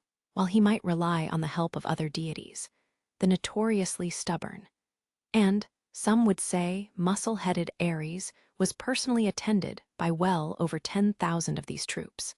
Meanwhile, his vassal gods were only ever responsible for the lowest status holders and weakest fighters. Moreover, whenever he heard that any of his vassal gods' charges had become especially strong or clever, he immediately had them convert into Ares' familia. In other words, rising to any sort of power in Rakia also entailed receiving the blood of its founding father Ares, god of war. And the Krazo clan itself had aspirations of returning to prominence by riding Ares's coattails.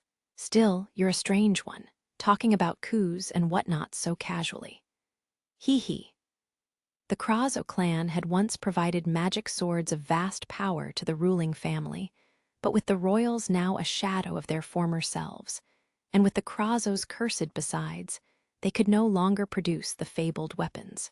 Just as the boys from the previous night's ball had said, they passed their days clinging to the tatters of their former glory.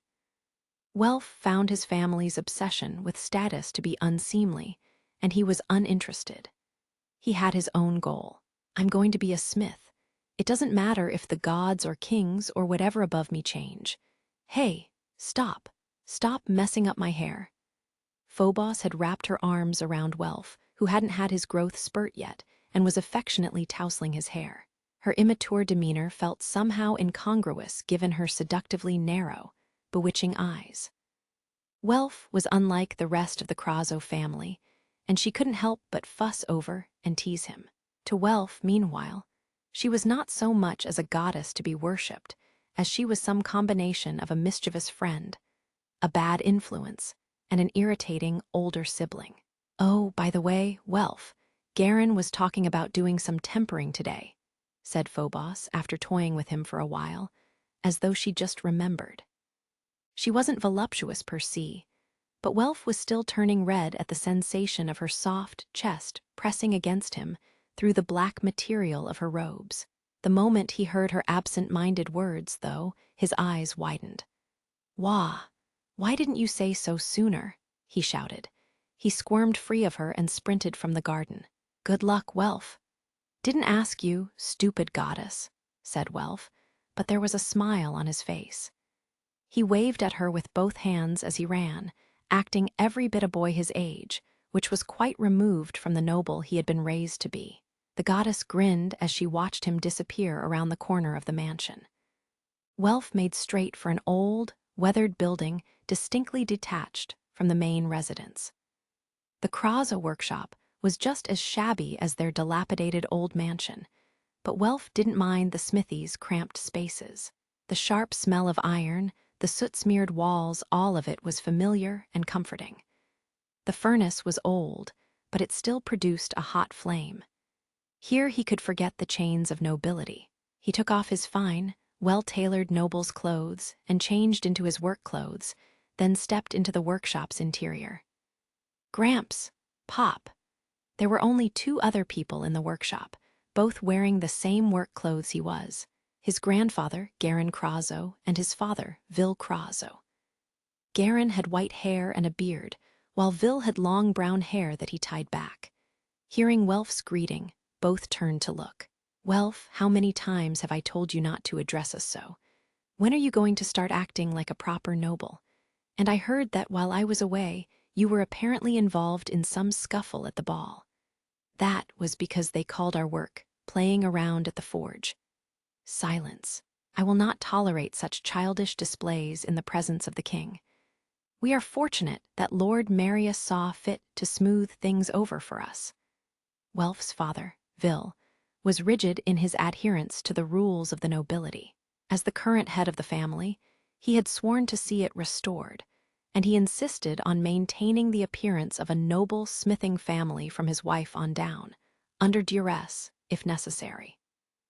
Welf found it all terribly constricting, but apparently the king's first son had, owing to some whimsy, interceded on Welf's behalf and absolved him of blame for the incident at the ball. "Enough, Vil. Welf is here. It's time to start." Vil glared at the boy's downcast, chagrined face, but reluctantly acceded to Garen. "Very well." Welf's grandfather, who'd abdicated his position as the head of the family, nonetheless had a build sturdy enough that no one could detect any hint of old age about him. His posture was rigidly straight, as though he had a spine of iron, and his facial expression was always stern. Garen was no nobleman but a smith, Welf thought, which was why he just saved him from further scolding. Welf smiled as he watched from behind as his grandfather approached the furnace. He followed his father to take up his place beside the 2 men. Chen! Clang, clang. The tempering began, amid sparks and the sound of striking iron. The furnace glowed red, illuminating the dim workshop. Despite the murderous heat scorching his face and the beads of sweat that rolled down his back, Welf was wholly engaged as his father and grandfather's apprentice. Both his father and grandfather bore Phobos's blessing, and the sound of their blows was clear and strong. Despite their ability giving them enough strength to forge weapons on their own, without needing to take turns striking hammer blows, the 2 of them were stubbornly working a single piece of metal together. With Welf joining Vil and Garen, 3 generations combined their power to forge a single blade. With a fearsomely serious face, Vil spoke to Welf as he brought his hammer down. "Listen, Welf. You must listen to the voice of the iron and bend your ear to its tone. Feel the mind of the hammer. If you don't, you'll never forge a blade properly. We must always strive to make weapons worthy of replacing the magic swords of Krazo." It was always his father who said such things. Vil had staked his life on attempting to restore the family by the crafting of weapons that could substitute for the fabled Krazo's magic swords. While his true wish was still the restoration of the family as nobility, his father's intentions and emotions here were sincere, and Welf nodded after listening intently. When Welf watched his father as he tended to the tempering, he felt respect and love. Meanwhile, his taciturn grandfather was somehow able to embody the meaning of smithing, even with his broad back turned. "Welf, the tongs." "Yes, sir."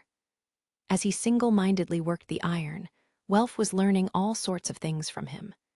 The same went for Vil. The family had long since lost the art of creating Krazo's magic swords when Garin had dedicated himself to the craft of smithing in an attempt to create weapons of the finest caliber. Listen to the voice of the iron. Bend your ear to its tone. Feel the mind of the hammer. These words had originally been Garin's, and Vil inherited them from him. Welf had heard them from his grandfather only once, as he'd brought his hammer down like a man possessed. Welf had known of Garin and Vil and the art of the smith before he'd known what a weapon was. Since before he could remember. He couldn't help but be entranced with the weapons their passion and dedication created, those tempered blades and keen reflections. When he saw a certain knight wielding one of his grandfather's pieces, Welf's whole body felt hot. Could a wielder and their stance, the union of weapon and person, really be elevated to such a level? He wanted to become a smith himself. He wanted to become a smith and create a masterpiece. He wanted to see that masterpiece wielded by someone of the highest skill. The compulsion burned within him. A longing, a need, a hope. Welf had carried those feelings within him even back when he was tiny. "Welf, try a strike." "Wah, see, can I really, Gramps?" Thus far, Welf had only ever been allowed to do the most menial assistant work. This would be the first time he was ever allowed to hold a hammer at the forge. With a silent look, his stern grandfather told him to proceed. His sweat-soaked father smiled, too. Welf grinned brightly, and it almost looked like he was going to cry. He grasped the hammer, which looked far too heavy for his skinny, childish arms, and approached the anvil where the red-hot metal waited. Welf brought the hammer down, knowing he would never forget this day. A sad little clank rang out. It was a far cry from the clear, peeling strikes of his father and grandfather, but he'd put all his strength into the hammer as it fell. He would be a smith, too. With his father and grandfather, he would make legendary weapons that surpassed even Krazo's magic swords. At that moment, Welf still believed in this future. The fated day arrived on Welf's 10th birthday. "Okay, it's time to receive my blessing." In a room in the Krazo mansion, Welf was about to receive his falna from Phobos. The inscription of a falna on his 10th birthday was being done at Garin's direction. He believed that Welf needed to understand hardship as a craftsman before receiving his strength-enhancing status. As Welf, Garin, and other members of the family looked on, Welf sat in a chair stripped to the waist, while Phobos dripped ichor onto his back and etched the hieroglyphs into his skin. Welf Krazo level 1 strength, Izro defense, Izro dexterity, Izro agility, Izro magic, Izro magic. Skill blood of Krazo ability to produce magic swords can increase potency of magic swords during creation as she gazed at the rows of hieroglyphs on the boy's back, including the same skill, blood of Krazo, that others in his family had. Phobos slowly and quietly spoke. "Now, Welf, go and forge a magic sword." "Huh, that's impossible. The whole family was cursed by a spirit. Just try, boy." His father and grandfather had drilled the ways of the smith's craft into him right up until this very day. It had been a year since he'd first held a hammer, and now that he'd received his own status, he was sure that he could forge a weapon on his own. Garen and Vil both had wary expressions on their faces, but the black-haired goddess only smiled a faint smile. Just do what you can. Thus ordered by the deity, Welf grimly set himself to the task, and then everything changed. I don't believe it. Vil's field of vision was filled by scorched earth from which rose black smoke. They were in a field outside the capital city of Barva. In his hand was a crimson-bladed short sword, whose blade had just then broken with a sharp crack. As the fragment of blade hit the ground at his feet, Vil and the rest of the family who'd come with him were dumbstruck. It was the test of the short sword, the magic short sword that Welf had forged. Flickers of flame lingered everywhere. The field had been reduced to ash. The symbol of the family's lost glory, the Krazo's magic sword, had returned. A great, mad cry arose. Rayag! A stunned, shocked Welf was there, too, and he looked down at the broken blade fragment on the ground with eyes full of tears. Welf, forge a magic sword. After they returned to the mansion, Welf found himself surrounded by family. Relatives he didn't recognize, his mother, and even Vil all chorused the same words. The young Welf was frozen where he stood. This will restore the Krazo clan. Only your blades can do this. Vil faced Welf and held him by the shoulders, his eyes wide and wild. Vil seemed not to notice the pained face of the child as he demanded more weapons. Wait, please. Weren't we trying to make dependable weapons worthy of the Krazo name? We don't need them anymore. If we have you and your magic swords, the Krazo family will rise again. Father, no. I don't want to make weapons that will abandon their masters, weapons that will always break. Please. I'll have none of your foolish nonsense, boy. Struck across his face, Welf fell to the floor, where he stayed, staring vacantly down.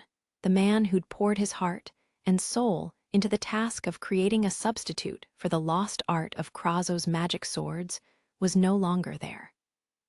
What remained was the descendant of a line of cursed magic smiths, obsessed with his lineage. Will regain the honor of the Krazos, Welf. Now, forge tools that will please the king. Welf's balled fists shook terribly at that voice, those words. Amid the shouting of the gathered family, only Garen was silent. Welf peered up at him beseechingly. Garen looked into his grandson's trembling eyes, his expression terrifyingly blank as he spoke. Welf forge a magic sword. All strength left Welf's body like an escaped breath. It was replaced with scarlet flames of rage. He felt despair, betrayal, and a violent indignation. That day, Welf was broken by his father, his grandfather, and the entire Krazo family. Late that night, Welf was in his bedroom, quietly and secretly packing his things, when Phobos appeared. Are you running away from home, Welf? From your whole country? What do you want? Said Welf, looking over his shoulder, a feral gleam in his eyes. It had been this goddess's instruction to him that had triggered all of this. Although the truth would have surely come out no matter how he tried to hide it, the young Welf couldn't help but resent her. I'm sorry I stole your home from you. I really am, Welf.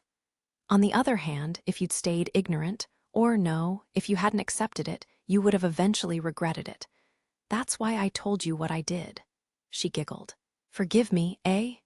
Phobos regarded the grief-stricken child, wearing the same grin she always had. Welf held his tongue for a moment, decided not to bother with a retort, and returned to his packing. Don't try to stop me. I'm not gonna. I'm actually here to help you. Welf stopped and looked back at her again. What? Just what I said. I'm going to get you out of this kingdom. What are you getting at? It's my last bit of meddling in my dear little child's life. Call it atonement. Plus, it's not like a kid is gonna make it past the outer walls of Barva on his own. Phobos walked up to the now silent Welf with a smile and put her arms around his shoulders, a bit too familiarly. Leave it to me, okay? Welf didn't know what her divine intentions were, but what she said was true. There was only a slim chance that a child who knew nothing of life save his existence as an impoverished noble, and his skill as a smith could find a way past the country's border guards. His ecstatic family was surely even now telling the whole royal court about the child who could forge Kraso's magic swords. If he wanted to leave the country, he had no choice but to accept Phobos's help. "Welf, take a magic sword with you." "I don't need one. I'll never." "You don't know what you're going to run into, do you? It's just in case. Could you for once just listen to what your goddess is telling you, please?" Welf had forged 2 magic swords, one for testing, and one to present to the royal family. Phobos's words made him realize that he loathed the idea of leaving his very first creation behind, to be used by someone else. He grimaced and nodded reluctantly. "I'll use my contacts and make it so you can pass through the checkpoint. It'll be tomorrow. Got that?" "All right," he said, nodding at her explanation of the plan. Welf didn't know what was possessing Phobos to do this, but he somehow got the sense that he could trust the words of his mischievous old friend. "Ha ha ha ha ha ha." The god Ares's laughter boomed. He was giving Vil an audience on the castle's highest floor, in the throne room. "Did you hear, Martinus? Someone who can forge magic swords has appeared in the Kraso family. But Lord Ares, the Kraso clan still suffers from a spirit's curse. Even if these swords hold their form now, there's every chance they'd snap in an instant the moment they see real battle. They're surely defective," offered the aging king. That's also true. Well, we'll keep our expectations low, then," said Ares with a decisive nod that shook his mane of golden hair. The 2 men laughed airily as from the shadows an exhausted, exasperated Prince Marius looked on. Marius beckoned over one of the spies he employed to serve as his eyes and ears, as though stockpiling himself the worries his father and Ares ought to be taking seriously. "What news of the Krasos?"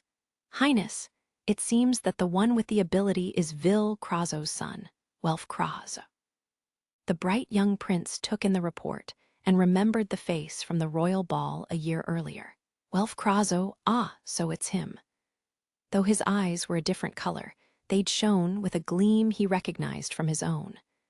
The red-haired boy, like the prince, had doubts about the environment he lived in. "Well, we ought to increase security, at least. Send knights to the checkpoint." "Damn!"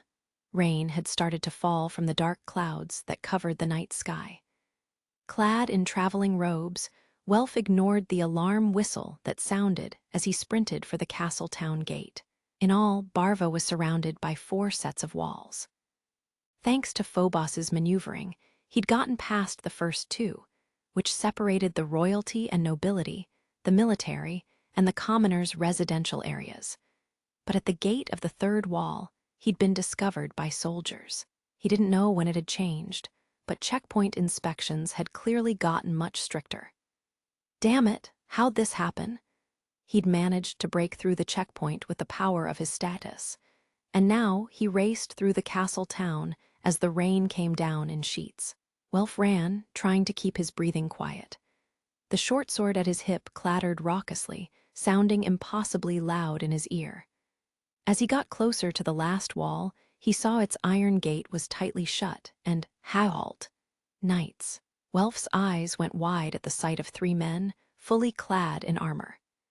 These level 2 knights were Rakia's elite. They were deadly swordsmen, far beyond anything Welf could manage. They drew their swords menacingly. Welf's brow furrowed, and he put his hand on the hilt of his short sword. He charged headlong at the knights and the gate behind them, drawing the scarlet blade. And then he swung it, blaze, and invoked the power of its magic. The sight stopped time for both the waiting knights and Welf himself. What had emanated from the blade could only be described as a torrent of flame. The resulting inferno engulfed both the knights and the gate with a roar, a blast, a deafening sound, and an explosion. The roar of an inferno and the cries of people who'd heard the commotion began to fill the castle town, echoing in the rainy night. At the end of a stunned Welf's vision was the ruined wall, and beyond it in the black of night, the outside world. And strewn there among the rubble were the critically injured knights. NNH, Ngaya. Welf howled into the darkness as he dropped the crumbling fragments of what was left of the magic sword. Is this power? Rain struck Welf's face and rolled down his cheeks like so many tears. From the remains of the ruined section of wall rose both smoke and brilliant tongues of flame that refused to go out despite the rain. Normally, if someone like Welf had taken on those knights, he would have been overwhelmed in an instant. But the Krazo's magic sword had turned the tables. The blasphemous weapon let a powerless child defeat 3 stalwart knights. Long ago, such weapons had caused the fall of the family of smiths who'd made them. Welf shed tears at the sight of the knights' badly scorched swords. Is this really what you want from us? Do we really have to make these things for you? The knight's backup arrived in confusion, chasing Welf as he leaped past the ruined outer wall. He disappeared into the darkness, screaming and sobbing his rage at the night sky.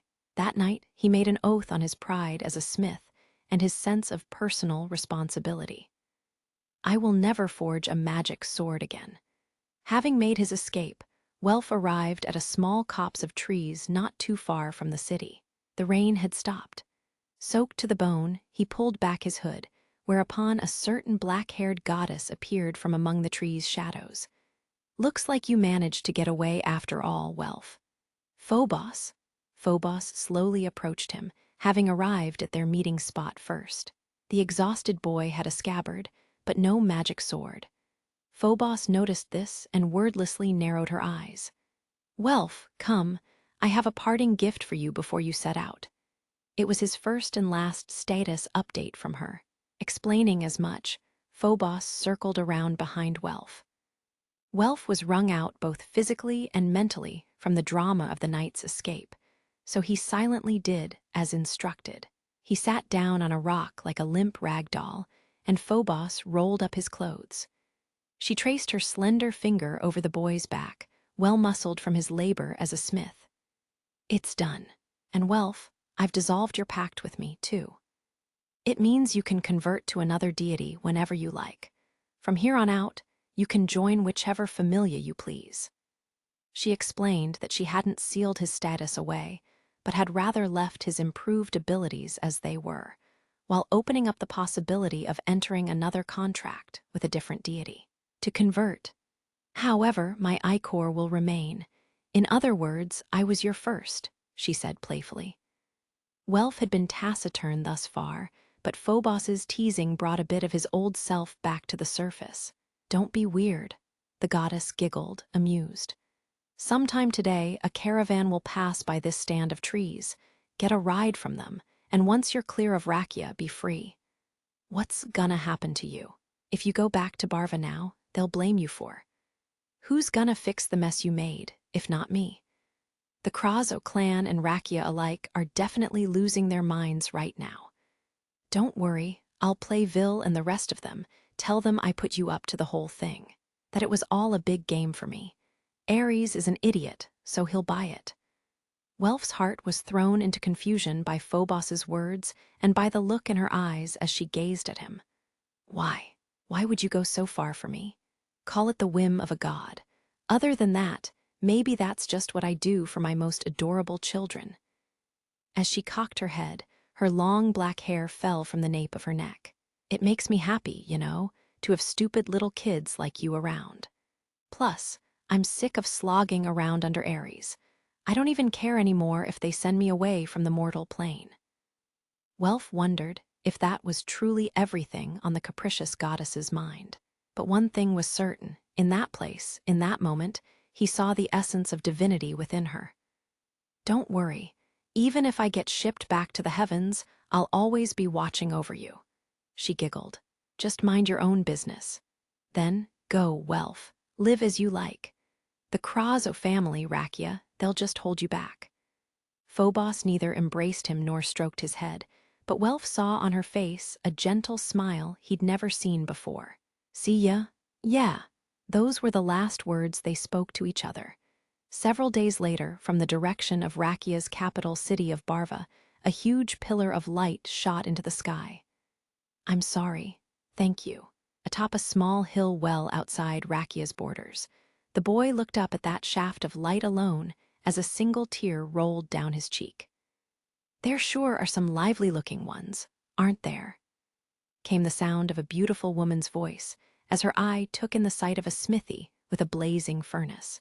In the smithy, there was a red-headed boy arguing vehemently with several adult opponents over who would get to use the furnace first. Ah, goddess, it's been so long since you visited, and yet here we are, greeting you with such an unsightly. Well, that's just how smiths are. I rather like it, personally. So, who is he? He just showed up one day and begged to be allowed to work for room and board. He gave his name, too, but I reckon it's a fake. He's not a half-bad smith, either, so he's been impossible to wrangle. They were in Zollingam, city of sword smiths. A certain goddess had come here to work on a contract and was visiting the smithy of a colleague. Her fine features were partially obscured by an eye patch over her right eye.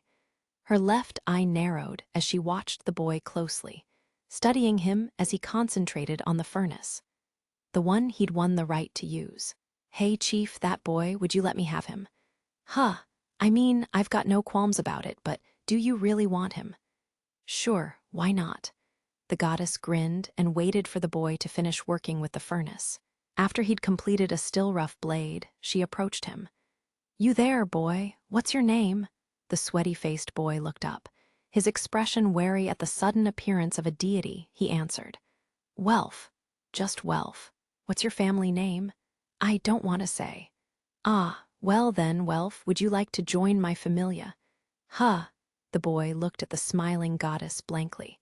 Shouldn't you introduce yourself before making an invitation like that? Goodness, I'm sorry. I forgot. The goddess cheerfully apologized to the still dubious boy. And then, my name is... The boy met a red-haired, red-eyed goddess, and he'd been led to her by none other than his mischievous old friend. Interlude elven unrest. Cheers. White foam splashes extravagantly as a dozen or more of our cups, each generously filled with wine or ale or juice, collide in a toast, and then we all gulp or sip our drinks. We're in the benevolent mistress. It's evening. The sun has just gone down, and the tavern that stands along the western Main Street is as prosperous as ever.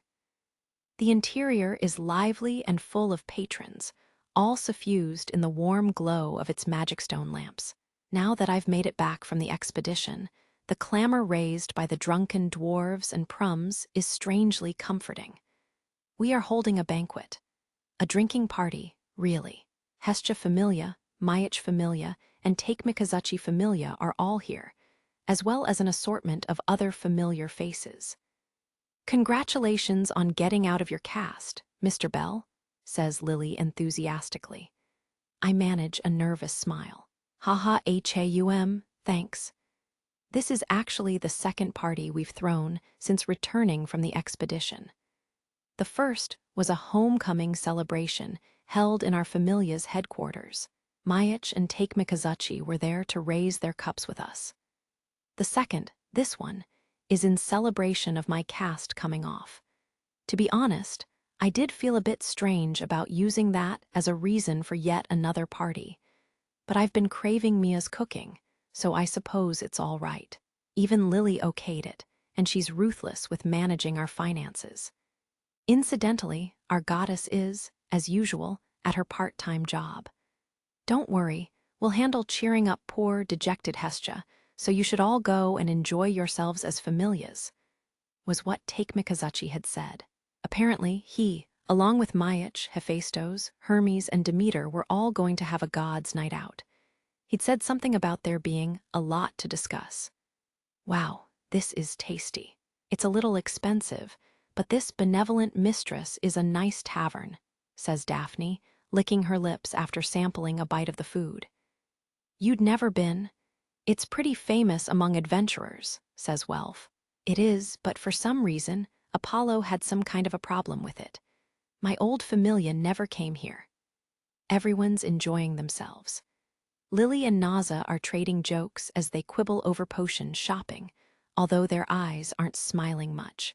Mikoto, Chigusa, and Haruheim are having a grand old time reminiscing about the past, with the members of Take Mikazuchi Familia joining in. No doubt, they're trying to steal back some time with Haruheim now that she's officially joined our Familia. I look on as Aoka watches them quietly and fondly like an older brother, not interrupting. A flush rises to my cheeks. I suppose Loki Familia won't come. I look around our table, and then my gaze scans across the rest of the tavern. I find myself hunting for the strongest Familia in the city, and a certain golden-haired girl. Ever since the Xenos incident, and having survived so many adventures, I can't help but want to see Eyes again. I wouldn't say that I want her to see me now that I've grown so much exactly, but I want to know where I stand. I want to confirm certain things by seeing her, the person I look up to so much. I do have a promise from her to teach me combat techniques again, but the truth is I'm not sure how to approach her about it. What's the matter, Belle? Whatcha looking around for? Asks Welf. Oh, I was just wondering if there'll be enough room in the tavern if Loki Familia shows up to the party. Don't Eyes and the rest of them come here pretty often? I say, instinctively glossing over my real thoughts. Sitting next to me, Welf just gives an easy smile. It'll probably be all right, yeah. Elijah's pretty soon, after all. Elijah, I repeat the unfamiliar word. It's the guild folks who do the preparation for it. I figure they've told Loki Familia and Freya Familia and the like to behave themselves for a while, says Welf, then orders another round of ale for himself. I cock my head, and I'm about to ask more about Elijah when Cassandra, who hadn't been participating in our conversation thus far, suddenly cuts in like she finally summoned the courage to do so. Belle, how is your left arm feeling? Oh, Miss Amid said that it was coming along nicely. There's no pain or stiffness now, at least. Is that so? I'm glad. Hearing my answer, Cassandra smiles. She's sitting diagonally across from me, and she stares down. Is she nervous about something? Into the cup clasped in both her hands. I open and close my left hand repeatedly, satisfying the urge to make sure that what I just said is true. Amid did ask me to continue to refrain from combat for a while, but at this rate, perhaps the day when I can re-enter the dungeon isn't far off. I realize this is a good opportunity to give my appreciation to both Welf and Cassandra. Oh, right, Welf, Cassandra, thank you for earlier. I'm talking about the Goliath scarf that they fashioned for me during the expedition. All joking aside, without that particular piece of equipment, I wouldn't have been able to fight the Juggernaut, and I probably wouldn't be sitting here at this table. Welf smirks at my words of honest gratitude and waves them off, while Cassandra's eyes widen and she brightens. Of course, she says.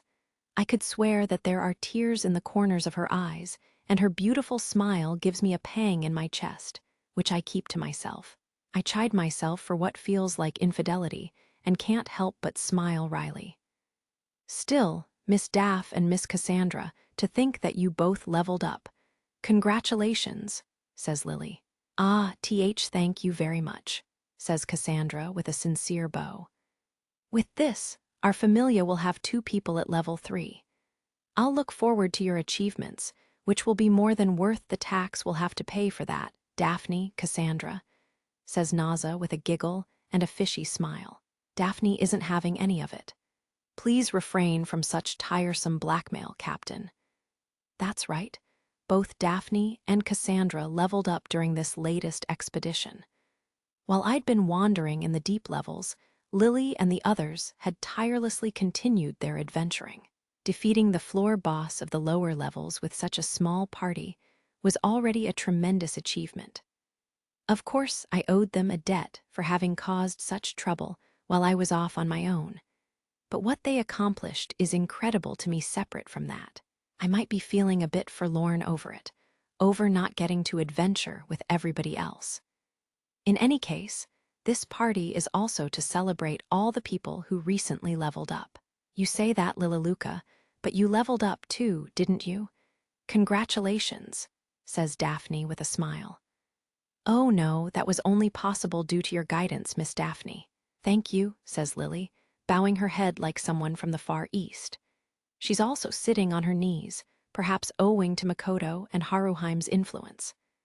Auka and his familia see this and smile awkwardly. The members of that adventuring party had leveled up one after another, which only shows just how brutal the expedition had been. There probably weren't many expeditions that could compare. Hee, don't leave out everything we did, meow. Anya and Chloe abandoned their work entirely and assumed poses that seemed suspiciously rehearsed as they cut into the conversation. That's right, meow. Who could forget the moving scene when I appeared so gorgeously in front of the wounded boy hero, and he pledged an oath to me. Oh, my darling Chloe, my bud is yours forever. What passion! I frown at Chloe's retelling of an event I have no memory of, when a human carrying a stack of used plates appears with an exasperated expression on her face. By the time we arrived, everything was pretty much over. I don't know what you two dumb cats have to brag about. What do you say? The catgirls hiss in chorus. Anya and Chloe are about to continue their indignant rant when Mia's voice rings out from behind the tavern's counter. Stop lazing around, all of you. Evidently, all three of them had been enduring Mia's terrible scoldings ever since they'd skipped out on their shifts at the tavern to come to our aid. The strength of Mia's baleful gaze makes all three girls' shoulders flinch, and they hurry back to work, half crying, sorry. Since it was our rescue they'd come to, I can't help but feel a little bad for them. Please don't worry about it too much, Belle. Anya and the others knew what they were getting into, says Sir, as though reading my mind while she brings more food to our table. Sir, I'm just happy that everybody made it back safely. She leans down and whispers conspiratorially into my ear. You know, I went to see some adventurers I know and begged them to save you too, she says with a giggle. But it wasn't necessary. I'm sorry you went to so much trouble, I say guiltily. I really did make a lot of people worry about me. I scratch my head and smile abashedly when Sir asks me another question. Did something happen with Layu? Snap. It's the sound of everything around me freezing solid, and everything around Lily too. Layu's been avoiding me. Maybe, probably, most likely. Definitely. Even after I ended up with a cast on my arm, I've visited the benevolent mistress many times, but every time Layu avoids making eye contact with me, and somehow naturally seems to end up walking right by me and then stays hidden in the kitchen. It's like she's trying to put distance between us, and I haven't been able to follow her. Ever since she came back to the tavern, she started acting odd whenever you come up in conversation. Belle, says Sir with a smile, her gaze boring a hole into me. I'm starting to sweat, for some reason. I plaster an awkward smile onto my face, and after what must have seemed like a suspiciously long pause, I nervously manage a reply. Odd, you say? Quite odd, yes. Odd, like how? Like that. Still holding a stack of wooden bowls, Sir indicates a direction. There's Layu. Just like Anya and the others, she's briskly moving between tables as she performs her duties as a waitress. There's nothing particularly strange about anything she's doing except she takes great pains to avoid looking at our table. Or rather, she refuses to look at me. As she busily takes orders, she'll face our direction when she needs to, and even get close to the table, but the one time I seem to enter her field of vision, she spins quickly around to face the other direction. It's sudden enough that she draws looks of surprise from some other customers. If she'd been just looking the other way or averting her eyes, it would have stood out less. But the agility with which she'd turned herself bodily away made the awkwardness that much worse. If anything, it seemed like the kind of defensive move you'd make if you were alone in the dungeon. The whirlwind motion makes her skirt flare out each time she does it, briefly revealing her black tights. Under Sir's close observation, a fresh wave of sweat breaks out on my face. Layu, go take these to the kids' table. Mia leaves several plates on the counter and gives Layu a direct order. Liu is silent for a moment, and then, without so much as the slightest change in her expression, loads herself up easily with the plates. She then heads directly for our table. Liu, listen, here is your steak. Do you have a second? Do you have an order? Ale, ale it is then. I just want to talk. Thank you for your order. This can't be called a conversation. Liu leaves me flustered in her wake as she strides away. Unsurprisingly, the others seem to have noticed what's going on, and Welf, Mikoto, and Haruheim, as well as Naza and Auka and their respective familias, all look at me. Lily leans in close to me. Mr. Bell, did something happen between you and Miss Liu? She asks. I flinch away, answering honestly. I'm not sure so much has happened that I sorta haven't been able to get it out of her. The first thing that comes to mind was when I embraced her naked, but that was an emergency. Plus, she'd talk to me normally after I'd come back from the dungeon. We'd even laughed together atop that high place where the sky had been so beautiful. Had I done something to Liu to make her so angry? We'd joined forces to escape from the deep levels. We'd made such a connection then. Was I the only one who felt that way? Sir? I notice her studying me again. Her pale eyes are gazing at me with an almost audible intensity, and then bonk. She lightly hits my head with the wooden tray she's carrying in both hands. The noise is somehow cute. Huh, wah. I press my hand to my head, confused. You deserve it, says Sir, closing her eyes and turning on her heel almost childishly. But she also seems unusually mad. Sir leaves me behind without explaining anything and returns to her work, just as Liu did. Lily watches us with half-lidded eyes. Welf and Daphne pretend not to notice and continue to drink. Mikoto and Chigusa tilt their heads curiously, while Haruheim and Cassandra simply look confused. Naza's the only one who says anything. Ah, youth, she comments, closing her eyes and smiling. What do you mean? Asks Auka, completely straight-faced. I don't have time to worry about their reactions, though. All I can do is watch Liu go as she disappears into the kitchen. I'm taking out the garbage, Liu said. She was answered by the hectic sounds of the kitchen as the chefs busily worked. The roar of the flames that seared the meat, the clop-clop of knives chopping vegetables. She picked up a bucket full of slop and headed for the back door. She emerged into a narrow alleyway that had gotten quite dark and made for the trash heap. That was as far as she got. As though reaching the limit of her endurance, after maintaining her impassive facial expression for so long, her mask collapsed. That was strange. Now that she was alone, her deep feelings of shame finally came to the surface. Her cheeks were faintly flushed. She unconsciously brought her hand to her mouth, as though to hide the heat that rose to her face. Liu looked back on her actions with reproach. That was strange of me. I'm being rude to Bell. I'm hurting him. I should apologize.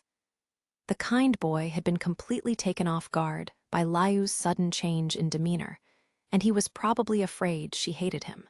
She ought to go to him right that instant and apologize with a proper bow. Please don't worry about it. It's nothing. That was all she had to say. But her heart pounded. She was often nervous. She had been acting strangely. Things that she'd had no trouble doing before, she now couldn't do at all. She couldn't stand to look at his face. What is wrong with me? She murmured, eyes downcast, arms hanging slack at her side. Her chest hammered. Her ears burned. Whenever she caught sight of the boy, her shoulders jumped as she started like a surprised cat. It was like she really was sick. When did this start? When did she start calling him by his name? Bell. As she made the realization and started to think back over her memories, someone called her name from right behind her. Liu. Liu's sky-blue eyes shot wide open. How she hadn't noticed him, or why he was there, such questions were trifling matters. It was Bell. She knew without turning around.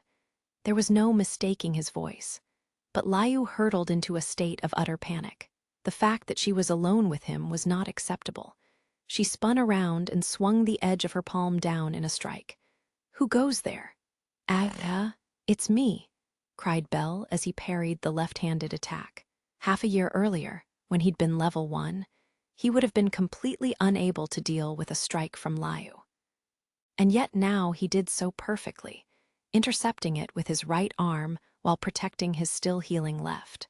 It was a beautiful movement, momentarily shocking even Liu despite her being the attacker. It was obvious growth on his part that proved beyond any doubt his attainment of level 4.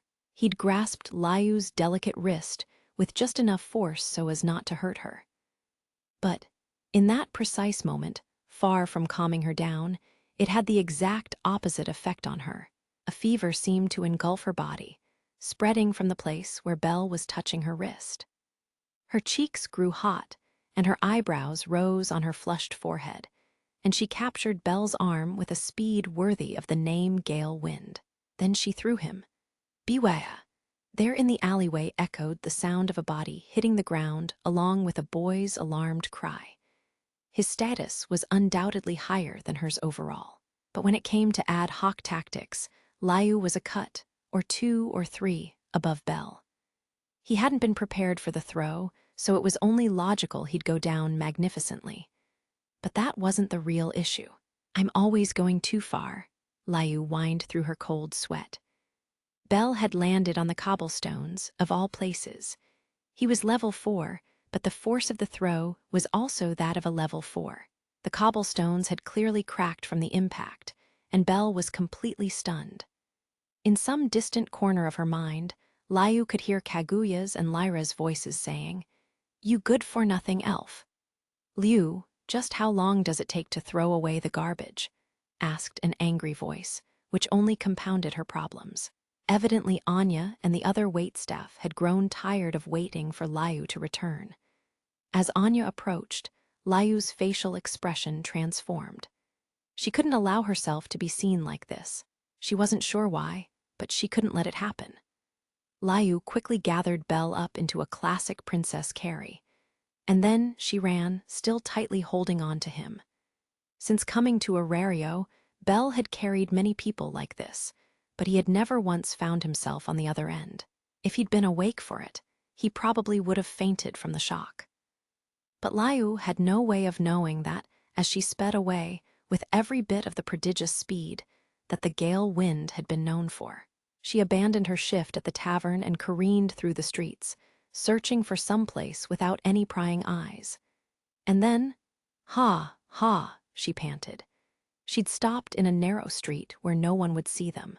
There were no stalls or little shops here, just stone buildings with short staircases leading into them, and the occasional wooden bench. Liu first lay the unconscious Belle down on a bench, then clasped her head at the realization of what she'd just done. "Assault, kidnapping, just how much further am I going to sink?" she said to Belle's form as waves of self-recrimination crashed over her. In any case, she had to heal him. He'd lost consciousness, but fortunately wasn't injured. Nevertheless, Liu used her recovery magic. Trembling nervously, she applied as much healing as she could muster, far more than was necessary. She was, to put it bluntly, panicking. She did every single thing she could do. This resulted, ultimately, in Belle's head resting in Liu's lap. Why? The good-for-nothing elf had done it again. It had seemed like the reasonable thing to do. She decided to atone by making sure his head wasn't sore when he woke up, using her thigh as a pillow. Just that was all she could let herself think. But then, a pair of jovial-looking animal people walked down the little street, arms over each other's shoulders. They seemed to be quite drunk. They looked at Liu and Belle, the scent of alcohol wafting off of them. "Woo-woo, young love. Hey, baby, thanks for the free SH." The jeering pair was cut off mid-sentence. The piercing look in the elf's eyes as she stared at them was terrifying. "Stop howling." "Why, yes, ma'am. Forget what you saw. WHWA, leave." "Why, yes, ma'am." The two scampered away, still arm over shoulder. With the two drunks gone and solitude restored, Liu's expression became sorrowful again. "It's so strange. What's been wrong with me lately?" Above the street, hung a slice of the dark blue night sky. In it were scattered the same stars as her forest home. The tranquility of the space enveloped her as the boy's head rested on her thigh. I'm still so difficult all the time, just a troublesome, irritating elf. Self-loathing swirled within her. She remembered how she had been when she'd first arrived in Aurario. I'm no different from when I met Astrea and Elise. That had been another time Liu's unapproachability had ended up hurting her. Her narrow preconceptions had led her to disgraceful actions, and then, as now, she'd ended up trapped. "Belle," she said, desperate not to repeat past mistakes. She reached down to the white hair that fell over his eyes with a gentle touch. Even that was enough to send her heart racing. "I do not hate you, truly." There was hardly any point in explaining herself, given the circumstances.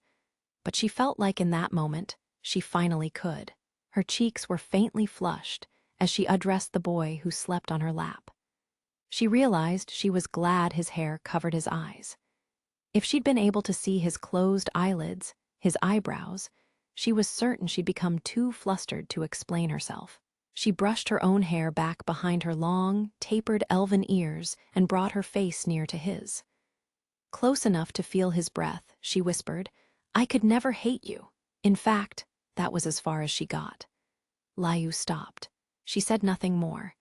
An unnatural silence fell. At length, she narrowed her pale blue eyes. "Belle, you're awake, aren't you?" The boy's face twitched. Liu pulled back and fixed a freezing cold glare on the boy's shameless attempt not to move. Reluctantly, Belle opened his eyes in resignation. "Yes." Liu's graceful eyebrows rose in anger. "I believe I told you never, ever to do something like that again, didn't I?" She pinched the cheek of the boy who'd been pretending to be asleep. "Oh, I am sorry." It was just like the time they'd wandered the deep levels. After the boy had caused the collapse of the Colosseum, he'd played dead, perfectly hearing every pathetic, girlish noise Liu had made. Recalling the vivid memory, a fresh wave of shame hit her. Her cheeks were scalding as she looked down reproachfully and put her strength into her pinching fingers. Belle's cries rose an octave. "I am sorry. When I came to, I was like this, and I was confused, and I didn't know what to say." He rose out of her lap, rubbing his cheek. Her thigh seemed to miss the warmth that had rested on it a moment earlier, but that was surely her imagination. "By the way, when did you actually wake up?" Just a moment ago, honest right when you said, in fact." In that case, she was safe. He hadn't heard her truly fatal slip of the tongue. Liu sighed in relief. She put her hand to her chest, not really understanding what that relief might entail. "So, WH, why did you have me on your lap?" "My actions caused you harm, so I felt it was the least I could do." Liu explained the details of what had happened as Belle sat next to her, occasionally tilting his head in confusion. "I see, I think." She stared at the alley wall, assiduously avoiding looking at Belle. So, did I really do something to make you so angry, Miss Liu?" "Huh." She finally met his gaze as though compelled to, and saw Belle's nervously smiling face. "I mean, you haven't even looked at me ever since." He looked somehow sad. Her chest tightened, and she answered immediately. "No, not at all. You haven't done anything. None of this is your." Liu trailed off, tearing her gaze from Belle's wide eyes and staring at her feet. After calming the pounding in her chest and carefully working out exactly what she wanted to say, she continued, "I don't hate you at all. The problem isn't anything you did. It isn't. It's just that I can't stand to look at your face." "But why?" Liu didn't realize that her phrasing would provoke misunderstanding or that Belle, who was at a delicate, sensitive age, had been subtly hurt. As she tried to explain, she indeed made no move to meet his gaze. But neither did she try to move away from where she sat next to him. "I'm sorry, Belle. For all the trouble I've caused, including this. I've only given you more things to worry over. I'm very, very sorry." "And no, it's fine. Honestly, I'm just relieved that you don't hate me, or more like I'm happy or something." "I see. I mean it. Don't you need to be getting back to the party?"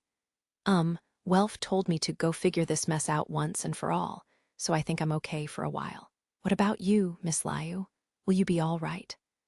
If you're talking about Mamma Mia. She's definitely not going to let me off the hook for this, so it's not like going back right away will make much of a difference. In other words, it would be all right if they didn't return until a bit later. Given that, Liu decided to stay here with Belle a little longer. Anya, Chloe, Ranoa, and even Sur have skipped work before, so if it isn't for too long. Ha ha ha, Belle laughed nervously. Liu, too, was finally able to manage a smile. The two then talked about recent events, recounting to each other what had happened to them since returning from the deep levels. How was Belle's left arm? What about Liu's right leg? Belle talked about Hestia welcoming him home. Liu talked about eating Mia's cooking. He was resting up. She was back at work. Their conversation was perfectly mundane, and that normal, everyday chatter delighted Liu. It tickled her heart. Her tense tone of voice gave way to a peaceful one. Hey, Miss Liu, if you wouldn't mind, would you tell me about Elise and the others? Elise? Yes. When we were in the dungeon, I didn't get to ask about them, and I was thinking I'd like to know more about your old familia. When she thought back to when she'd parted from them, pain swirled in her chest. But more than that, it made her happy that Belle would ask about them. All right, that I can do. Now, where to begin? She peered up ever so slightly, taking in the night sky and considering the twinkling stars as she prefaced her story by saying that it was an embarrassing one.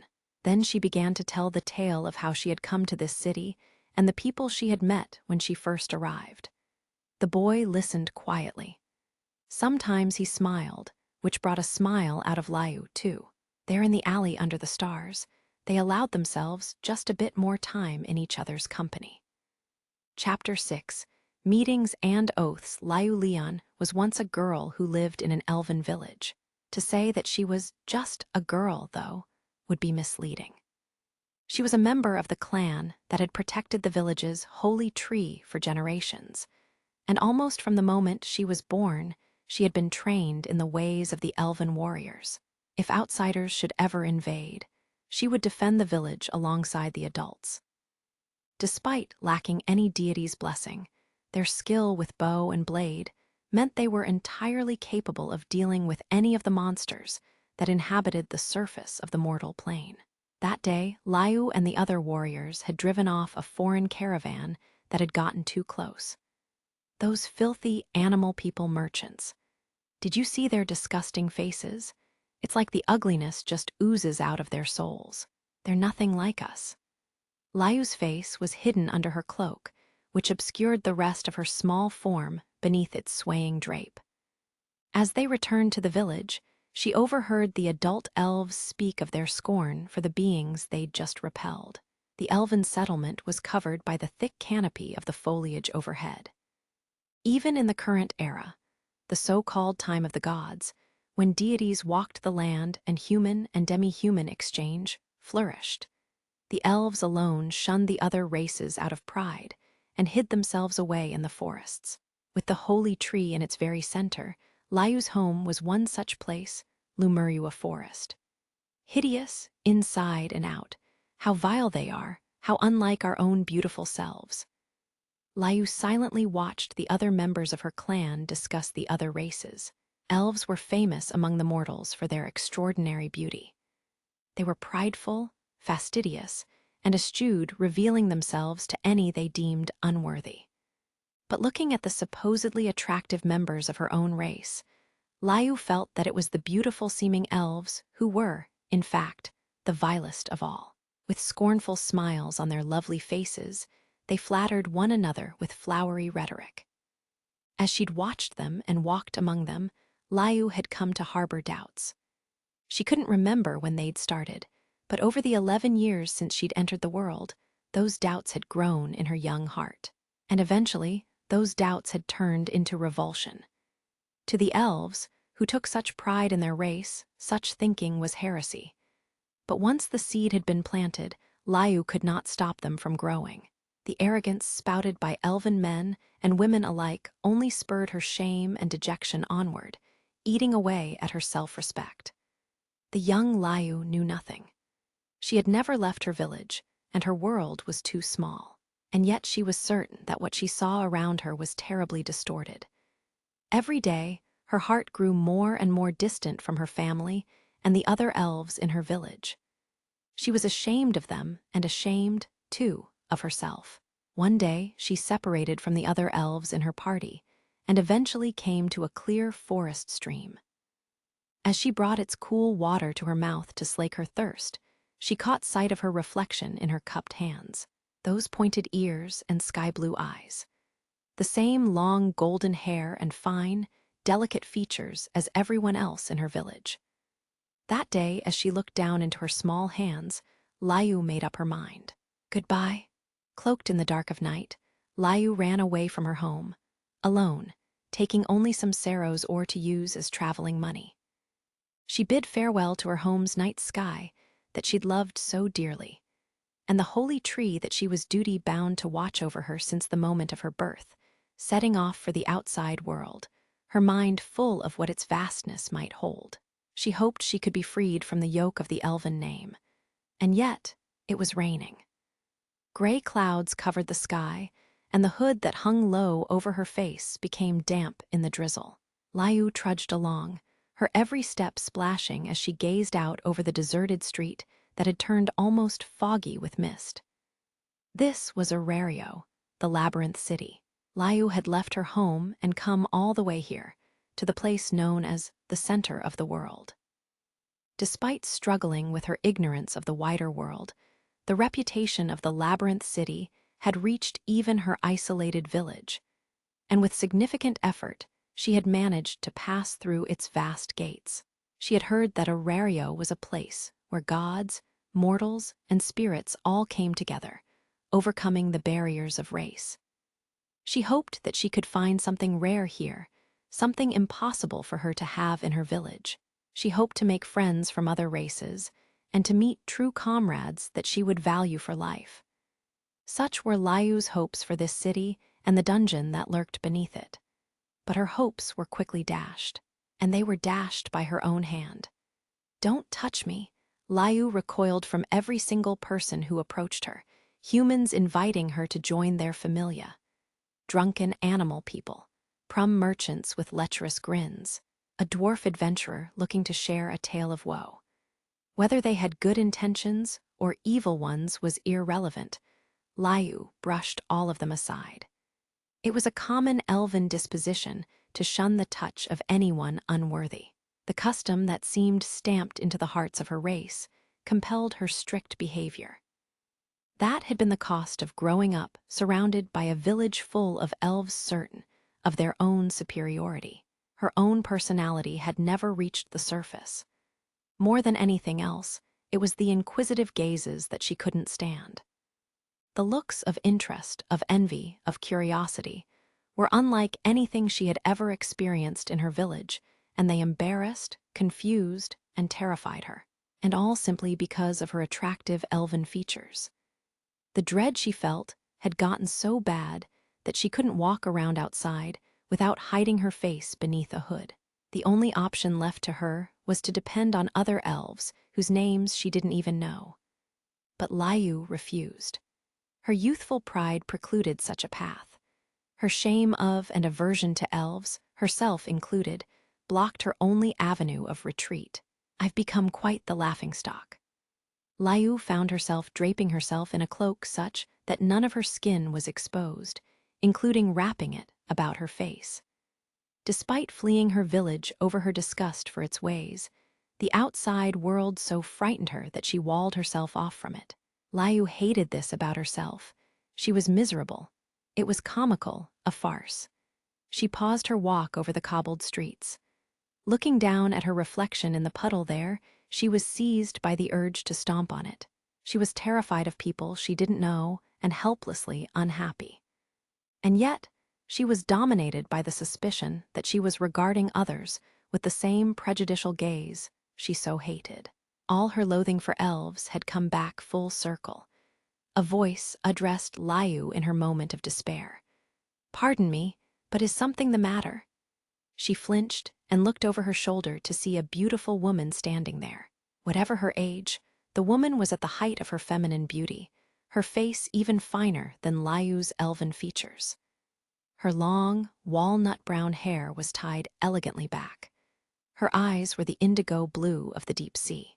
In the kirtle, an elegant long skirt she wore, she seemed every bit a virtuous noblewoman. The faint aura of divinity that emanated from her made it clear what she was. One of the Deustia. She seemed to be returning from some shopping, with a veil draped over her head to keep off the rain as she smiled softly at Layu. A goddess? Layu murmured, making a face. Layu had not come to hold gods and goddesses in particularly high regard.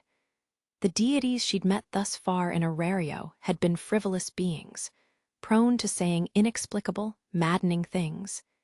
It's an elf girl. Yes, damn, if only she were a little younger, which had been quite astonishing to Layu. She couldn't imagine ever turning to them for help. It had gotten to the point that she was beginning to wonder if her people had had the right idea after all, spurning both other races and the gods themselves, opting to hide away in the forest. The feelings of disillusionment and despair rose up in her chest, as though they were about to overwhelm her. To Layu and her splintering heart, these gods who seemed to live only for their own amusement were deeply irritating beings. You'll catch a cold standing there like that, you know. The goddess's voice was velvet soft, with a gentle quality that seemed to envelop Layu. But Layu had already decided that she had no more goodwill for this goddess than she had for any other deity. It's none of your concern how wet I get. I'd prefer you mind your own business. Oh, but it is my concern. It would make me very sad indeed if an innocent girl like yourself were to fall ill. I would ask myself why I'd left her in such a state, said the goddess, her gentle smile never wavering. She continued, would that I could be your shelter from the rain at the moment. You look quite like a lost child. A lost child. As she heard the words, something snapped inside Layu. Did this goddess not realize whose fault that was? Layu was unmistakably, completely off the mark. This was a childish tantrum. But in that moment, she knew of no way to stop herself from the rage that overwhelmed her. All of this is your fault, Layu cried out, louder than she had ever raised her voice before, speaking just as the raging emotion inside her told her to. You gods created elves. You made all these races that refuse to accept anyone different from themselves, people who only care about appearances. It was the deities in the heavens who created the humans and demi-humans who lived in the material world. In what to their children was the distant past, the gods in their capriciousness gave all the mortal races different characteristics. The mortals believed this to be true as well, unquestioningly. Layu squeezed her eyes closed in helpless frustration as she put a final demand to the goddess. Why did you make us like this? Her grief-stricken voice echoed in the otherwise deserted street. The goddess fell silent at the elf girl's angry rant. The rain began to fall harder, as though in reprisal for Layu's words. It was a terribly misdirected outburst. In screaming so, Layu had only hurt herself, and tears streamed down her cheeks. She was miserable. It was comical, a farce. She was such a fool. She couldn't bear anyone to see her this way. Layu slumped as it dawned on her what she'd just done, losing herself in a vortex of self-loathing. Her small body shivered like she was trying to hold back her sobs. Finally, the still unnamed goddess spoke, as though she'd seen right through Layu. I think what you need right now is not the voice of any god or goddess, but a friend and equal. Layu looked up with a sharp intake of breath and saw only that same kindly smile. Gods, you see, are surprisingly powerless. Even if we could use our power here in this world, I'm sorry, said the goddess apologetically. But at the same time, her indigo eyes narrowed tenderly. I shall pray for you to meet someone wonderful, someone who will brighten your wandering with their laughter. She approached Layu and briskly handed her a map. If you like, come and visit. We may be able to help you, said the goddess, and just like that, walked away. Layu stood there, holding the map, along with some bread and fruit wrapped in cloth. No one had ever approached the naive girl with pure intentions, and even if they had, Liu would have rejected them. Which made this the first bit of kindness Liu had accepted since coming to Arario. As the rain began to let up, the girl continued looking in the direction the goddess had gone for some time. The energy of the city had been somehow lacking for several days. Or at least that was what Liu thought. While it was certainly still more than active enough for an elf who'd previously only known her own village, it felt as though a shadow had fallen over everything. It was palpable in the sudden size of the residents, the dark looks that passed over their faces, and the series of scuffles that would ensue from a single provocation or cry. When fights broke out, the ordinary residents, by now used to them, would either hide or try to escape somewhere. Not a day went by without seeing guild employees out on patrol trying to rein in the chaos, or the heavy traffic of people who seemed to be adventurers. Civic order was non-existent. As she wandered aimlessly around the city, Liu couldn't help but sense its tense, edgy mood. Which was why, when it finally happened, some cold part of her mind mused that it had been bound to sooner or later. Hey, you're an elf, right? I got you dead to rights. And without the protection of any god, so there ain't no need to worry about anybody backin' her up, this'll be easy. Liu had been cornered by a group of villainous-looking demi-humans in a back alley that was otherwise devoid of people. It had been 2 days since her encounter with the goddess. The funds she'd been so thrifty with were running low, and she could see the quickly approaching end of her stay in the cheap inn she was using. So Liu was agonizing over whether to go to the place indicated on the map, right as she was considering how it was difficult for her, as an elf, to ignore the possibility of further humiliation. These demi-humans had suddenly herded her into this alley, as though they'd been planning it. From the way they were talking, they'd marked Liu as an easy target because she was both a beautiful elf and a country bumpkin. It also seemed like they scouted out the area in advance. And she's right on the edge between Bane, a brat, and a real woman. She'll fetch good money in the pleasure quarter. So they were kidnappers. No, slavers. Did this sort of thing happen often in Arario? A shudder of revulsion ran through the noble Liu's body.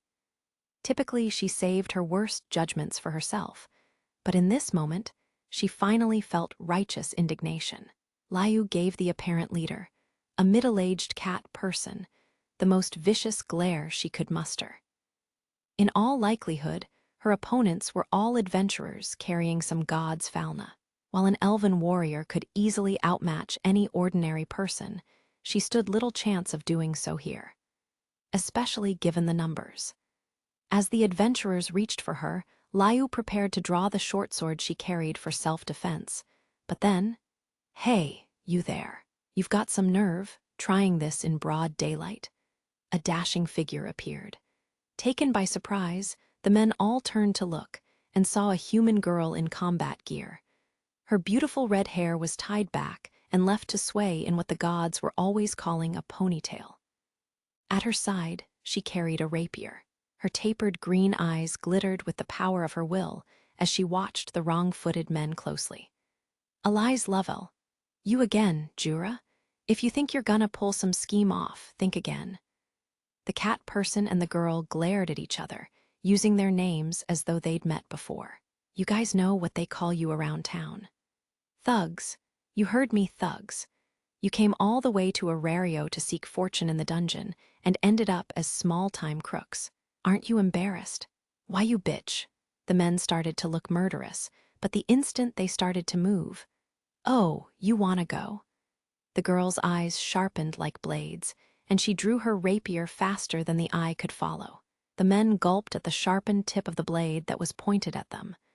The leader's face twisted into a sneer, and he spat. "TCH, one of these days we're gonna kill you, I promise you that. Let's get out of here," he roared. The ne'er-do-wells scattered, leaving behind a stunned Liu along with her triumphant savior. "I swear, they never learn. You okay?" Liu looked again at the girl who approached her. She was beautiful. Even without speaking to her, Liu could sense her bright spirit and straightforward personality.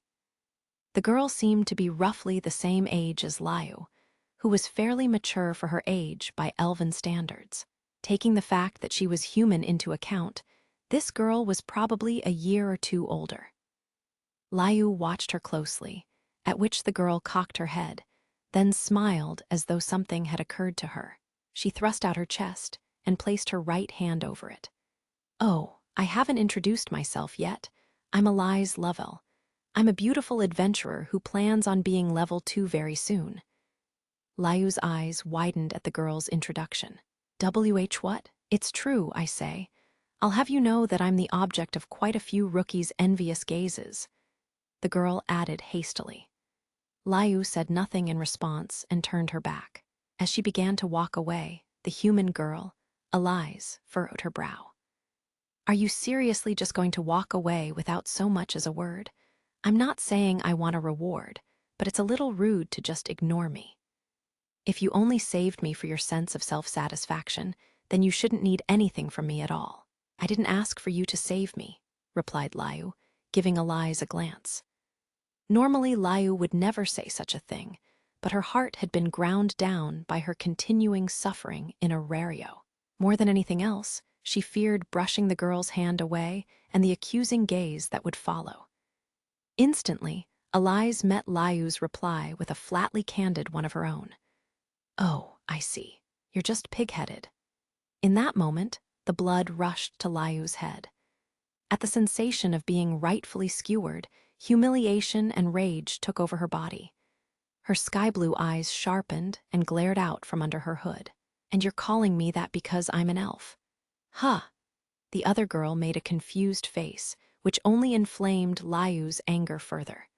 "Well, I wasn't born an elf because I wanted to be one, okay?" It was the second time her emotions had gotten the better of her since coming to the city. She let her normally carefully controlled speaking slip and aired her feelings using words that were far more typical for a girl her age. She breathed heavily. The sound echoed in the alley. The two girls glared at each other. After a brief moment, Elize made a satisfied ha under Liu's accusatory gaze. She sniffed ostentatiously. "What are you talking about? You really are just clueless." "Wah, not one word of what I said had anything to do with you being an elf. Not one single word," she continued briskly and loudly. "If you're pig-headed, obstinate, and stubborn as a mule, that's just your personality, right? So don't make this about you being an elf." The girl closed in on the stunned Liu. She thrust out her index finger and pointed directly at Liu's face, continuing her rant at extremely close range. "There are dwarves who are refined gentlemen and elves who are revolting hoodlums. Race has nothing to do with it. I'm gonna be honest, you're being a pretty lousy person right now." The words hit Liu like a backhanded slap. They shook her to her very core. She couldn't say anything in response. The blows had just kept raining down on her, starting when she'd arrived in Aurario, and right up through today. It was as though her every action was being condemned, including her explosion at the goddess. Liu listened to the sincerely offered words of the girl, and finally accepted her mistakes. There was a long silence. "You're absolutely right," she finally murmured. "I'm a coward.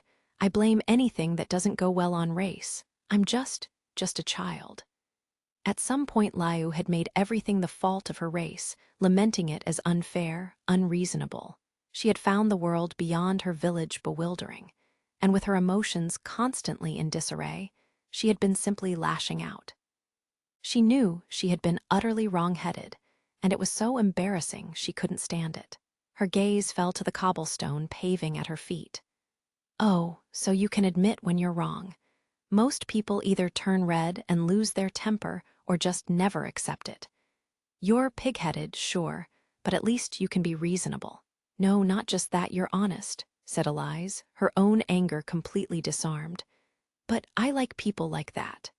And then she smiled. Liu looked up into that carefree smile, and her eyes went wide. As she thought about what a strange girl she was, her red hair caught the light of the clear blue sky overhead. Liu had never met anyone like her. Anyway, you conceded to my righteousness. Haha, way to go, me. Evidently, she also had a tendency to be a bit excessive. Liu began to realize that her own face was in a somewhat delicate state, so she removed her hood and mask. She met the other girl's eyes and spoke with all the sincerity she could muster. Thank you very much for saving me. I owe you my gratitude. Eli's Lovell grinned. Your face says you're still worrying over something. What happened? I'm happy to listen if you want, she said with an honest, candid smile. It occurred to Liu, as she was half forced out of the alleyway and guided into an open square, that Eli's would probably have treated anyone this way. The two sat beside a decorative fountain spraying arcs of water. And before she knew it, Liu was admitting all the heartache and distress that had resulted from her constant rejection of others. I'd heard of these elven customs, but I suppose they can be quite serious for some people. It was a strange sensation to open her heart to a girl she'd only just met. Liu didn't know exactly how to express the feeling it gave her. Eli's listened attentively, and as soon as Liu was finished speaking, she leaned suddenly closer. In that case, you just need to practice, so that when someone takes your hand, you don't just pull it away. Liu found herself stunned by how casually Eli's had laughed off the anguish that had defined so much of her life. Wanna start right now. Here, give me your hand. Wait a moment, I'm not. I plan on being a third-tier adventurer soon. Don't worry, no matter how much you hit me, it won't even sting. Here, see? Eli's tried to take Liu's hand as Liu, though trying her very best not to reject her, still leaned away. But the self-proclaimed upper-class adventurer easily caught Liu's hand and squeezed it tightly. Their fingers interlaced. Their hands remained connected. Liu felt the warmth of the other girl's palm in her own. Oh, you're totally fine. I almost feel let down. No, that's not. Liu's sky-blue eyes were fixed on their clasped hands. She couldn't comprehend what was happening. As Eli's watched Liu's flustered expression, she broke into a wide grin. Hey, you want to join my familia, she said, still holding Liu's hand. Wah. The thing is, I like you. You might be a little too serious, but you're an elf who can admit when she's wrong. And the most important thing is that you hate it when something's just wrong, don't you? I'm the same way. I won't force you, don't worry. But just come by and have a look, won't you? Eli's stood from the fountain's edge, pulling Liu to her feet as she did so. Liu couldn't have freed her hand if she'd wanted to. She suddenly felt very reluctant to pull away from this rare, unlikely thing she'd found. Oh, by the way, I never asked your name, so what do they call you? Liu. Liu Leon, answered Liu hesitantly as she was dragged along by Eli's. The red-haired girl looked back over her shoulder and smiled a carefree smile. Your name's Liu. It's kinda hard to pronounce, so I'm gonna call you Leon. The girl's sudden familiarity with her name made them feel that much closer, and a strange warmth rose in Liu's chest at the sensation. Eli's brought her to a house in the southwestern quarter of the city. Lady Astrea, we're home. Just as the thought suddenly occurred to Liu that the route had been awfully similar to the one described on a certain map she'd recently received, they passed through the entryway into a parlor, in which sat a certain indigo-eyed goddess, serenely attending to her knitting. Welcome home, Eli's. Oh my, that's... The goddess Astrea giggled, her walnut-brown hair stirring. I see. Yes, of course. She smiled warmly at Liu. Liu stood there awkwardly, her cheeks flushing. This was, in fact, the second time she'd met this kind-hearted goddess, and she bowed a deep, stiff bow of apology. Captain, who might this elf woman be? Geez, you brought another one of your strays in. You ought to fix that habit of putting on airs when you meet someone for the first time, Kaguya. And Lyra, she's a proper candidate hoping to join our ranks, so show some respect, said Eli's to the two girls who spoke up, presumably other members of the familia, and then led Liu to the center of the room. On the several other couches lounged other girls of a variety of races. Elise began her introduction. Leon, this is the home of Astrea Familia. There are 10 of us, and our goddess is, of course, Lady Astrea over there, said Elise, adding proudly. And I'm the captain, by the way. Liu heard this and understood immediately that if this was so, the Familia must have been founded fairly recently. In addition to our dungeon activities, we also work to keep the peace in Aurario. Keep the peace? I thought that was the guild's job. No, we operate according to our own sense of justice. Justice? Echoed Liu uncertainly. Elise gave a decisive nod. That's right. In the name of Lady Astrea, goddess of justice and order, we right the wrongs of the world. We erase all things unreasonable and unjust. Our justice comes from Lady Astrea and from our own ideals. So long as she is with us, we will never lose sight of what's right, she exclaimed proudly. From the perspective of an outsider like Liu, it all sounded somewhat blind and idealistic. If their goddess were to exploit them, as capricious deities were often known to do, they could all easily become nothing more than so many pitiful puppets. And yet, some part of Liu was certain that would never happen. Even now, Astrea watched Liu, Elise, and the other members with eyes full of kindness. She would neither betray their trust nor abandon them. She was a goddess of character, who clearly loved her children more than anything else. The deep trust Astrea had earned from Elise and the others was, perhaps, something unique to her. Of course, sometimes our justice clashes with somebody else's idea of justice. People have all sorts of ideals, after all. There were as many positions to hold as there were people to hold them, but they had the persistence of will to overcome that challenge. Conflict was inherent to the pursuit of justice, the girl explained.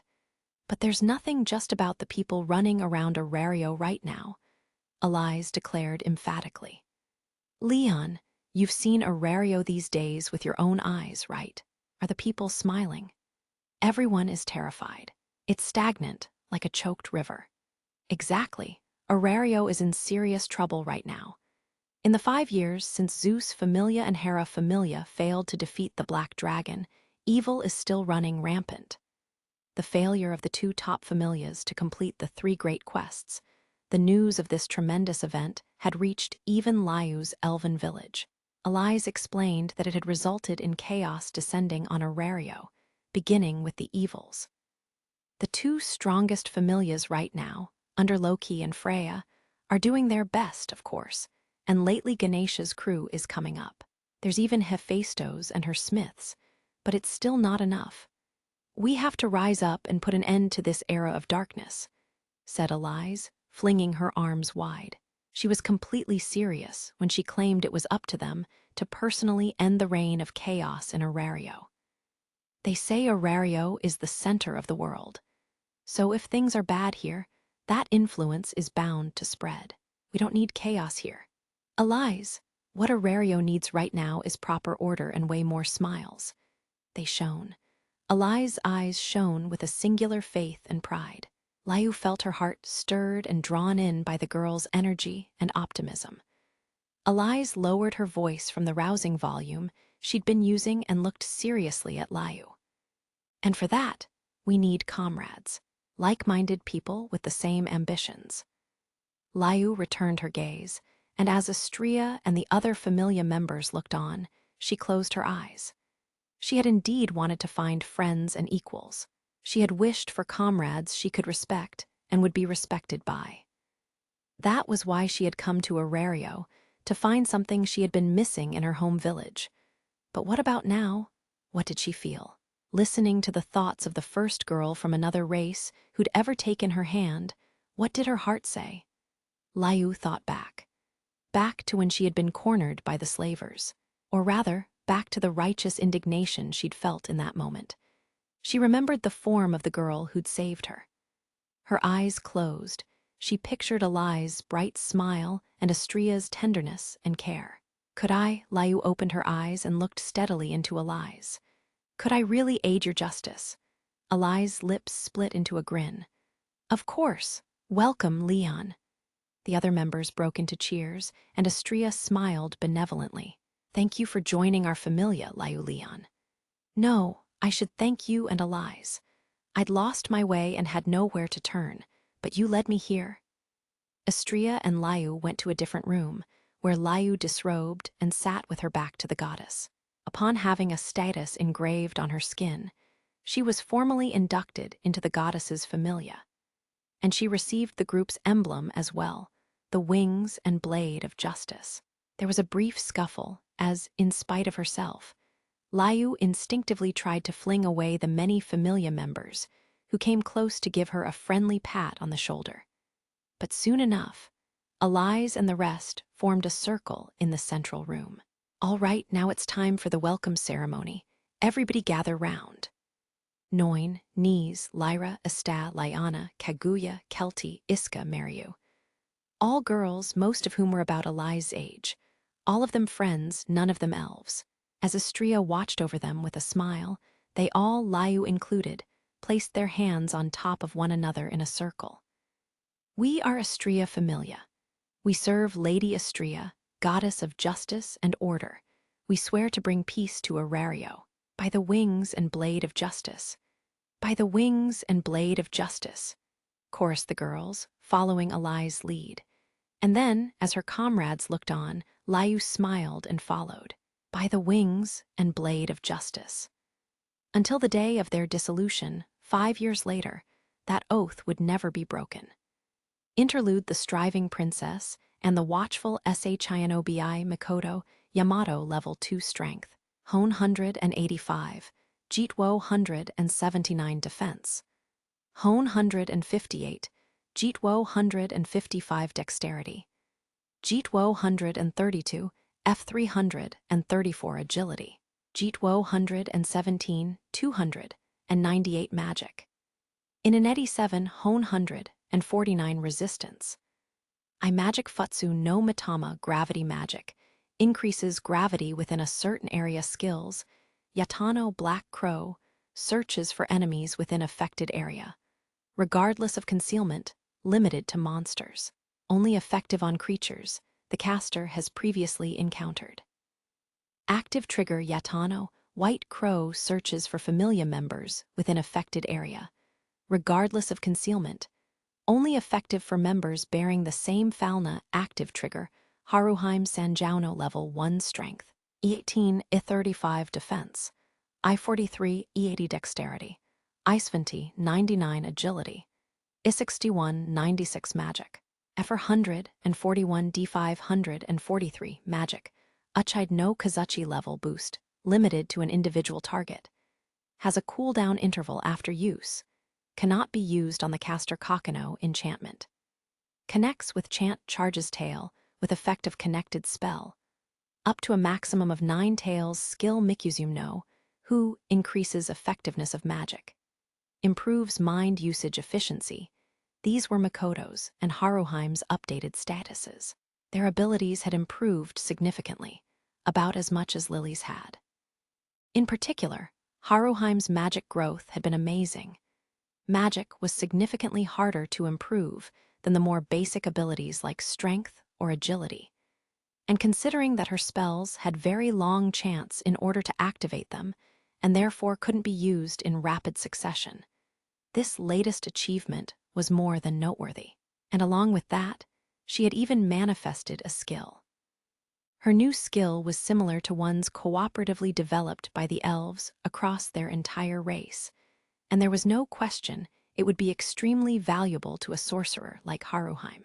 Incidentally, among all the magic-related skills, the ones that affected efficiency of mind usage were among the most prized and powerful, despite their less flashy nature. Although Mikoto hadn't gained any new magic or skills, Hestia had a peculiar explanation for why. It seemed like you could have developed a pretty crazy skill, but it seemed scary, so I held off. Pretty sure it was one of those self-destruction types.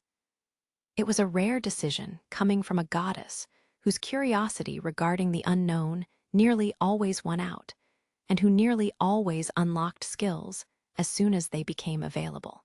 But she cared about Mikoto more than all of that, which showed how the depth of her affection for her children overrode just about everything else.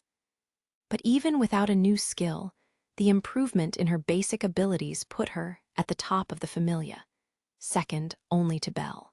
This was the result of her versatility as an adventurer that had come into play over the entire course of the recent expedition. Her status put her very close to the middle of level 2s. Both Mikoto and Haruheim were pleased with the results of their status updates. But they didn't indulge in celebration, and soon they switched gears. The girls from the Far East were humble, hardworking, and proactive, and they quickly set their eyes on the next stage.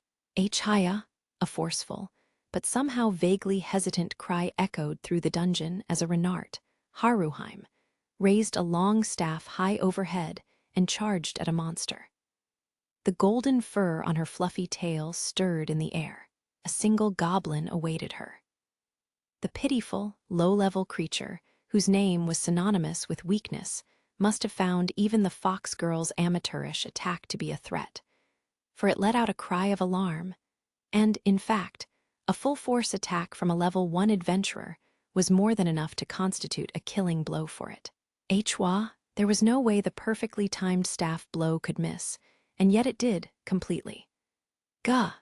Haruheim sent herself tumbling, her body sliding to a halt right next to the goblin. For a moment, total silence filled the dungeon.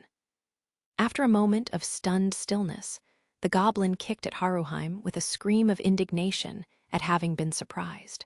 Gobla, the kicks connected with Haruheim's conveniently positioned ribs. NNNGH, the belligerent strikes continued, eliciting dull cries from the Renart girl. It might have been the lowest level monster there was, but pain was pain. Then, attracted by the commotion, more goblins began to gather and join enthusiastically in the beating. Ow, ow, cried Haruheim miserably, holding her head and curling into a fetal position, when a shadowy form arrived with the speed of a shooting arrow. Yeah! It was Lily, backpack and all, coming at the goblins with a full-bodied flying kick. Gabru, Lily was just a small prum, but kicked with the force of a level 2. The goblins had no chance, and with deafening shrieks and alarming force, they were propelled far down the dungeon passage and out of sight. What are you doing, Miss Haruheim? Those were just goblins. I am sorry, Lady Lily. Also, that was an amazing attack.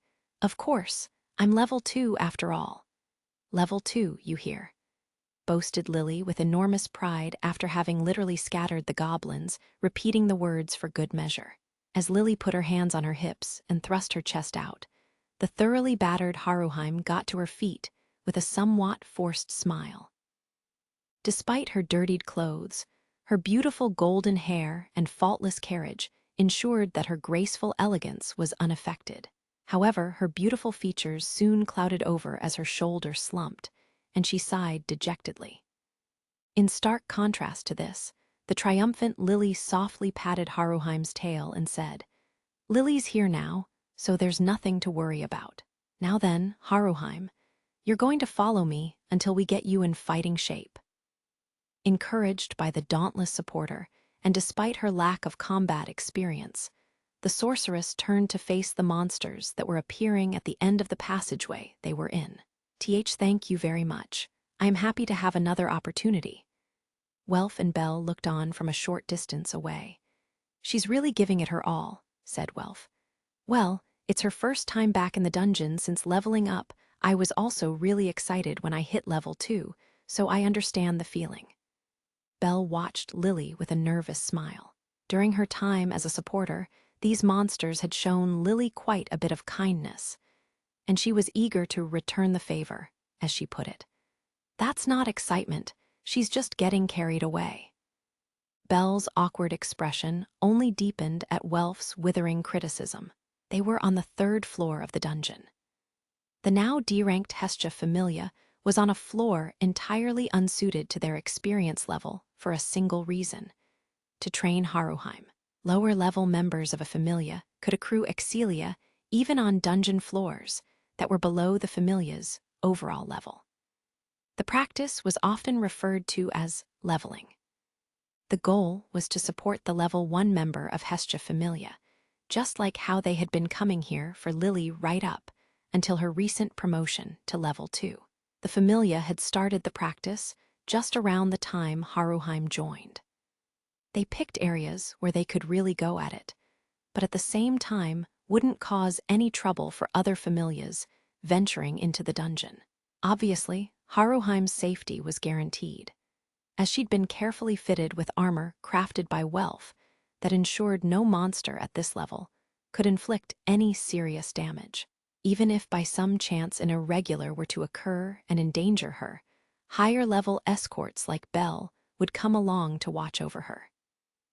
This time, Lily had insisted on being Haruheim's guard, but she was currently having far too much fun beating up on monsters that she'd once had no chance against. Belle and the others understood the almost dizzying sensation of full-body excitement that came with a dramatic increase in status, though. Belle's arm, incidentally, had nearly completely healed. It seemed likely that they would be able to move ahead with an expedition to the middle levels in the near future. He'd decided to come along to the upper levels today while keeping an eye on how his arm performed. "Anyway, how should I put this?" said Welf, his arms crossed. "She's not getting any better at fighting." Belle felt somehow obligated to make excuses for her. Haruheim's personality isn't really suited for combat, but I mean... Yeah, you say that, but the way she was swinging that staff, I almost fell over just watching her. The Familia would go out leveling whenever there was time to spare, but in Haruheim's specific case, the focus was very much on improving how she carried herself in combat. She wasn't ready to practice tactics or strategy, though, so for her, this amounted to basic self-defense. What Haruheim wanted most of all was to learn enough that she wouldn't be a hindrance during expeditions to the middle levels and below. The results so far were not encouraging. Welf counted options off on his fingers while offering commentary. If we could find a weapon that suited her, she'd be able to do something. But swords were no good, spears ditto. She can't use a naginata or a bow, and obviously anything heavy like a mace or broadsword is out. The staff trial ended just now with a misfire, so what's left? Bell, too, racked his brains trying to think of something. "I'm just going to put this out there. She doesn't have the strength for it. We should cut our losses and just have her practice her spells, if you ask me," said Aisha the Amazon, who occasionally came along for their leveling trips when it was convenient to fit into her schedule. Although she had been present for nearly all of Haruheim's training sessions. The thing is, Haruheim herself really wants to do this, so... I mean, I think sometimes it's a kindness to tell someone when to give up on something.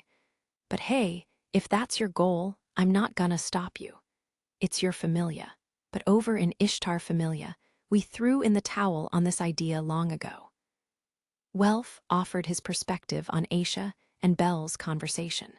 "Well, it's not like we're talking about concurrent casting, but there's definitely an advantage to being more familiar with the general flow of battle when it comes to casting level boost magic." He sounded pessimistic, but Welf was all for having her learning how to fight, which Belle, who wanted everybody to fight together, was very happy to hear. "Just so you all know, anyone with a level boost cast on them earns less than half the excelia they normally would," said Aisha. "Huh," said Belle and Welf simultaneously. "Obviously. Otherwise it'd be everyone's favorite little cheat. Even if you take down a higher-level opponent with it, you're not gonna get that much out of it," explained Aisha of Haruheim's sorcery. Haruheim had used Uchide no Kazuchi countless times while she'd been in Ishtar Familia, and Aisha had furthermore been the target of the level-boosting spell many times herself, so she was very well acquainted with its effects and drawbacks. The constraints of magic meant that Haruheim's own development hadn't been hindered by level boosting, but both Belle and Welf had constantly relied on it in tight spots, much to their sudden dismay. "I had no idea," said Belle. Aisha's eyes narrowed mischievously like a cat's. "So, am I right in guessing that your clumsy little fox girl could have leveled up?" "Oh yes, our goddess said she could have hit level 2. It was true, Haruheim could have also leveled up. She'd been present for the desperate battle against the 25th floor's Amphispina. She had continued to cast right up to her limit, taking desperate, decisive action even while surrounded in flames, and it was undoubtedly a great deed. But your threats, or your advice, I guess, made an impact, and we decided to hold back on her promotion to level 2. That's how it should be. It's too soon for her. Haruheim had stayed where she was, at level 1, because Aisha herself had warned Hestia Familia in the past to wait a little longer before letting her advance. It was something along the lines of, what would be the point of having that klutz at level 2 anyway? You want her beating monsters by tripping over herself. After hearing her out, Belle and Hestia had conceded the point. If you're going to let her level up, forget about combat and have her work on her sorcery. Otherwise, it'll be like giving a cannon to a baby. It's too dangerous to even think about, said Aisha. She'd continued to watch Haruheim's development, so taking that into account, Haruheim's status had been put on hold for the time being. Hestia would be able to level her up whenever she wanted to. Haruheim herself, meanwhile, had not been told about the possibility. Nor had Lily. I don't want to put too much pressure on Haruheim, and our supporters having the time of her life having just leveled up herself, and I don't want to throw cold water on that, so we'll keep this quiet for the time being, had been Hestia's determination. This expedition ended with level-ups for 3 of ours. Well, 2. Mayach got 2. If the other gods heard about this, they'd think there was a closeout sale on leveling up. But to return to the subject at hand, as far as spell casting goes, I see your point, but, well, it won't matter either way if she can't learn to move without me or Lil E telling her what to do. We've got to drill some nerve into her, said Welf. Welf watched as Haruheim faced off against monsters while listening to Lily's directions. She had the appalling habit of squeezing her eyes shut when she attacked, so she wasn't leaving so much as a scratch on her opponents. Caught between Lily's angry shouting and the monster's counterattacks, she was dizzyingly out of her depth. Aisha watched the scene play out and shrugged, chuckling. Well, who knows when that's gonna happen? It would happen sooner than they thought, mused Mikoto, having overheard the conversation. Although it's still a bit too early for true direct combat. But Mikoto was certain that Haruheim would soon master the basics of self-defense. She would. Even as Belle and the others looked on skeptically, Mikoto believed. Lady Haruheim, hang in there, she let herself murmur. Haruheim barely managed to parry a kobold's attack and then sent it tumbling with a sideways swing of her staff. The movement was reminiscent of Mikoto's. No, take Mikazuchi's martial art. Aisha's eyes went wide in a rare display of surprise, and Belle and Welf were equally shocked. Once Lily recovered from being stunned still, she started clapping. The fox girl, normally so reluctant to express strong emotions, grinned and flashed the 2-fingered salute she'd learned from Hestia. Mikoto smiled. Haruheim was no longer a mere princess. That weak little girl she'd once known was gone. Mikoto alone knew this. She saw how much the girl she'd been reunited with in Aurario had changed, and how far as Belle, at the very least, and perhaps even further, she had come. Chapter 7, TALES of Times Past. The Black Bird and the Golden Fox. I am called Haruheim. I'm very pleased to make your acquaintance. The words sheltered princess must have been invented to describe her, or so the young Mikoto thought as she studied the girl before her. This was 10 years before Mikoto and Haruheim would arrive in the Labyrinth City. They were in the Far East. The Renart girl had arrived incognito at a shrine dedicated to Take Mikazuchi and various other deities that took in children with no other relatives to depend on.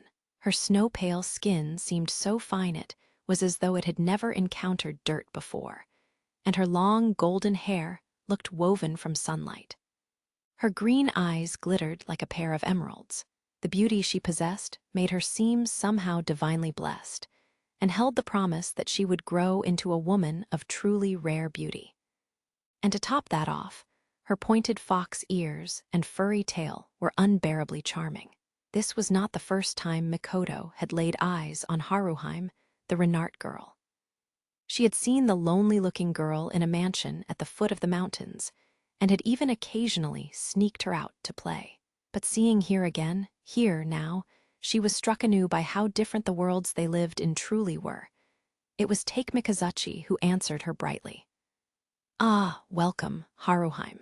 We made it through a tough winter thanks to you, so I'll gladly thank you for that." Haruheim had been brought that day to meet Take Mikazuchi and the others who lived at the shrine. Haruheim was of noble birth and lived a life of ease, and when she had learned of the difficult circumstances of the shrine, had pleaded with her powerful father to spare them funds for food. This was an opportunity for Mikoto and the others to get to know the kind girl, but the main reason for her visit was so they could properly thank her. Once the young Haruheim had introduced herself, the shrine's gods each took the chance to welcome her, but the reaction from the children there was muted. This was not out of coldness. In fact, all of them were completely taken with the Renart girl, such was Haruheim's beauty. It was true that she was of high birth, but she also exuded a natural elegance and concern for others. In the shabby, self-contained world of the shrine, Haruheim was a single beautiful blossom. The girls weren't immune, but the enchanted reactions of the boys were especially noticeable. Haruheim's cheeks reddened. She seemed unused to attention from children her own age. This awkwardness only made her more charming, and there was a murmur of "hot damn" from among the assembled deities, although that reaction earned the speaker an elbow to the ribs from a goddess whose smiling face otherwise betrayed no trace of irritation. "Haruheim is so cute," murmured Mikoto. "She is. She's like a character out of a picture scroll come to life," said Chigusa. Chigusa was also dazzled, even though she herself was helplessly enamored with Aoka, at whom she stole an uneasy glance. Aoka, meanwhile, behaved exactly the same as usual. "Haruheim, what's wrong? Your face is red. Are you sick?" Even back then, he was as ignorant as Take Mikazuchi when it came to understanding how girls felt. "Haruheim, thanks for the food. Wanna play?" Me too." Haruheim was quickly surrounded by children, boys and girls alike pulling her along. Mikoto didn't immediately join in, though, instead watching Haruheim's face intently. She tilted her head in concern, then went to find a certain goddess. Lady Tsukiyomi, Lady Tsukiyomi." She patted at the side of a goddess she trusted. What is it, Mikoto?" asked the goddess, whose blue hair was carefully put up. "Why is it that Miss Haruheim seems so down? Her tail is all droopy, too." It was true. Haruheim's tail hung with noticeable dejection. That would have been fine by itself, but she was also seemingly finding it hard to meet any of the other children's gazes. Well, she may be feeling a pang of conscience for being so fortunate and blessed. A pang of conch. Have you noticed how shabby and poor our little shrine is? Our clothes, too. Of course, that's not Haruheim's fault at all, but she may be feeling rather awkward at being the only one with such fine belongings. Mikoto's clothes had been patched and mended many times, and Tsukiyomi's robes, too, were hardly befitting a goddess. Haruheim's clothing, meanwhile, was entirely worthy of being called finery. And the expression on her face did indeed reveal the unease of someone who wasn't sure if they belonged. Mikoto's face fell in shock.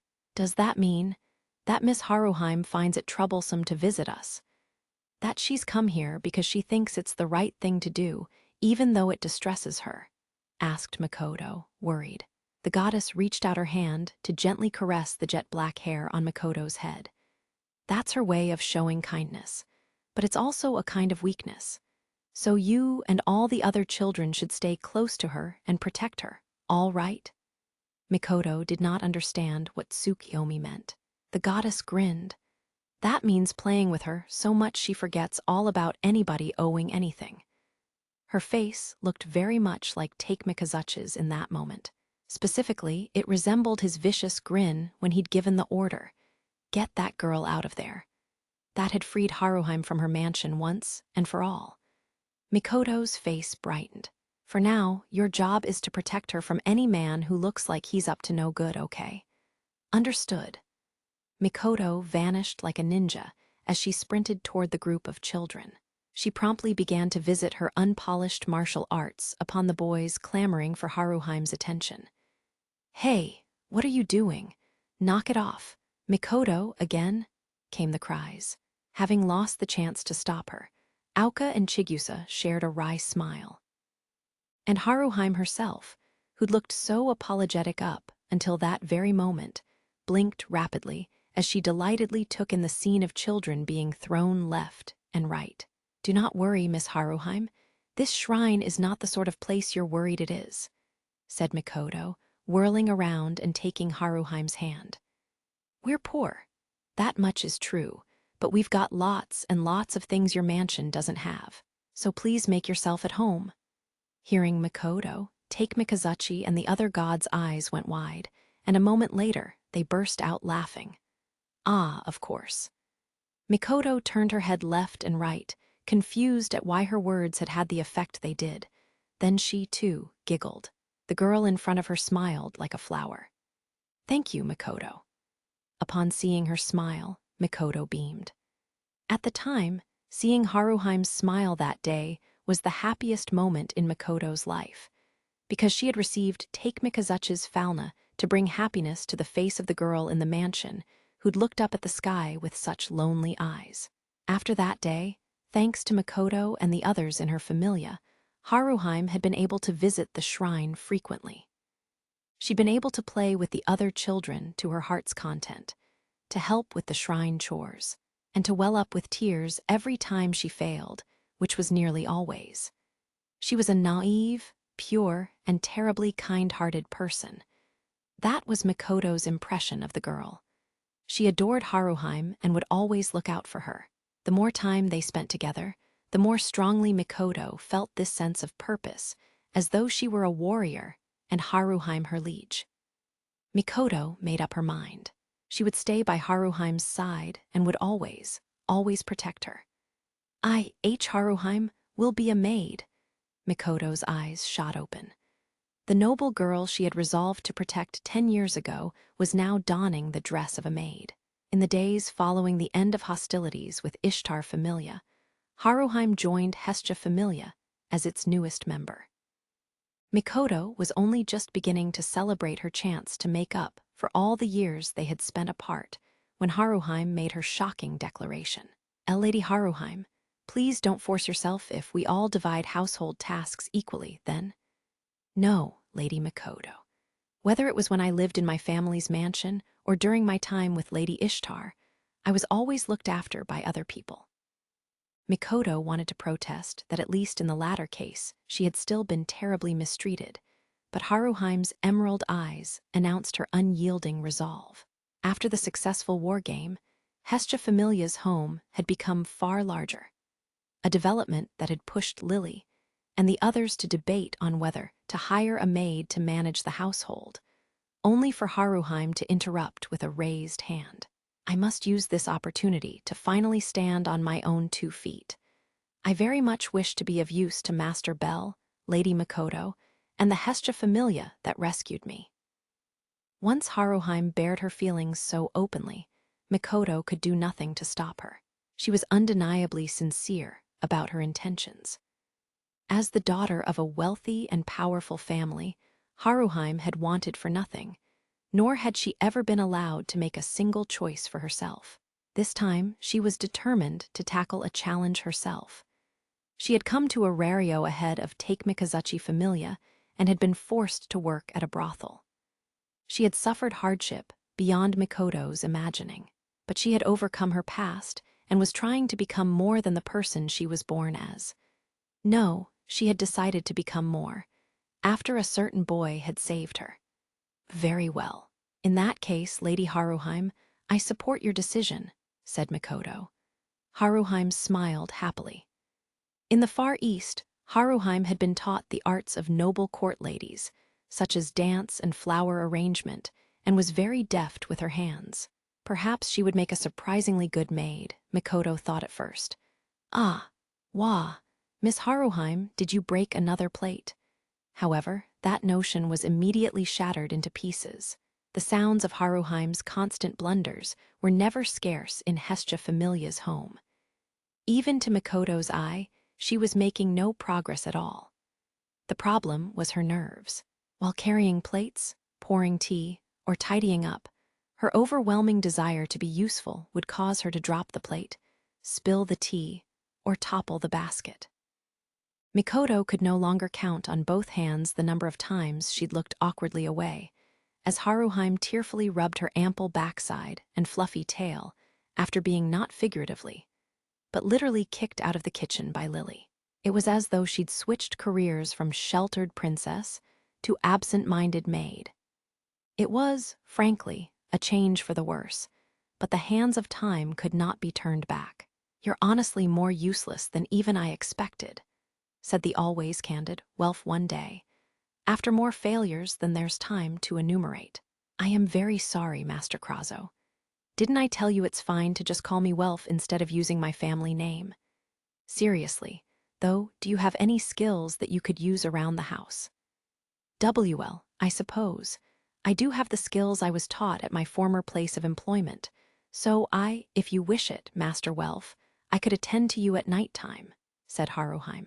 Biwa, Welf, and a red-faced Mikoto exploded simultaneously, but neither could stop Haruheim's rampage. However, if you would permit me a bit of selfishness, might I be permitted to spend a night with Master Bell first?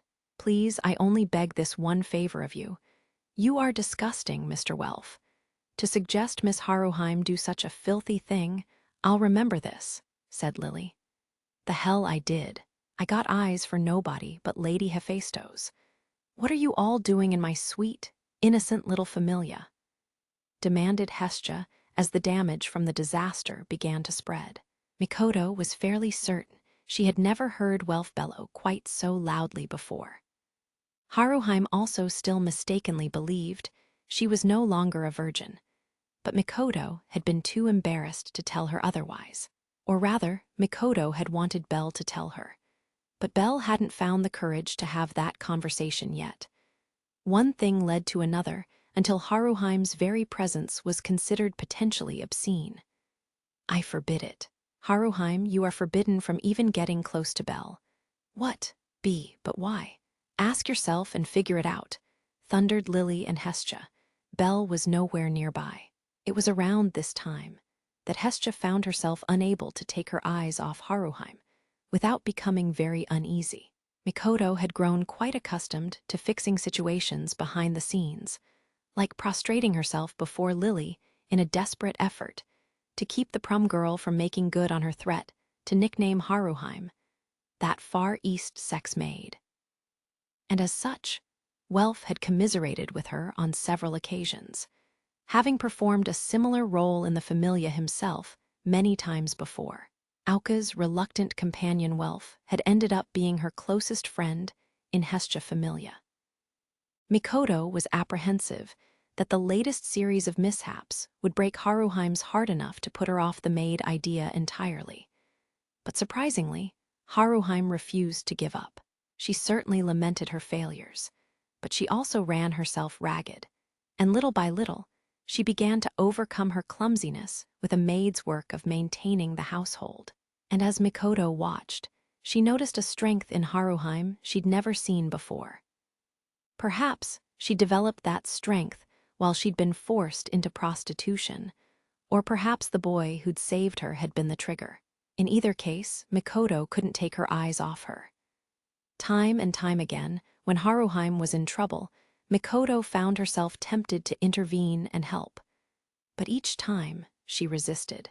Modesty aside, Mikoto was confident in her own domestic skills.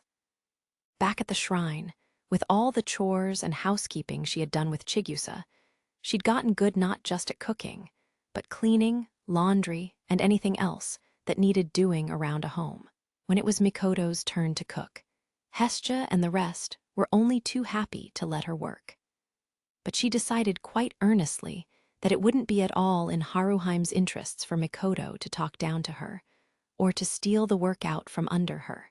But how can I help Miss Haruheim? Oh, then it came to her.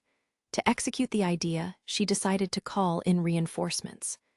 Sir Bell, would you be willing to instruct Lady Haruheim in what it means to be a maid? Mikoto asked Bell, with Haruheim present. Wah, Haruheim cried in dismay. I'm not sure, Mikoto, said Bell to her entreaty. I don't know all that much about being a maid, but in the end, Bell agreed to the request. Indeed, even without Mikoto's asking, he would have wanted to help Haruheim. This wasn't just because he was the familia's captain, either. The boy was a genuinely good-natured person. If his experience of growing up in the countryside with his grandfather might help Haruheim with anything, then he was more than willing to share. Haruheim, despite her embarrassment, was shyly happy to accept Belle's help with her work, although Lily and Hestia did occasionally intrude. Mikoto was unsophisticated in matters of romance, but even to her eye, Haruheim's heart was clearly fixed on Belle. Having someone work alongside their love interest could have surprising effects. Concern about not seeming weird could drive all their focus to instead only showing their appealing or beautiful sides. This had been Mikoto's experience with Take Mikazuchi. Becoming too nervous and self-conscious was another way to fail, though. And it's not as though I am Lady Haruheim's hero anymore, said Mikoto. During the operation to liberate her from Ishtar Familia, Haruheim had seen Belle fight for her. He had rescued her. He was what hero meant to Haruheim now. It was his presence that supported her. As Mikoto lived with Hestia Familia, these thoughts became stronger, and of course, she felt some sadness when she had this realization. When they'd been children, Haruheim's heroes had been Auka and the others, and Mikoto. She didn't think Belle had stolen Haruheim away or anything of the sort, but she did sometimes wonder whether she could regain her place as Haruheim's hero if she became strong enough. Mikoto had the premonition that in a year, when she was scheduled to return to Take Mikazuchi Familia, Haruheim would stay with Belle and Hestia Familia. And yet, Mikoto, wanna help. Haruheim flashed her friend a smile, forgetting her usual formality and addressing Mikoto the way she had when they were children. Certainly, Lady Haruheim. To Haruheim, Mikoto was an irreplaceable friend as well as one of the heroes who'd come to rescue her. As Mikoto gradually came to understand this, she felt both self-conscious and terribly happy. The kind-hearted girl who'd been kept caged in the pleasure quarter was still the same kind-hearted girl she had always been, and this made Mikoto very, very happy. Another month passed. Haruheim had changed even more. For one thing, she had gained a powerful maternal aura. Even Hestia, goddess of warm affection, had occasionally covered her eyes with her arm while muttering, "Whoa, she's so powerful." She had also improved considerably as a maid. She still made mistakes, and often agonized over them, but she also never failed to pick herself up and keep at it. She still occasionally looked wistfully up at the sky, but now there was a smile on her face instead of tears in her eyes. This was all after meeting Ween. After parting ways with the dragon girl and the other Xenos, she seemed to apply herself to every task with newfound energy. Most notable were her preparations to join ventures into the dungeon. First, she started having detailed meetings with Lily, the party's other supporter. They went over the management of magic stones and how to read maps, as well as item classification and memorization, beginning with identifying various potions and antidotes. Mikoto frequently saw Haruheim heading into Lily's room, carrying bottles filled with red or blue liquid to compare. Now listen, Miss Haruheim. Fundamentally, the job of a supporter is to manipulate the battlefield for your adventurers. That means creating an environment that makes it easy for them to fight. It's not just about picking up the magic stones and drop items that fall. Understood? Some adventurers, not many, but a few even call supporters the final rear guard. We give and take equipment, ration out items, and must always be thinking of ways to ease the stress our party experiences while exploring the dungeon. Lily was sharing her own knowledge and experience with Haruheim, a clear sign that she, too, had accepted her into their familia before Hestia Familia's first expedition, when Lily had to dedicate time and resources to studying command and control. She proved her trust in Haruheim by unhesitatingly delegating critical tasks to her. And given how much Lily dragged Haruheim around with her even after the expedition ended, it seemed likely that she was thinking of having the fox girl take over her own duties if something were to happen to her. The sight of Haruheim traipsing happily behind the petite Lily here and there inescapably summoned the image of a squirrel and a fox that were somehow friends. Mikoto couldn't help but smile. In addition to that, Mikoto knew that Haruheim had also practiced her sorcery with Aisha in preparation for the expedition. Flashes of golden light would sometimes filter through the drawn curtains of the library, and occasionally the explosive sound of an Ignis Fatuus would ring out. It would be loud enough to make even Hestia jump, from which Mikoto could guess at the extreme difficulty of mastering the use and control of new magic. She lost count of how many times she'd become frantic at the sight of a coughing Haruheim emerging from the library, her clothing scorched, trailing behind a sighing Aisha. "Do you want to learn martial arts?"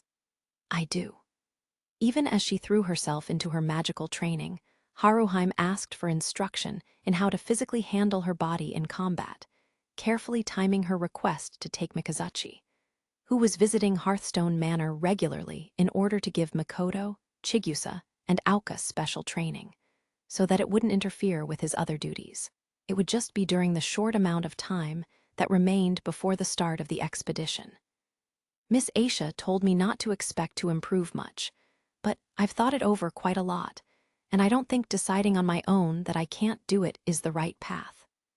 "I, too, wish to be strong," said Haruheim to take Mikazuchi there in the corridor, facing the moonlit garden.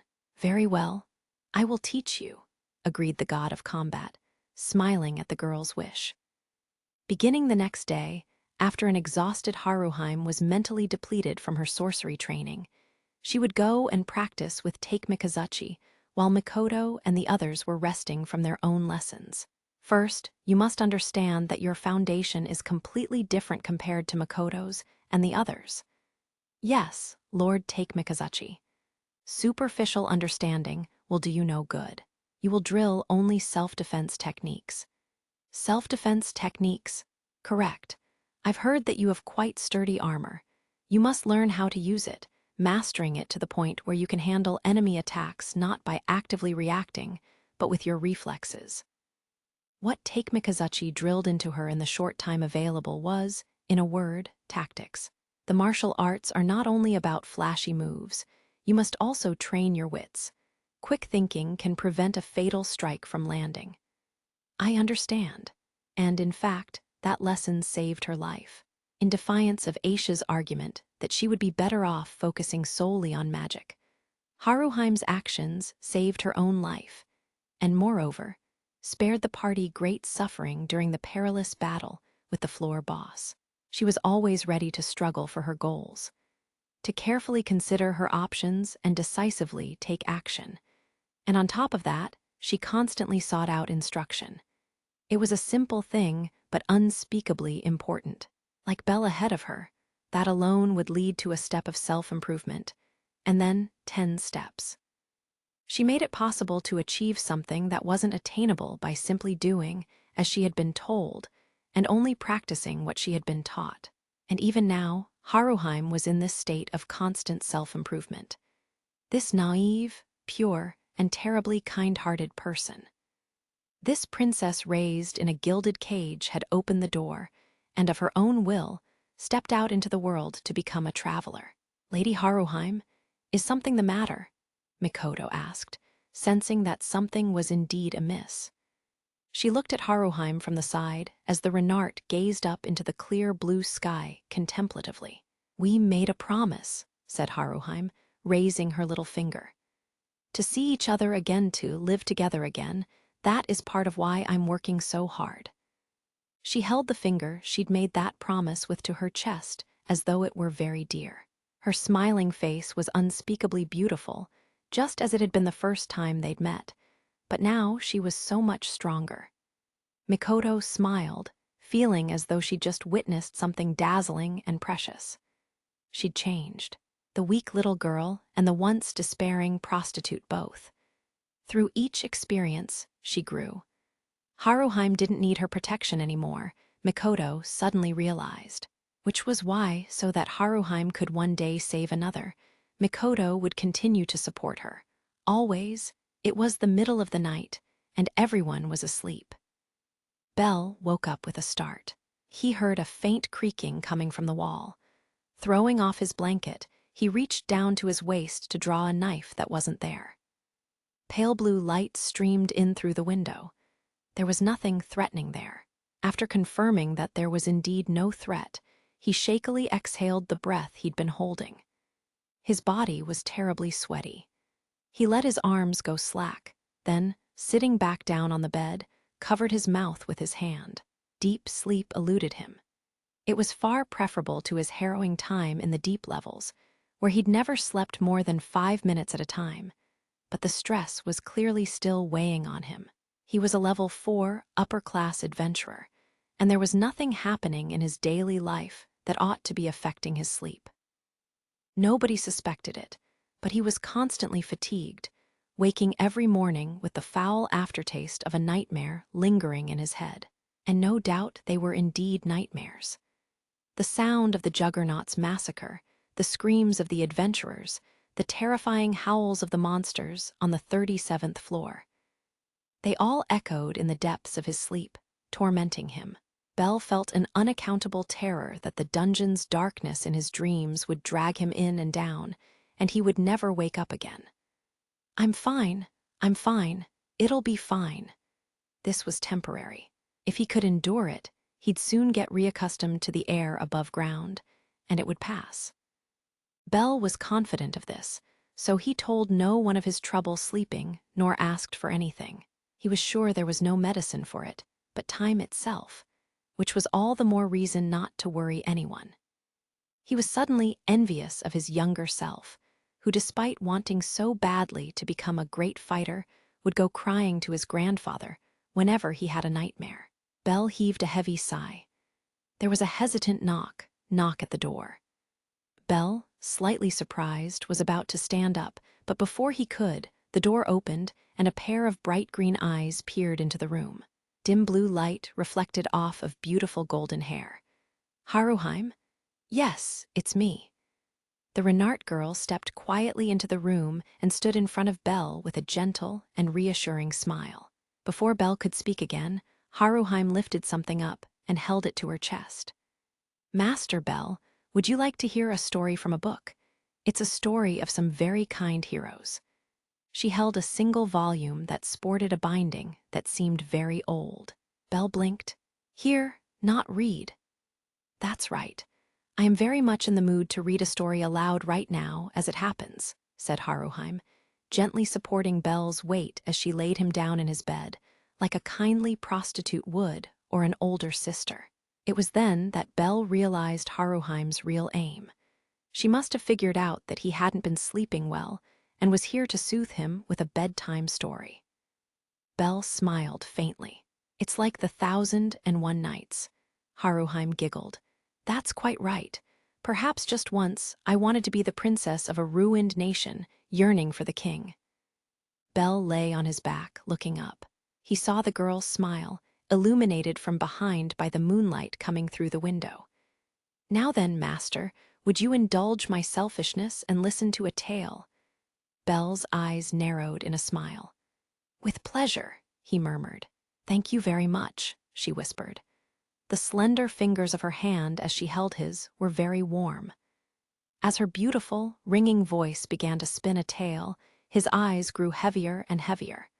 Tonight he would be able to sleep. He would have no frightening dreams. Emanating from within the room was the faint sound of someone telling a story. With her back leaning against the door, Mikoto listened to the gentle lullaby and smiled. When Haruheim had quietly awoken and left the room they shared and headed toward where Belle slept, Mikoto, deducing her kind intentions, had stealthily followed her. Hestia appeared with a yawn. Is that you, Mikoto? Ah, is something the matter, Lady Hestia?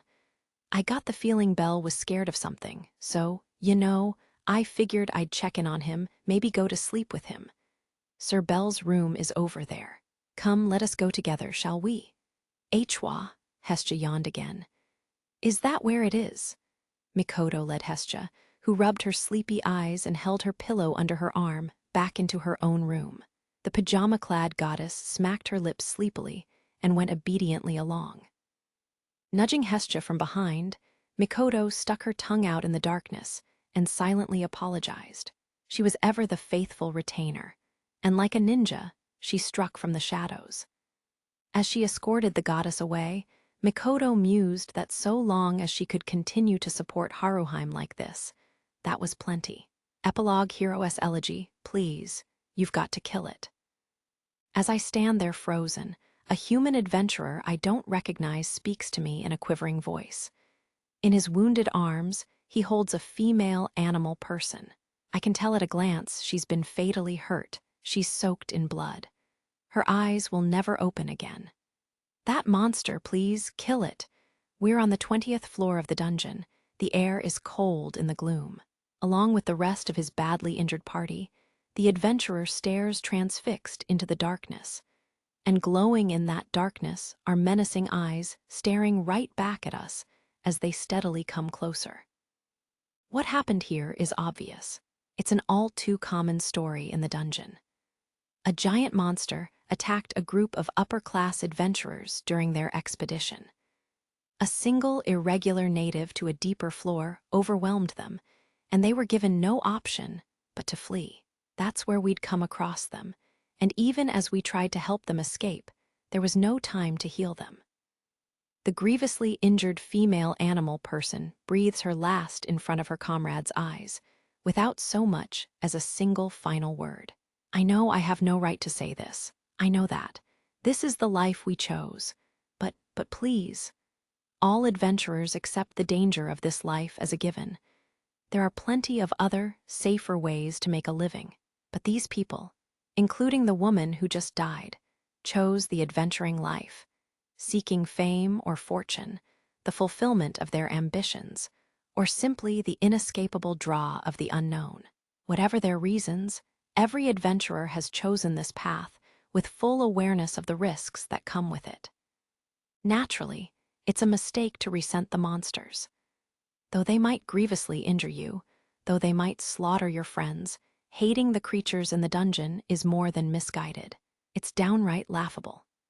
The adventurer speaking to me knows this, even as tears fall from his eyes onto the already cooling body of his comrade.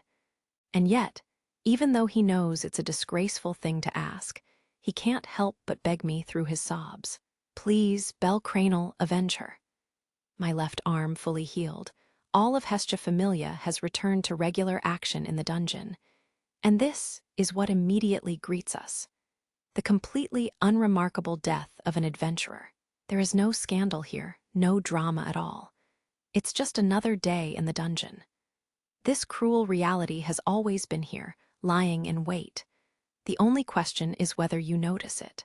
I'd fallen into a stupor the moment my fellow adventurer died, and when I see her comrades' weighty tears, I can feel my head and body flash white.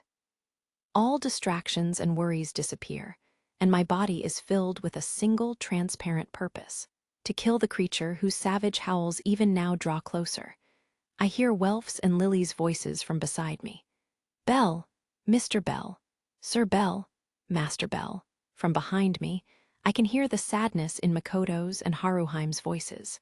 I grip the Hestia knife and charge the monster with a scream.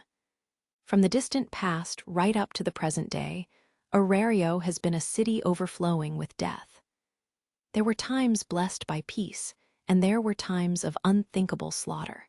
People called heroes often met their tragic ends in moments of karmic justice that left no room for sympathy. Only one thing was certain. The majority of these events took place during the unending battle against monsters. This land was piled high with death. The people who have died number as many as there are stars in the sky. Such is the place called Arario. Ironically, this has earned it such a reputation for glory that it has come to be called the center of the world. Even as its form changes with the age, its people and its monsters will continue to slaughter one another. It is a place that generates death. It is the last stronghold of the mortal world, and its true nature has never changed. It is the ancient fortress that stands between the labyrinth and the outer world, a symbol of the desires of every being to ever take up a sword. Arario is the place of beginnings. However, coming at it from another angle, the monsters could well be considered the victims. Regardless of the era, monsters are still constantly butchered in service of the greed of the surface dwellers, who take magic stones or parts of the monsters' bodies themselves and exchange them for money. Their slaughter is the price of glory. It is undeniable. The inhabitants of the mortal world would reject the notion, but the Dustia are quite capable of entertaining this perspective. But the perspective itself is undoubtedly a pointless one. The question was decided eons before, when the monsters overflowed from the great pit and rampaged across the surface. There were those who took the right to exist, and those from whom that right was taken, followed by those who reclaimed that right, and those from whom it was reclaimed. The hostility between surface dwellers and monsters made the current state an inevitable one. They were destined to hate and kill one another. However, if we decide to trace all that back to the monsters' invasion of the surface, then surely the surface dwellers' hatred should be directed as much at the great pit of the dungeon as it was the monsters that emerged from it. Eyes Wallenstein, for one, felt this way. Avenge me, protect the child, fulfill the hopes of the surface. In the gloom of the dungeon, it was Eyes alone who heard the echoes of these bitter voices, the many desires gnawing at her ear in voices she both did and did not recognize. Countless arms reaching out from the darkness, begging pitifully, please, please. They were the voices of those who had passed. They, too, were entreaties of those yet to be. The young Eyes looked down into the palm of her small hand and nodded slowly. Then, as so many had done before her, she reached out to the hilt of the sword before her and pulled, accepting the weapon. In doing so, she signaled her readiness. The dream ended there. NNH. She slowly opened her eyes. Her still blurry vision took in the sight of a familiar ceiling, the Spartan interior greeting her. She knew that she was in her own room. She must have fallen asleep in her bed after completing the afternoon maintenance of her weapons. She sat up, confirming that her blade and its cleaning cloth were still at her side. Then she mused over her foggy memory. It was dim in the room. She checked the time and saw that it was evening. The window had been left open, and the sun was gone, allowing darkness to descend over the eastern sky. The dream from which she had just awoken lingered in Eyes' mind. In her dream, a version of her had accepted things as they were. It was as though she had known nothing else. She had not been coerced, nor pressured, nor driven by any sense of purpose. Eyes wordlessly fit her sword back into its scabbard, then stood and went to close the window, since the curtain was fluttering in the breeze. As she approached the windowsill, she noticed something different about the view of the city. Although it was night, the usual expanse of light from the city's countless magic stone lamps was not there. The entire city was dim, and more than that, its normal raucous clamor had fallen silent. Eyes took in the scene from her window for a few moments, then murmured, "Oh, today is Elijah." Perhaps that was why she'd had that dream, she thought as she gazed at the weakly flickering candlelight that dotted the city streets. An ear-splitting noise thunders through the land, sounding as though it originated from the bowels of the earth. As wind blows across the great pit, sometimes the sound will resonate deep into the labyrinth, rattling the ears of the adventurers within. At times it resembled the howl of some impossibly huge beast, an impossibly huge beast known as the dungeon. I looked down into the gaping maw of the labyrinth, the breeze rustling my hair as I ascend the long, magic stone lamplit ramp. The great staircase spirals up out of the dungeon, continuing into the alabaster tower of Babel. We have returned to the surface, burying the vicious monsters with their howls and claws beneath us. It does not feel as though we have gotten vengeance. There is no sense that there would have been worse consequences if the monster had gotten loose in the world, or that there would have been more victims. I feel no purpose in what we've done. I saw the tears of a man who'd lost his friend, and I wanted to stop any more sadness, any more suffering. That's all. Bell Cranel, thank you, the adventurer had said after we'd killed the monster, his face still streaked by the passage of tears. I didn't answer. It's nighttime already. With the basement that connects directly to the dungeon behind me, I emerge onto the ground floor of Babel and look out the great gates, flung open as they always are. Evening has descended onto Central Park, which surrounds the tower. Lily, Welf, Mikoto, Haruheim, and I have been moving with the injured party we encountered, escorting the cold body of their dead comrade out of the dungeon to the surface, and protecting her from any monsters that attacked along the way. The party is from Dellinger Familia.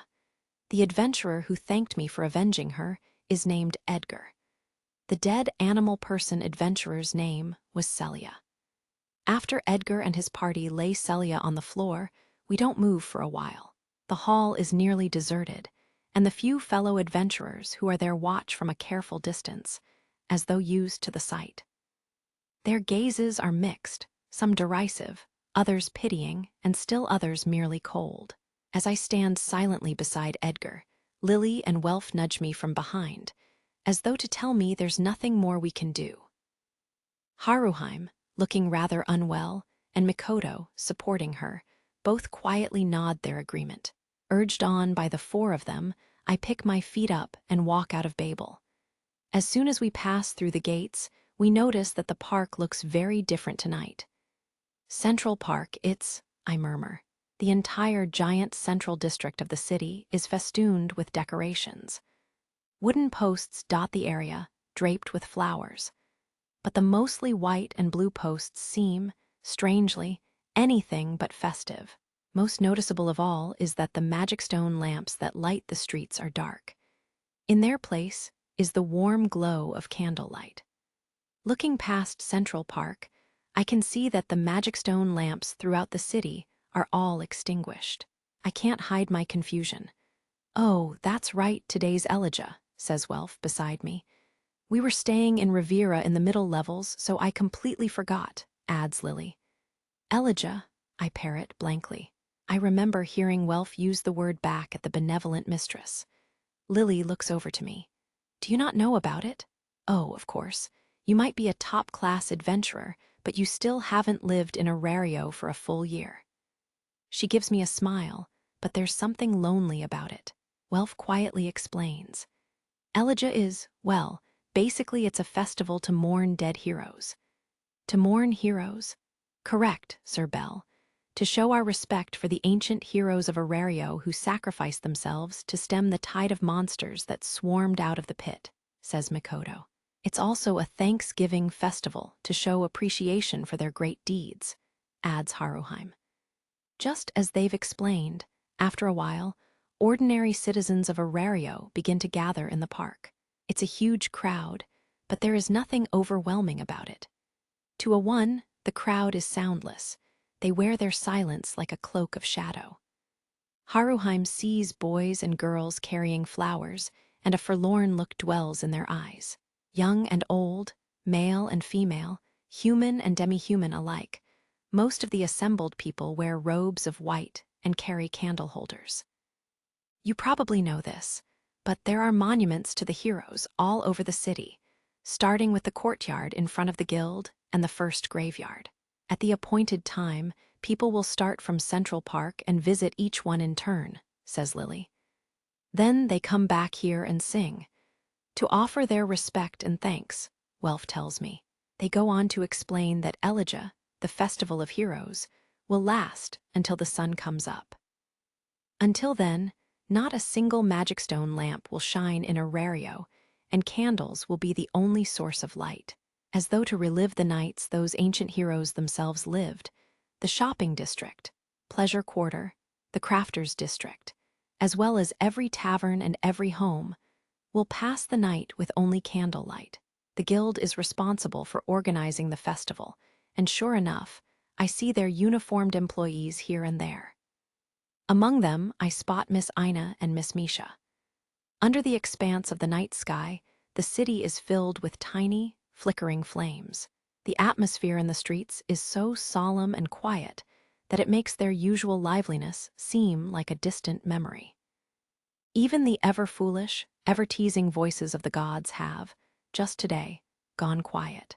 The people of Arario today have only awe toward the ancient heroes. It's also a festival for adventurers in the present day to mourn those lost to the dungeon, murmurs Lily, and I feel a faint stirring in my chest. The adventurers of the present, the heroes of the ancient past. A festival held in Arario once each year to honor both, to mourn the fallen adventurers, and to honor the ancient heroes. As we walk across the square, I stop and look back. I think of Edgar and the rest of his party, still in the tower with Celia's body. Are the candles that fill the city tonight an offering for her? Will their mournful light lay their grief to rest? Right now, it's the only thing I can think about. Eyes went outside. Looking out over the candlelit night scene, she found herself too restless to stay in her room, perhaps owing to the unusual dream she'd just had. Instead of her normal adventuring outfit, she put on a simple white dress and tied her long, golden hair back. Drawn by the mournful lights, eyes ventured into the city alone, telling no one. There are so many people again. This year, Elijah had begun. Setting out from Central Park to visit the city's various monuments, the people formed lines as they walked along the wide avenues. Some made for the guild courtyard, others for the first graveyard, and others for the city's outskirts, each paying their respects either to a hero they had never met or to an adventurer lost to the dungeon. Most residents of Arario gave flowers to any adventurers they knew for Elijah. Family, lovers, former colleagues, adventurers drawn to the dungeon often came to know many people. In one spot, a human girl held a bouquet as tears gathered at the corners of her eyes. Elsewhere, a certain elven woman overcame her sadness to join the line. As guild employees oversaw the procession carefully to prevent disorder, eyes kept her gaze low as she walked against traffic to one side of the street. As she looked at the flickering candlelight, the faces of the many people she'd said goodbye to came and went in her mind. People close to her, people who'd shown her kindness, precious people. Among them were faces from Loki Familia. Eyes had lost mentors and juniors alike to the dungeon's cruelty. The moments of their deaths came to her mind, along with their final words, echoing. The sadness of their loss became a pain blooming in the depths of her heart. If one must lose someone, best not to lose them to the dungeon, she thought. Why not simply stop being a prisoner to the unknown and stop playing at adventuring? So an ignorant person might say with their finger pointed at an adventurer. But Eyes, and every other top-class adventurer, had a reason they couldn't stop fighting. Of course, they each individually had their various ambitions and hopes, but Eyes and the others in her familia also had a duty set before them on behalf of the entire world. Then, as she was deep in thought, her face illuminated by the candles, "Hey, it's the Sword Princess," cried a voice from the crowd she was passing. "She's not carrying her sword, but it's really her. Wow, she really is prettier than an elf. She's like a goddess. What's the Sword Princess doing here?" From outside of the procession came a group of children frolicking around Eyes, as was expected. Eyes' eyes glittered with all the sharpness one would expect from a top-class adventurer as she tried to keep her distance from the children. "No, you have to call her Miss Sword Princess. A top-class adventurer is very important, you guys, lectured a half-elf girl from within the clump of children. With a bouquet in her arms, she turned back to address Eyes. Miss Sword Princess, I heard from my mom that at the edge of the world there's, a really strong, really scary dragon. Eyes' hand twitched. She watched as the half-elf girl stumbled over her words, pressing on despite seeming somehow frightened. She said that today's festival is for praying to the great heroes to protect us from that dragon, and also for the adventurers to beat that dragon, since everybody's so scared of it. Miss Sword Princess, please beat that scary dragon. The girl finished, as the other children looked on breathlessly. I will, Eyes nodded to the girl. I swear I'll beat it. She then flashed a fleeting smile filled with resolve.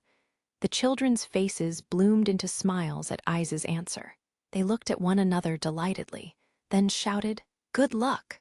before rejoining the procession as it continued down the avenue. After she waved and watched them go, Eyes resumed her own walk. People were starting to notice her, so she decided to go somewhere less populated. The place she chose was a deserted overlook. As she ruminated over her conversation with the children, she gazed up into a star-filled night sky. A really strong, really scary dragon at the edge of the world. It was the last remaining trial of the 3 great quests. All the mortals cried out for it, for the defeat of the black dragon. The ancient dragon had flown from Arario. It was said to be the apocalypse incarnate. And it was Eyes and her familia's duty to defeat it, for that was the role given to the strongest familia in the city.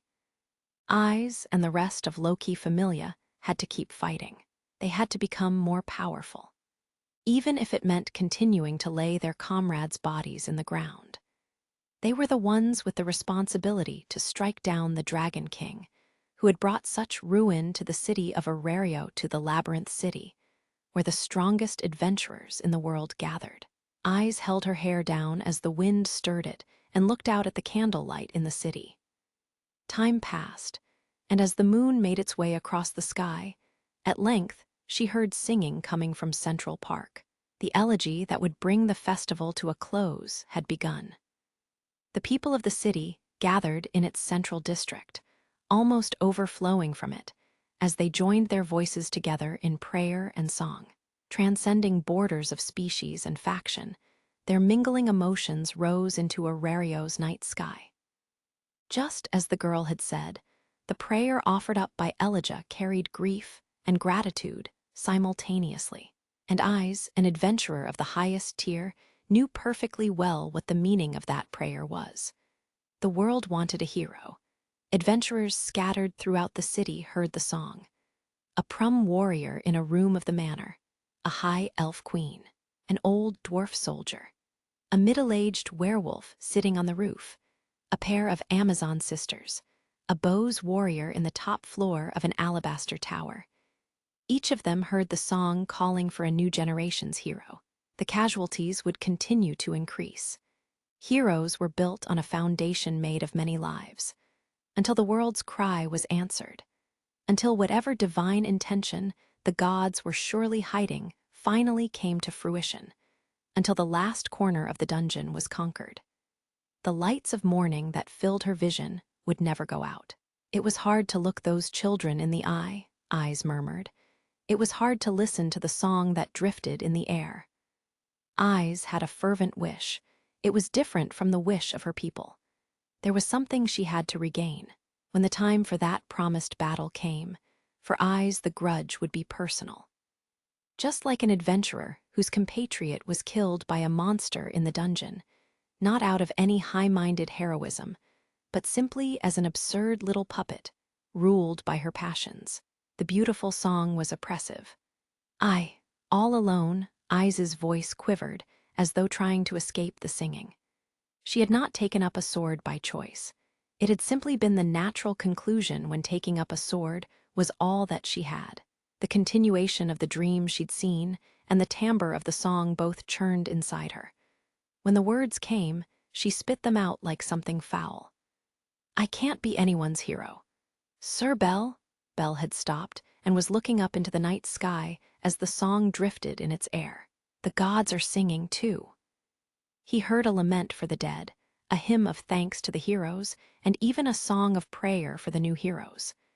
And among those voices, Belle had realized, were the voices of the gods, the voice of a wine-loving goddess enjoying a nightcap in the moonlight, the voice of a capricious, silver-haired goddess, an elephant-faced man crying hot, stuffy tears, a goddess of the forge standing by a window, a sensitive-looking god standing atop the city wall, and a young goddess waiting for a boy to return home. These gods and more all sang the elegy of their children. Suddenly, Belle remembered words his grandfather had spoken to him when he was young. Arario has everything. If you play your cards right, wealth and fame can be yours. But all who set foot there will be swept up into the currents of history. That's the nature of the place, which is why you can be a hero there too. The lives and deaths of heroes and adventurers, the unfolding tales of adventure, and the newly spun heroic epics. The labyrinth city Arario, a place of beginnings dotted with heroes, and the promised place, where so many lives would be exchanged for just a handful of heroes. The tale would continue to be passed on, regardless of whether it was what people hoped for. In that moment, Belle had the feeling that he was finally beginning to understand what his grandfather meant. I want to be a hero. Belle whispered his secret childhood wish into the night air. Then he spoke the feelings that the ceaseless elegy had stirred up in his heart. So, why is it all so sad? The boy's quiet whisper. I'll leave a flower so that I don't forget what happened here. The girl's quiet whisper. I'll leave a flower again this year so I don't lose myself. The boy and the girl heard the same song, looked up into the same sky, and sank into very different thoughts. The eastern sky is suffused with light. The songs ring out until the dawn, then fade. Elegia is over. It is early morning by the clock. Bathed in sunlight, I make for the first graveyard in the southeastern quarter of the city. I'm going to leave flowers for the fallen adventurer Celia. Before coming here, I inquired at Dellinger Familia, and they told me that Edgar had already buried her. Exhaustion lingered on their faces as they thanked me again. In a corner of the graveyard stands a stone with nothing yet carved on it. Dellinger Familia has bought this small space to use for Celia's grave. The first graveyard, also known as the Adventurer's Graveyard, is a massive cemetery filled with countless rows of gravestones just like this one. Typical gravestones, including the markers here and even the paving stones at my feet, are made from white stone, which the people of the mortal world have arbitrarily come to associate with the heavens. The air is very clear. It's almost chilly. I've bought flowers from a nice, elderly couple's shop that Lily recommended to me, and I lay them in front of the stone, then close my eyes. I don't know how to pray for someone's soul to find peace, but I mourn for the death of a fellow adventurer. Once it's all over, I slowly open my eyes. I look over my surroundings. This is the second time I've come here, I murmur. My feet carry me of their own accord to the center of the graveyard, and a huge monument comes into view. The first time I saw it was my first day in Arario. The second time is now, half a year later. I stop in front of the hero's grave, which stands just as I remember it. Have I changed at all since then? There in front of the pitch-black monument, I compare past with present.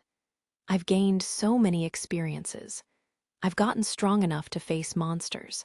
I've had many brushes with death. And yet, no clear answers to my question present themselves. The monument with the names of its many heroes carved in it offers me no answers. But now, I have the sense that the wistful feeling in my chest is everything. There are so many flowers left here, it could almost be mistaken for a field, as though to stand as proof of the many people who visited here last night during Elegia.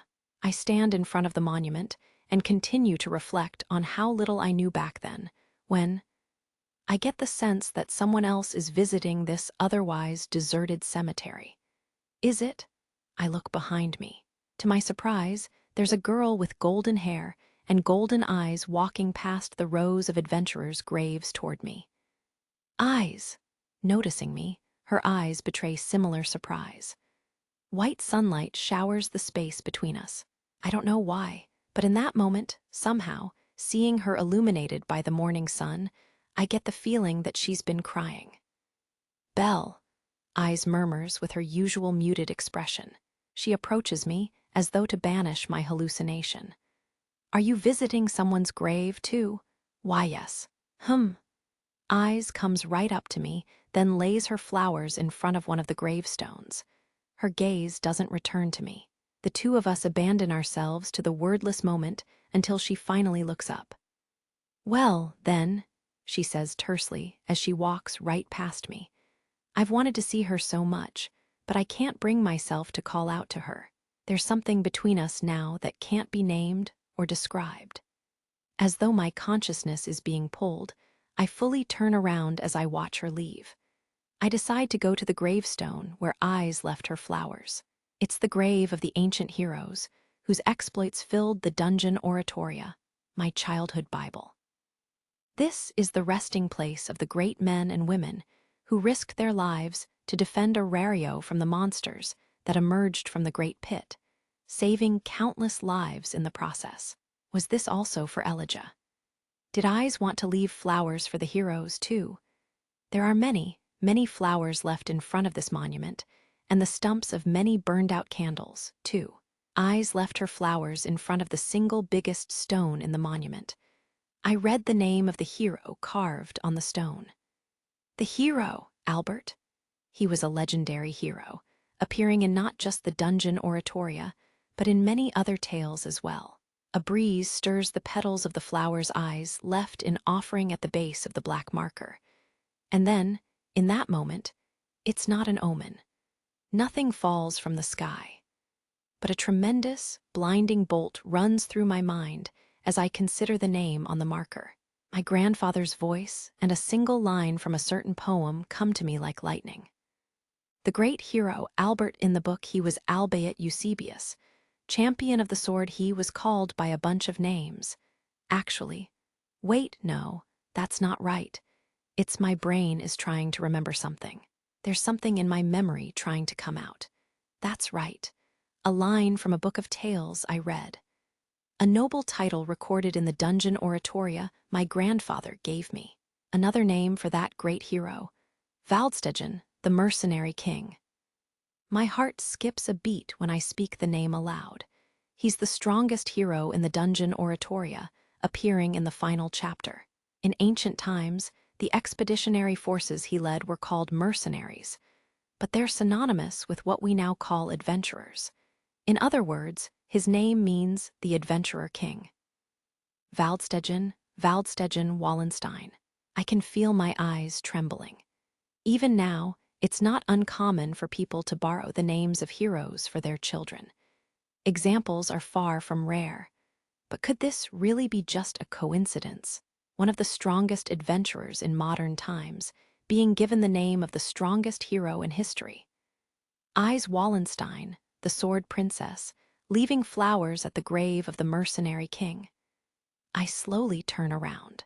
As she recedes at the edge of my vision, I can still see her long golden hair.